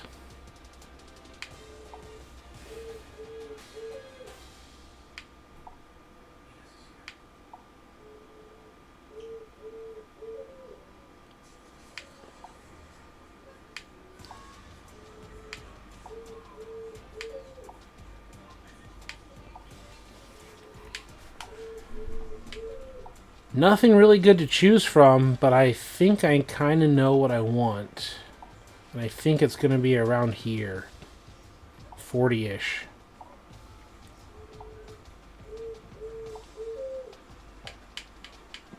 I think 40-ish. Like, I don't know what else to choose. If we go medium, it's all a bit darker than he really is.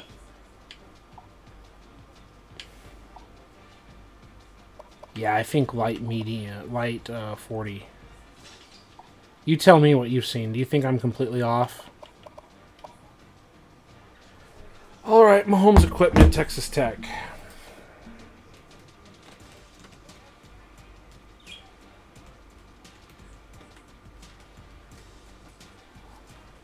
Let's look at images. He wore that sleeve at Texas Tech. So he's got, found a really good shot, a famous shot of him. Open image, new tab. And I'm going to use display capture. I'm going to use this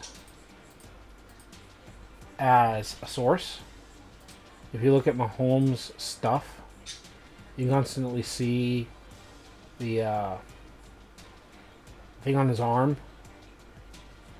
right? You can see all the equipment. But I think we're going to use that as a foundation. And we're going to use this as, like, especially an abilities skill thing. So let's go back to video capture device and check the stats. They don't have Kermit Green. Yeah. All right, guys. Here's what we're gonna do. That's a terrible impression. Like, it's not even close to the realm. It's not even close to real. It's not even close to something that's adjacent to close. That was terrible. Like, that was my attempt, and it was terrible.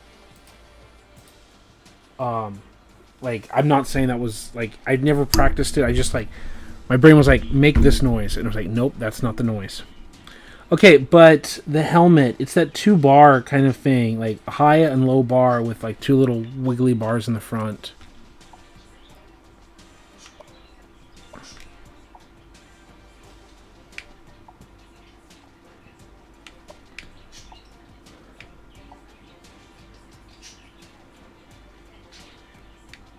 That's got 3 bars. QB1, QB2. Half cages. And all these Revolution ones are so terrible. Revolution skill. It's just a bar on the top and a bar on the bottom. We don't want all this weird stuff.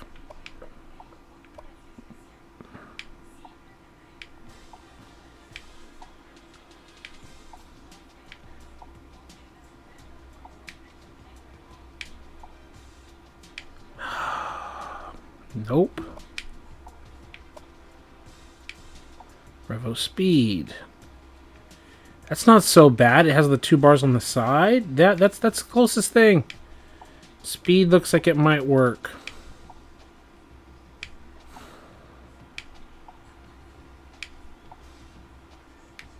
Yeah, that might be the closest thing to his helmet.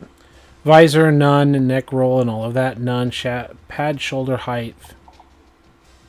Let's drop it to none. Not like it seems to make a difference. Sleeves, none. Right sleeve, none. So right sleeve. Long white. Long black. Team color. Bottom half sleeve. That's something. It says white. It says black. The picture, he's wearing the black bottom half sleeve. So that's true. Jersey sleeves. Standard. Tight. Yes, he wore tight. Left elbow. It's not really elbow. So left sleeve. 3/4, 3/4, 3/4. Top half. Bottom half. Long, none. Okay. Okay. Then we're going to go to left elbow. It's not really the elbow. He wore the band higher up than the elbow. But we can say thin team color band because he still had that orange as Texas Tech. It was more on his bicep than it was on his elbow, but I can't see a bicep feature. Right elbow, nothing. Left elbow, nothing. Left wrist, let's go QB wrist.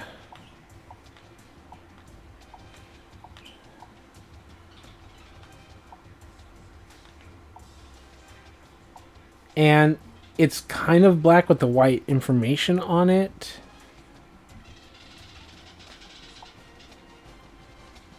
Let's go white, though, like that. Nothing on his hands or his wrists elsewise. Bicep band. Let's go. Left bicep band. Okay. Okay. Okay. Let's go. Left bicep band. Team color. None. Fine. No, instead of bicep, they have forearm? No, that's lower. Yeah, the forearm is lower.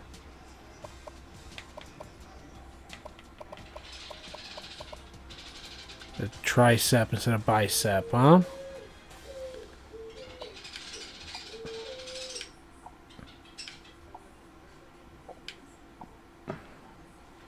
That's a really thin team color band. I think I like the other option better. Yeah, I think I like that better. Nothing with the ankles or anything.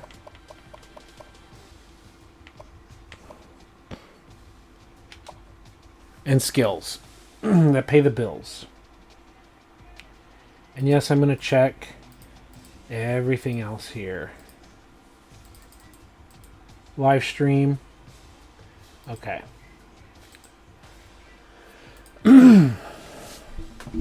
Chilling. They say speed 88. Let's go 86. Acceleration 93. Strength is 76. I'll give you some room to go in the right room. Agility 94.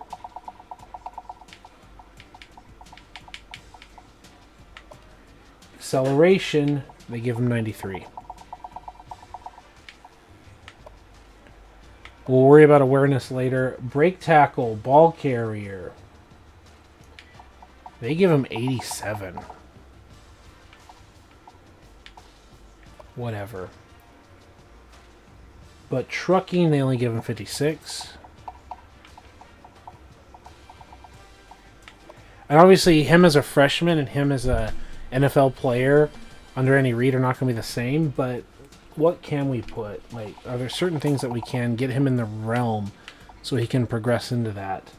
Ball carrier vision. They say 87.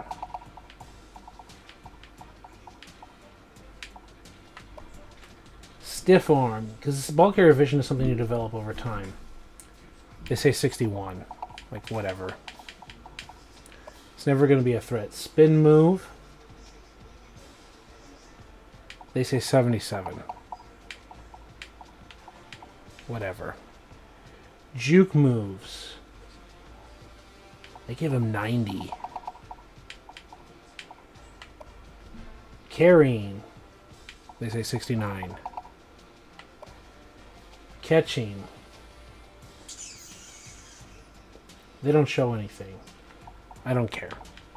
Leave it 40 if he gets a pass thrown back to him.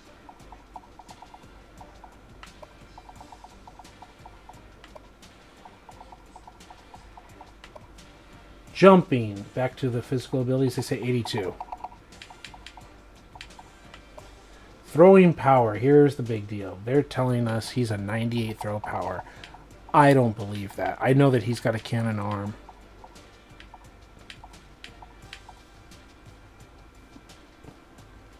Sorry, did I say 92? It's 98. I'm going to give him 96. I'm going to give him 96. Give him a chance to improve. I would say 95, but he does have a strong arm. Throwing accuracy. They're giving him all these like 95, 91, 90 stuff, all of that, which is fine. Let's give him 89 with room to improve. Tackle ability. Hit power.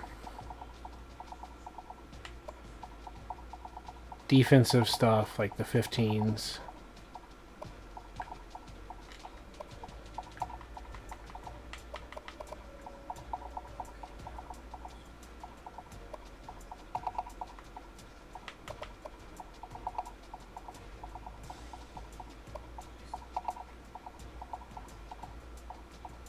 Hey guys, if anyone's listening, how cool would it be if play recognition was also for offense, like for the quarterback instead of awareness? Their ability to recognize the defensive play, to recognize the coverage and what's going on. How cool would that be as a replacement for awareness? It's like a rating you already have, and you can have play recognition as a skill. Just saying, it's a good name for it. Recognize the coverage, right?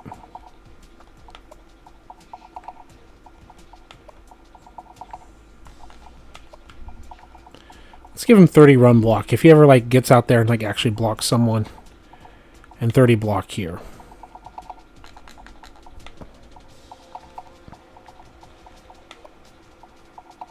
He's not going to be returning kicks or anything.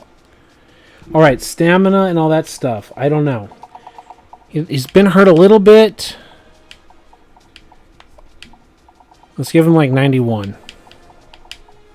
He goes out there and plays hard, 92, whatever. I don't know, 91.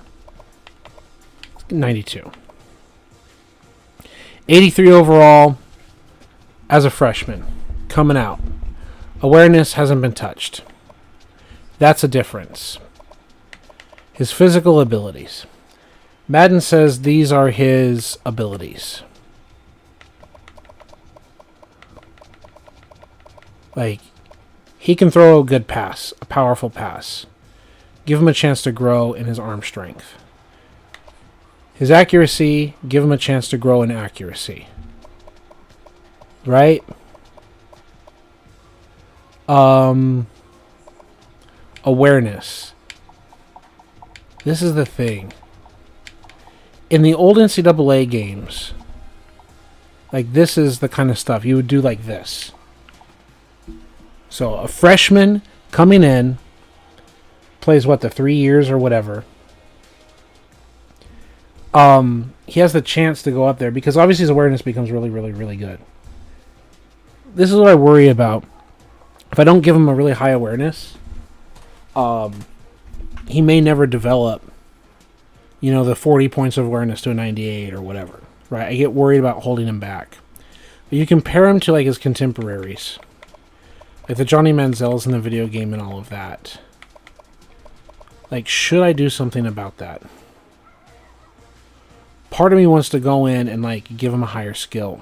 Because we know what kind of an elite, super, like, MVP, league-changing quarterback he is. So, what do we do? 68? 93 overall? Still give him a chance. He's got 30 points he's got to improve. If he improves like 8 points a year over 3 years, it's not going to be enough. I don't know. You tell me. He was only rated so high, like, coming out of school. People didn't, like, put as much faith in him. But he's rated as a 93 overall freshman. And just let him go to some other team. And let's add him to the recruiting database. And let's go to Save Dynasty, Recruits. And I can start comparing him to other recruits in the video game, like I do in my other NCAA games. And I can do stuff off camera. But let's save our Boise State University. So now we've got that recruit file. And then we can say Highlights, blah, blah, blah. Strategy. Auto subs, whatever.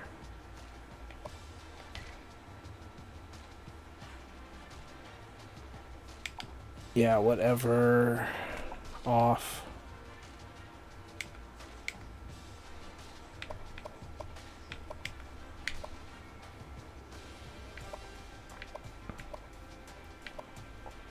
We're turning auto save off so we can just go through and start the season. And you guys just set this up, video game.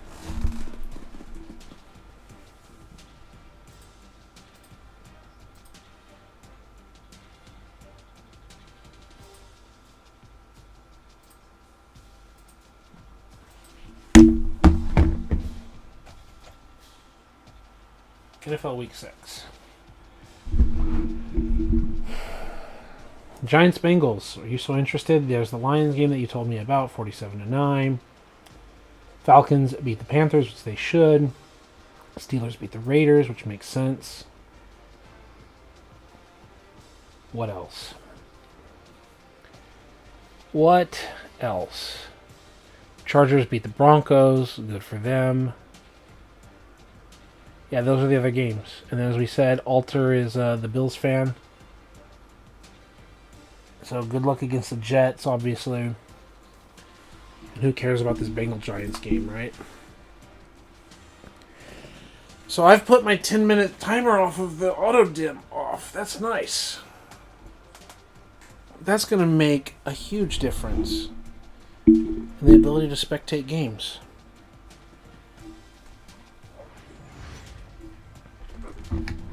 Coaching goals. Find a bust. Find a gym. What? Okay.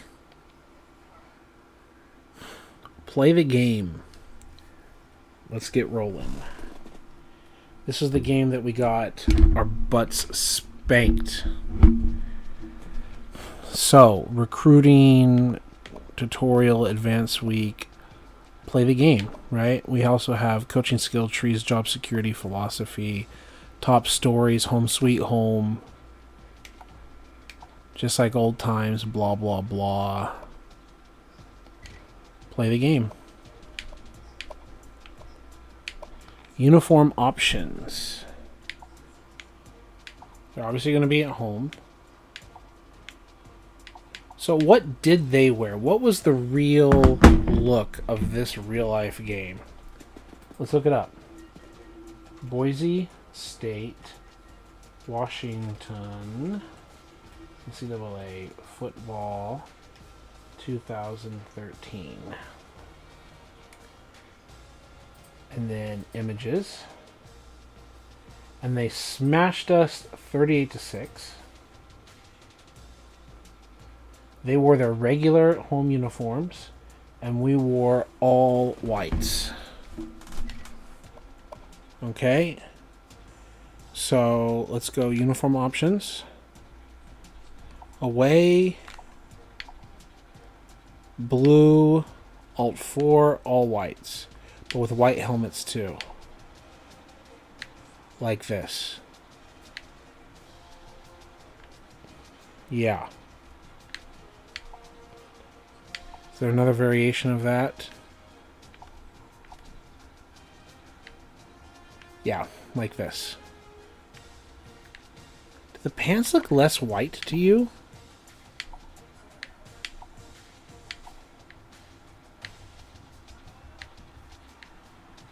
Seems like the 2011 Pro Combats felt like... Maybe it's just my eyes. No, it's just the sticker. It's just the Nike swoosh.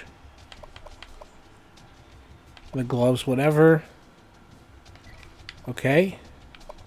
Uniforms. They kept them like that. Okay. It says they are the better team. They have the better offense. Would you like to spectate? Yes.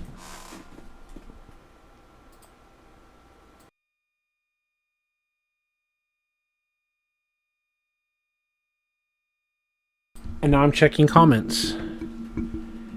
It says, man, now I not only have to fix my PS3, but now I have to find a copy of this one. I'm glad we won today, but still not super confident in my Steelers. Steelers go Super Bowl? Too many injuries. Steelers no go Super Bowl? Let's go press continue. Hi everybody, Reese Davis with you, bringing you the EA Sports NCAA Football 14 pregame show presented by Nissan. Innovation that excites. When Washington is bringing it, Husky Stadium is rocking. Literally, you can feel the vibrations in the stands. Now it's up to the men in purple and gold to make sure that their visitors bow down to Washington. Thanks for joining us here on the NCAA College Football pregame show. Now let's send it out to Brad and Kirk for all the action. We'll see you at the half. Trying to let them talk before I go back on the mic for too long. Okay, cool intro. Here's the thing. 38 to what was it?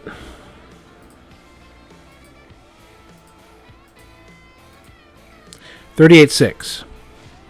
So their defense just shuts us out, and they put 38 points. Remember, I said 7 minutes. We might need to extend it. We might need to adjust the slider settings so we get scores that look more like it.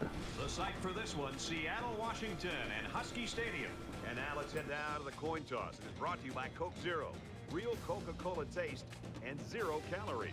Enjoy everything.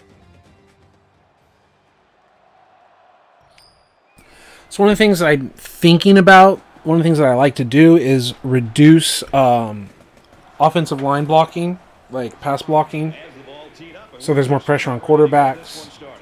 I like to increase the catch rating so they don't drop passes all the time, but they're not NFL guys. I like to reduce the tackling so there's broken tackles. There's certain things that I like to do across the board to get more realistic, or what I feel is realistic, settings.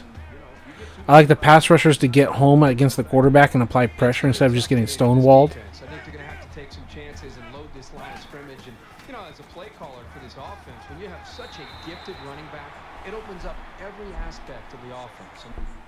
Is there a way to go here,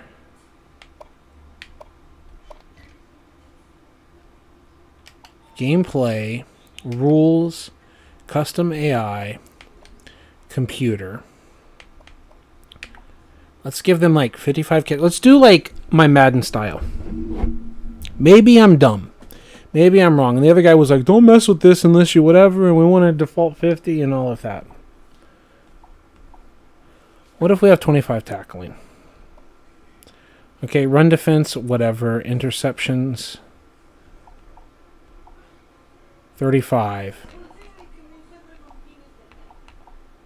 75. Like, pass coverage, I kind of like when the coverage is really good. Let's do like the equivalent of all Madden, Heisman, whatever, like 75 out of 100. Let's do the run defense, default 50, and see if that's correct. Let's do the tackling like the all Madden for the user. Like there's a lower tackling. I don't want 70,000 broken tackles, but I like the fact when they can break tackles or whatever. Sometimes kick accuracy is like you could have maximum power and like this accuracy, and then they miss it short in some of the games. I don't remember exactly which ones, but that was a problem. Like we had 100 power and they were still not able to get the ball out there. Maybe 100 power is too much, but I tend to like the lower accuracy so they're misses, but I don't want them to have like 0% accuracy, but I want them to be able to miss. I want really accurate, great punts. I want strong punts. Kickoff power, let's just do 55 like that. I may be messing with everything and doing the wrong decisions. I like pass blocking low. Like out of 20, 1, 2, 3, 4, 5 like this. I usually do 4 or 3 on the settings. And you try to see so they don't like dumb out or whatever. I want to see pressure. I don't want to see just stonewalling. I usually like better accuracy from the computer guys, like even in Madden, like it. I like the fact that they can make sideline catches with like 55, 60, 65, whatever catching. they should be able to drop passes, but whatever. Especially with a pass defense like this. I kind of like it. Let's see how that works. Maybe I've messed everything up and it's perfectly balanced the way it is. But I'm interested in seeing that play out. You tell me. You get those linebackers and safeties coming up close to the line of scrimmage. It's a great time to really open up and show what you can do as a complete offense. It'll be a challenge.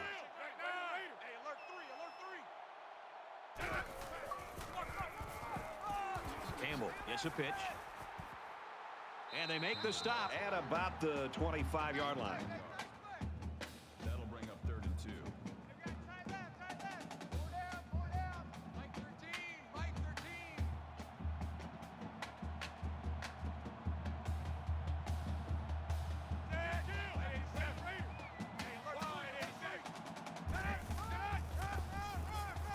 On the run, right side.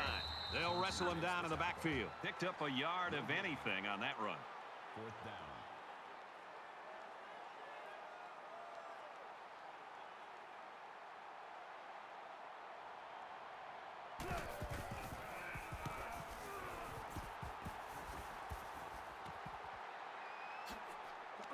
They'll bring him down at the 42-yard line.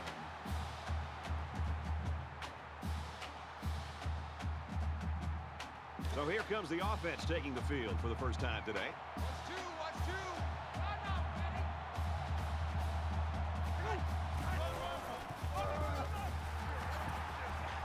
And he's level at the 38-yard line. It's a great play by the defense, but it really makes you wonder, was there a miscommunication up front by the offensive line? They just seemed to allow the defensive line to get through, and the running back didn't have much of a chance at all. It's 2nd down now, 13 to go. Ball on their own 38.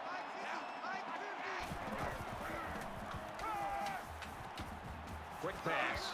He's out of bounds at the 45-yard line. Reception. Gain of 7 on the play. That makes it 3rd and 7.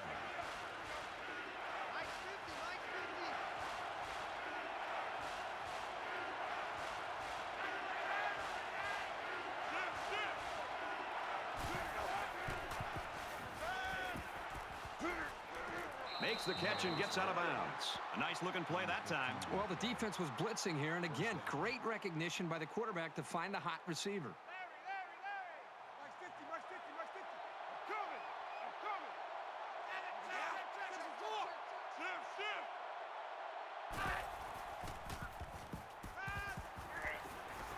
Here's the throw, and I don't think he got anything on that.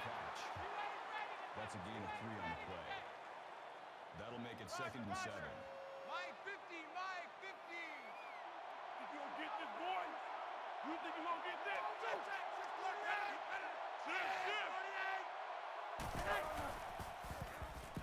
Got his man. Oh, what a hit. Makes the reception.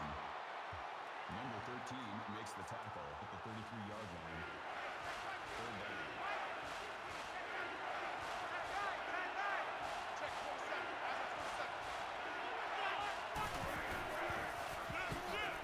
Here's a give up the middle, tackled right away. It's 4th down, and they're going to try to go for it.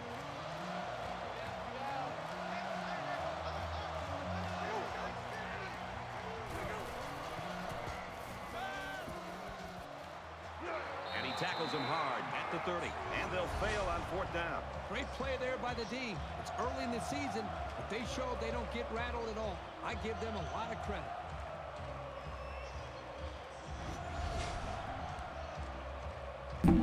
Obviously, stats aren't going to rule everything, but we are going to look at stats. The presentation is a little weird without the logos. You just have like an arrow pointing at nothingness. I don't know what's going on with the presentation. It doesn't have like the Boise State logo or anything. Like even the score's supposed to be there. Aren't logos supposed to be there? It looks like things are already bugged out from the beginning.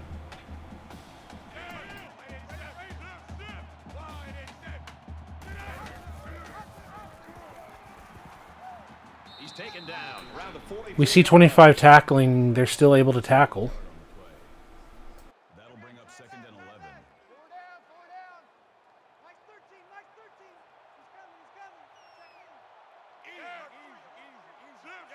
At least they turned to the correct sideline. And he's tackled right away. There was a defender right in his face that time. Yeah, but great concentration by the receiver to come away with this ball. Nice job.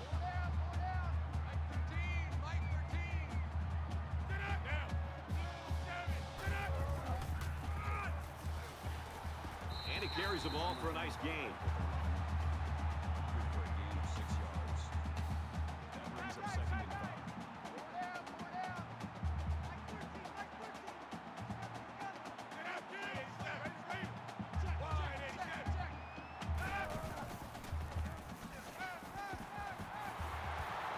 They'll bring him down right around the 28-yard line. Smith picks him up around 7 yards with that catch. Nice protection. A good We got the pass. catches. We got the throws. For much more than that. We got the tackles.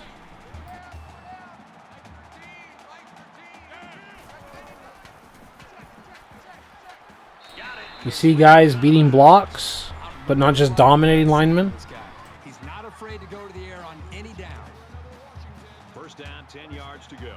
Ball on the 15-yard line.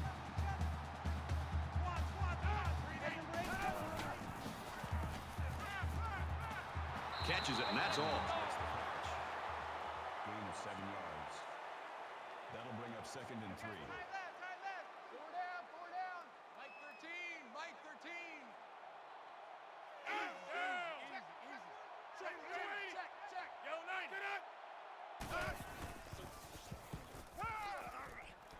Out of bounds, right around the 6-yard line. Reception. Gain of 2 yards. That'll make it 3rd and 1.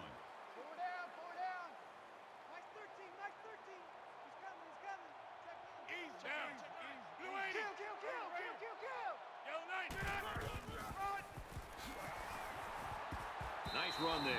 Unbelievable. They can't get this offense off the field. Oh, they've been like a machine on this drive. Very methodical and efficient. And once again, There's only like one referee on the field.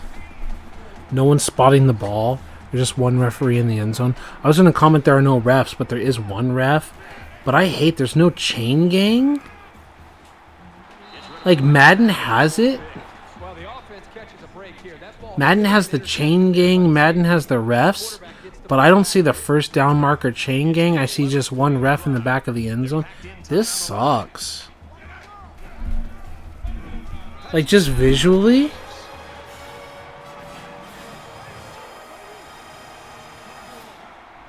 Nice run and a score by the half. Oh, you show me a chain gang in the just give it to your main field. man. Wow, we got two refs here, at least for the field goal. Line and defensive line hooked up there, and the offensive What line the won fuck? He splits the uprights. Didn't you have them in like NCAA 11 and 12? 69-yard drive, and they come away with a touchdown. So the score now, 7-0. Washington. Yeah, they don't have any chain gangs out here. And he got all They don't anything. great kick I just see one ref in the background. to the end zone for a touchback. I mean, we're not supposed to be watching the refs and all that, but it just kills the immersion and the visual appeal. Yeah, there's no refs on the field, like, regularly. Too early to change. There's no chain gang. There's no real coaching staff. Like, Madden 25 has a better, like, appearance. It's since Madden 10 that they were adding them. Tackled after a decent run up the gut. God, when did they get rid of / did they ever have the refs? Because I thought they did. This is so fucking pathetic. That's what people are so mad at when it came to, like, going from the PS2 to the 360, the PS3. It's like, how do you not just have, like, the most basic things of football? Like, with the new feature, now with refs and the sideline and the chain gang. I remember Madden on the Nintendo 64 had a big deal that they had, like, a sideline presence. Like, Patrick runs it on the PS3, like, they actually had, like, a sideline presence. They got to him, and he did not get the first down. There's just so many aspects of this game that are beautiful and smooth, and then it's like you got the cloned animations firing off, and like the hair and stuff doesn't have like actual physics. Like it sticks up way in the air like it's frozen sticks. Like there's one ref in the background. And he's tackled at the 34. You can't say there's no refs. You can see the ref. He's the one that calls the penalty. It's one official on the whole field. 6 points and a pretty He's there display of passing on the field, on the result W. in their last drive. There's one official, and now he's off screen. Defense to take a different approach here.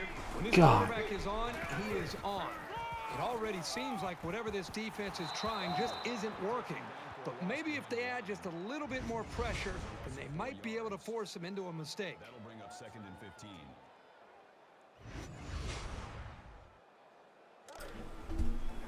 Second down, and they Yeah, get it really kills like the spectator mode. I'm sure when you're playing it and you're focused about routes and all that, you don't care about that stuff.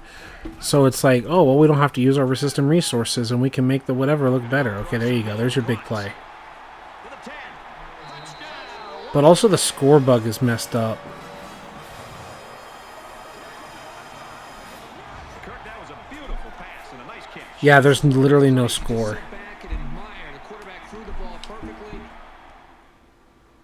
So, instant replay.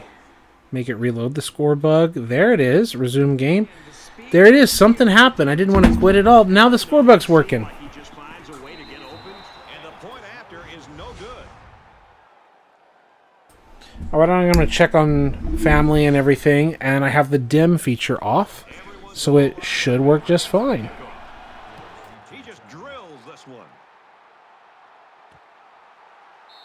And it goes into the end zone, down for a touchback. They need to show a little giddy up now, because if they don't start eating...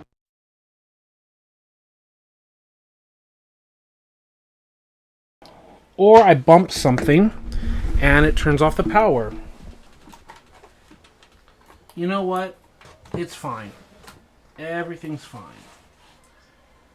I bumped the power strip when I was moving things, and it turned it off. But you know what? I've learned a lot. I've had fun. I'm glad I...